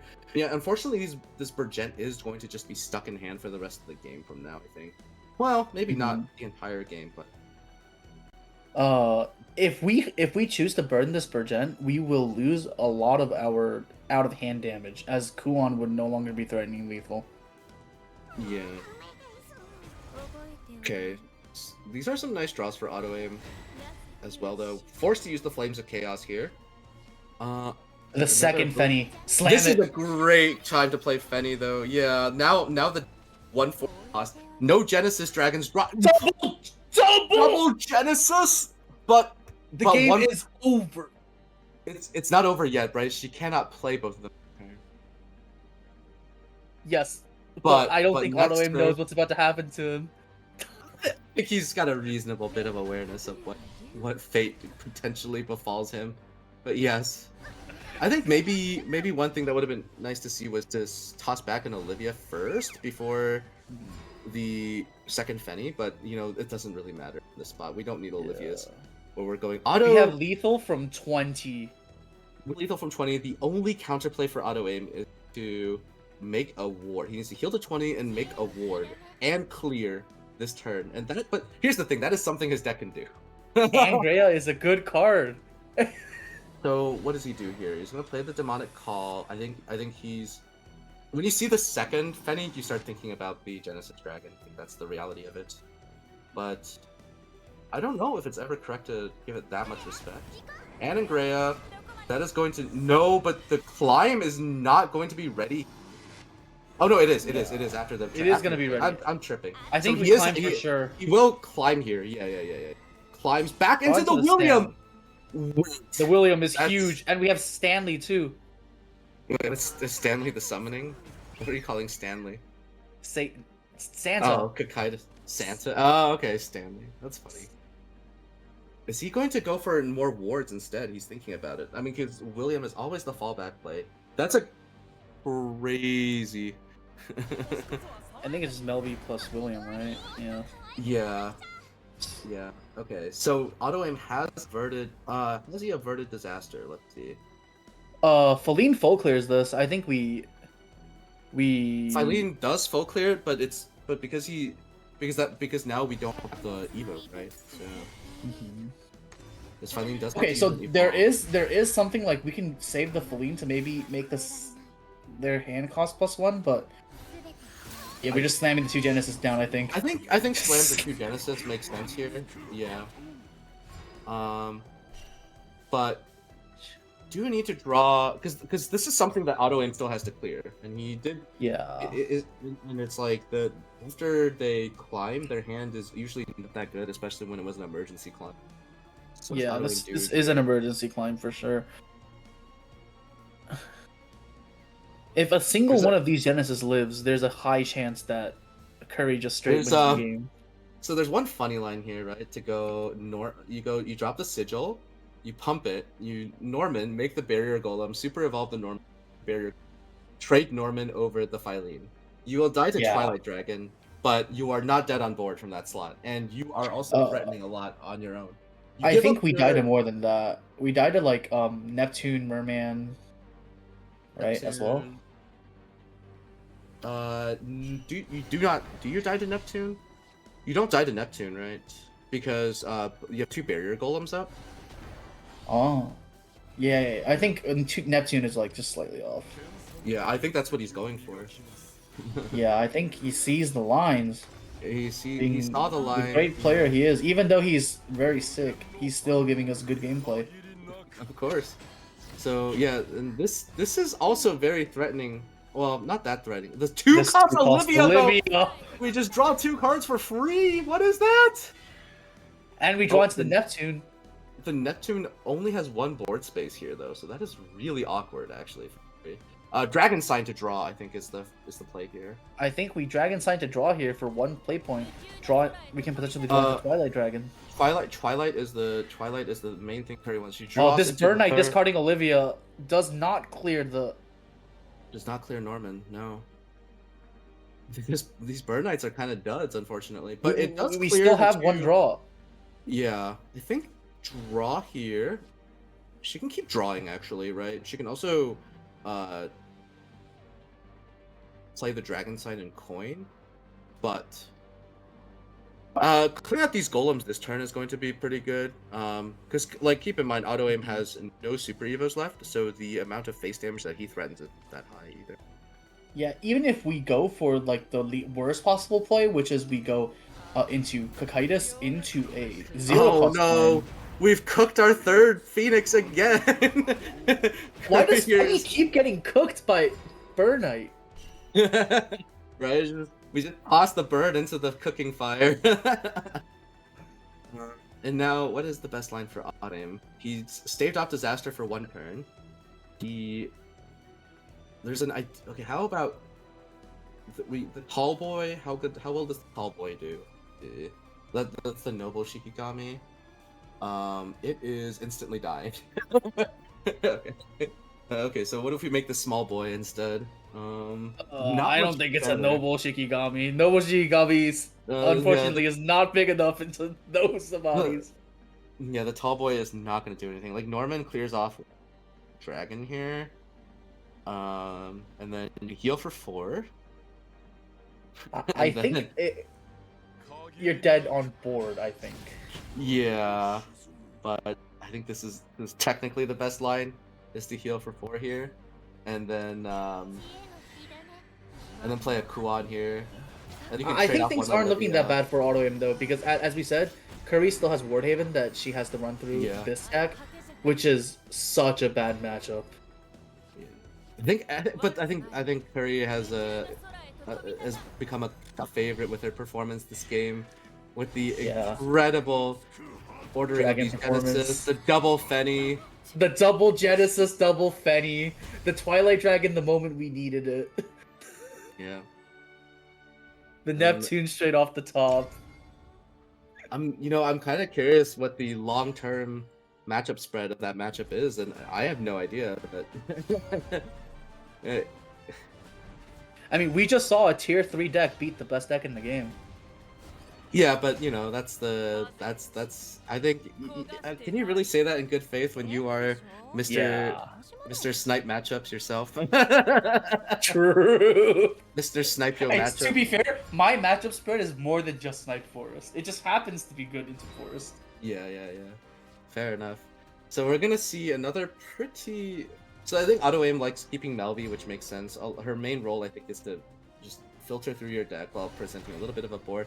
Kuri tossed aside the Salafa, which also I think makes sense. That's not a card that tends to get a lot of value in the matchup, and rather we want to be evolving Wilbert into Super Aether, into yada yada yada. I think everyone knows this deck. I think we have like these 3 legendaries that Zones does not like to see in the Haven player's hand. Yeah, I mean, I don't actually mind. But it's because I haven't actually been playing for. That's the real secret. Okay, so but I think this deck is much rather be on the draw than the play, because being able to coin Wilbert into Coin Aether is so much stronger than having to slam Wilbert into Slam Aether, right? Yeah. I think one thing that production here has shown us though is apparently there are no spell boostable cards in Autoaim's hand. So that is going to be... just in time to see the first one. I did see you Santa's flickering come at early. JC. Okay, and in fact, Autoaim is going to save on this Anangrea and just use the Sage Light teachings to blow up the board. This is not I think a bad deal Autoaim for is trying to him. play the long game. Kuri is just gonna have to full pass this turn. But I think one thing that people underestimate about the Haven deck is that after 1 or 2 Aethers, all the chaff is out of your deck. So Yes, most of your draws will be higher quality. And there are 3 Odins in that deck. Yeah, that's true. The issue is how long can we go on as the Haven deck, because now Autoaim has drawn the Kakaitis, does not have the Climb yet, which is, I guess, not the order you'd like to draw those 2 cards, but, you know, the Kakaitis game plan does not care about how big your board is. There are a lot of cards that Autoaim would like to have in this matchup that he does not currently have, which is probably why he's thinking about how to proceed with this turn. William is a card that he absolutely needs to get reasonably early, which is probably why he's hesitant playing Anangrea. I actually think this turn might be play Insight, and then play the Sage Light Teachings for Sigils. Oh, yeah, I think this might not be an Angrea angle, because there's barely any cards with Spell Boost, and this 4/4 does not do anything into a potential Wilbert turn. Yeah, into a actualized Wilbert turn. But it's really hard to say. Like the Anangrea, you know, like there's something to be said. Oh, and the William shows up right after the previous Anangrea played, so not too bad. The Burgent is huge here. I do like this Burgent. I think Autoaim is considering whether or not to play it. I think we Super Evo this Burgent to try to get the board back. Oh, I don't know about Super here, but I do think we play her and evolve her. Because the issue if you don't try to stick something is next turn we're gonna leave at least 1 knight from Wilbert alive into a potential Aether turn, and if that happens, our William is not big enough because it was just drawn this turn. Yeah, I think the issue with trying to go for too big of a Burgent, like even if you go for the Burgent here, well, Aether Super Evolve only gets 6 attack, so yeah, it would not be able to clear. Well, you know, we would require a knight, but I think the other side of that though is that I don't know if Wardhaven cares too much about the one Burgent. So, you know, I do like the line of thinking there with getting the Burgent there to try to force the Wardhaven to do something, but I also don't know if Kuri's that sad to have to use up the Holy Cavalier to get that clear, and then we're down to Super. So now, I think this Willy is just short to be able to clear this board. Burgent boosted him twice. No, it's off by like 1 card, right? Oh, no, it is a clear, right? It is a clear. The Onion bumps into Grimnir. The Demon summons, then bumps into Aether. So then now he boosts to 5. Oh no, that's only 5. Oh, that's only 5. That's only 5. I'm kidding. No, it would boost to 6. It would boost to 6. It is 6. It is 6. Yeah, I doubted myself. That's 6. Right. And then that's 6. Yeah, I had 6 in my head, and then I lost the number. Yeah, exactly. So the William does clear here, just in time.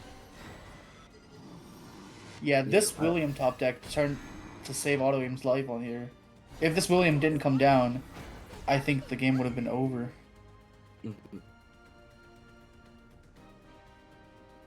At the same time, I think this was the one chance that Kuri had to really push for the win.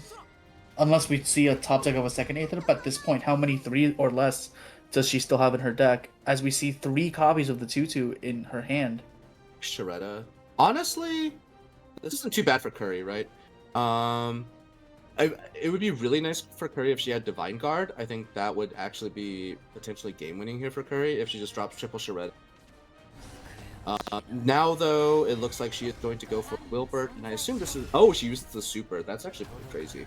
The big Wilbert. Yeah, because, I mean, I think what you would like to do is to be able to use a normal Evolve. And save the Super for another Aether, but...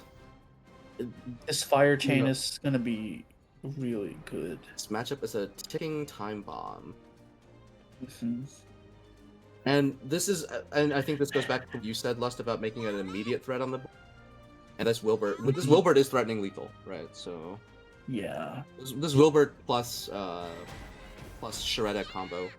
So Autoaim is going to be able to use the Flames of Chaos for another clear here. Also, Oh, but wait, it leaves behind 2 Cavaliers. Mm-hmm. If he This commits the super. doesn't. He's gonna super. He's gonna super. Oh. Yeah.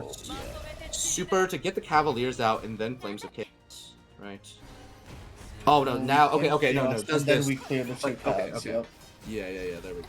Okay. I wonder if last turn was just play out 4 2-drops and then also just Super Evo to put like 30 health worth of stats on board.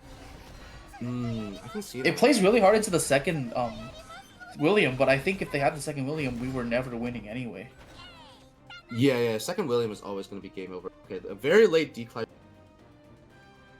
How bold can he be here? This is looking at 10 damage. He cannot afford to be too bold here. So if this is exactly strong enough of a board. Actually, though, one funny thing Autoaim could try to do here is just Cocytus and Super Evolve it, but I think that's loose because the Cocytus deck is actually not.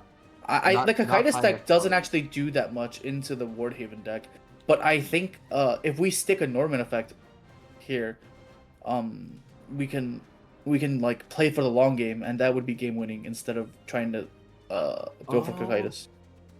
The biggest challenge with trying to play Norman here is the sigil count, which means a lot of him is going to have to This Sage Light Teachings is probably going to have to commit into 4 sigils. Yeah. Because I think Melvi, you would like to use Melvi for sigils, but that is just not enough sigils. How is he going to draw 3? That makes sense. And I think we always go draw 3 because there's no more Evo points from the Haven player side, so the amount of damage that they can push every turn is already like... No more super. Yeah, no more supers, yep. So they can't push that much damage, even if we leave one of their wards alive.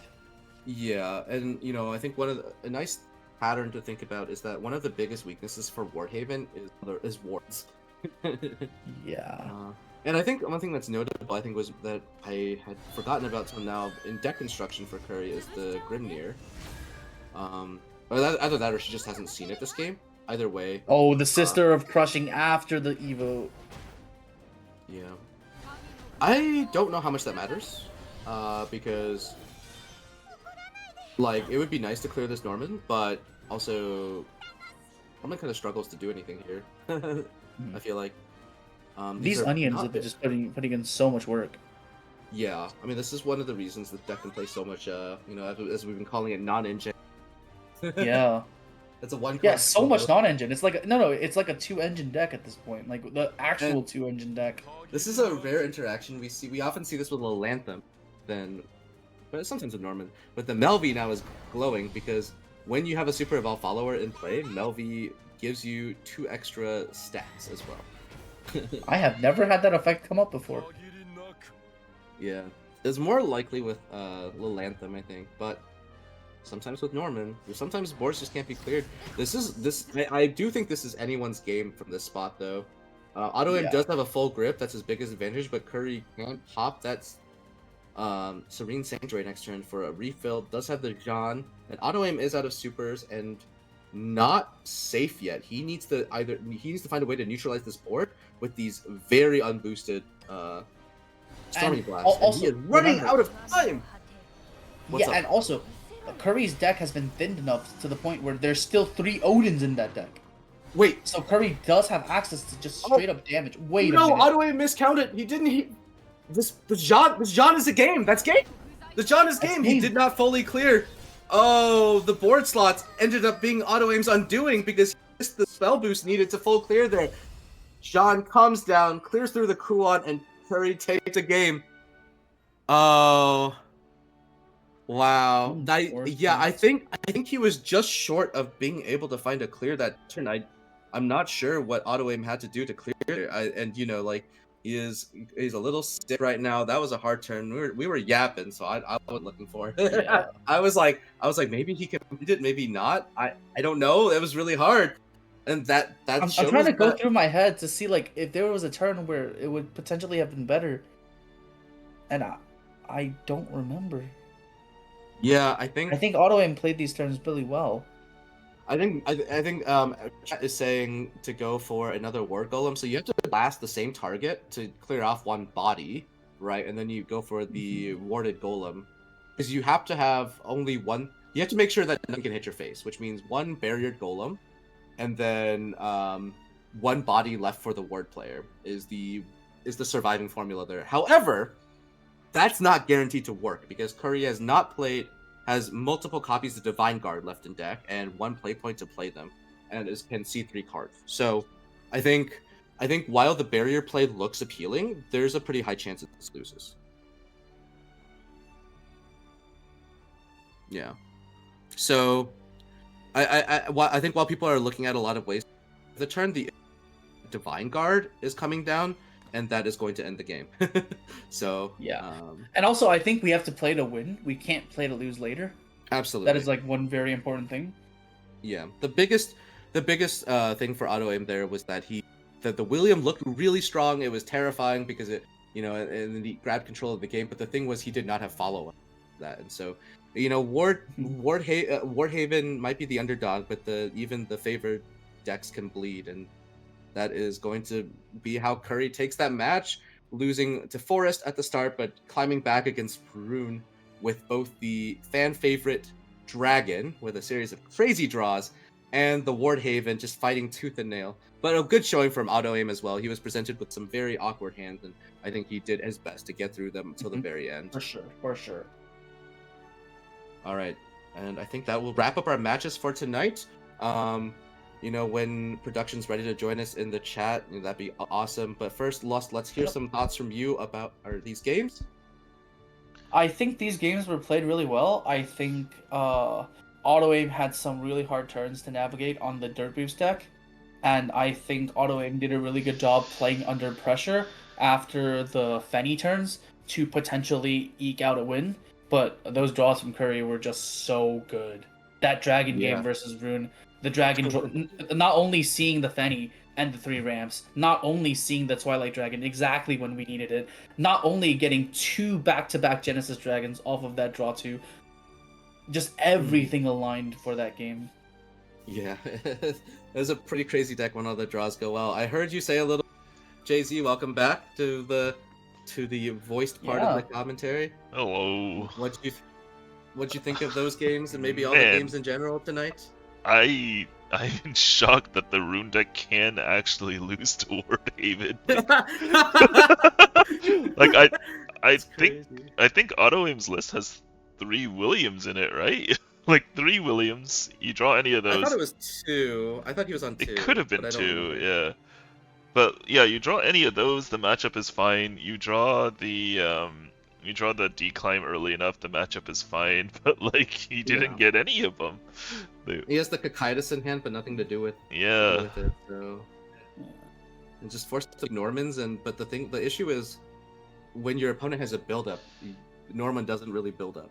So yeah, Norman really excels in this spell boost deck because you can usually combine it with the Wind Blast and a Demonic Culling to kind of make sure that Norman has a free turn to do his thing. But if you don't draw or boost those cards, I saw you clicking button hoping to show up. Yeah, it's Autoaim's entire hand was unboostable. I was clicking the button is it bugged? Doesn't it normally show numbers? I thought you were just trying to get us to emphasize it, so I was like, oh yeah, JC's having a good day. Just really confused by this hand, man. I think if there's anything we can say is that Autoaim is not boosted. Yeah. Ooh. Unfortunate. Right. Well, I think that wraps up our matches. Thanks for inviting me along for this again, Jay-Z. It was really exciting to cast with my fellow New Yorker here, Lust, and talk about some of his insights in the game. I had a great time. That was my closing statement. Lust, what do you have? And then we can pass it back to Jay-Z. Yeah, I thank you for inviting me to play and to cast. It's an honor. Obviously, I'm not as accomplished nearly in Shadowverse as a lot of the peers that are on the Super League. So I, again, very honored to be here. And Zones obviously had a lot of insight. And I'm glad to cast with you guys. Yeah, I don't know. You did great today, Lust. I think you'll be making a repeat performance if you want one. Apparently, you also won easy 7k channel points, which is insane. I don't. I honestly am shocked that any viewer of mine has 7k channel points at all, because like you have to earn those by watching me stream, and I don't stream often, so. You took a lot of lunch money today. Holy moly! Yeah, really exciting matches. So many just down to the wire. Like even in the matchups that you think are completely one-sided, we see close games sometimes. Just like luck of the draw a little bit, but also our players are playing really well, I think. Absolutely. All right. I think that does it. Thank you everybody who turned up today to play, cast, and watch. We'll be running it back next week for sure. Good luck in your SVOs, and I'll see you next week. You guys.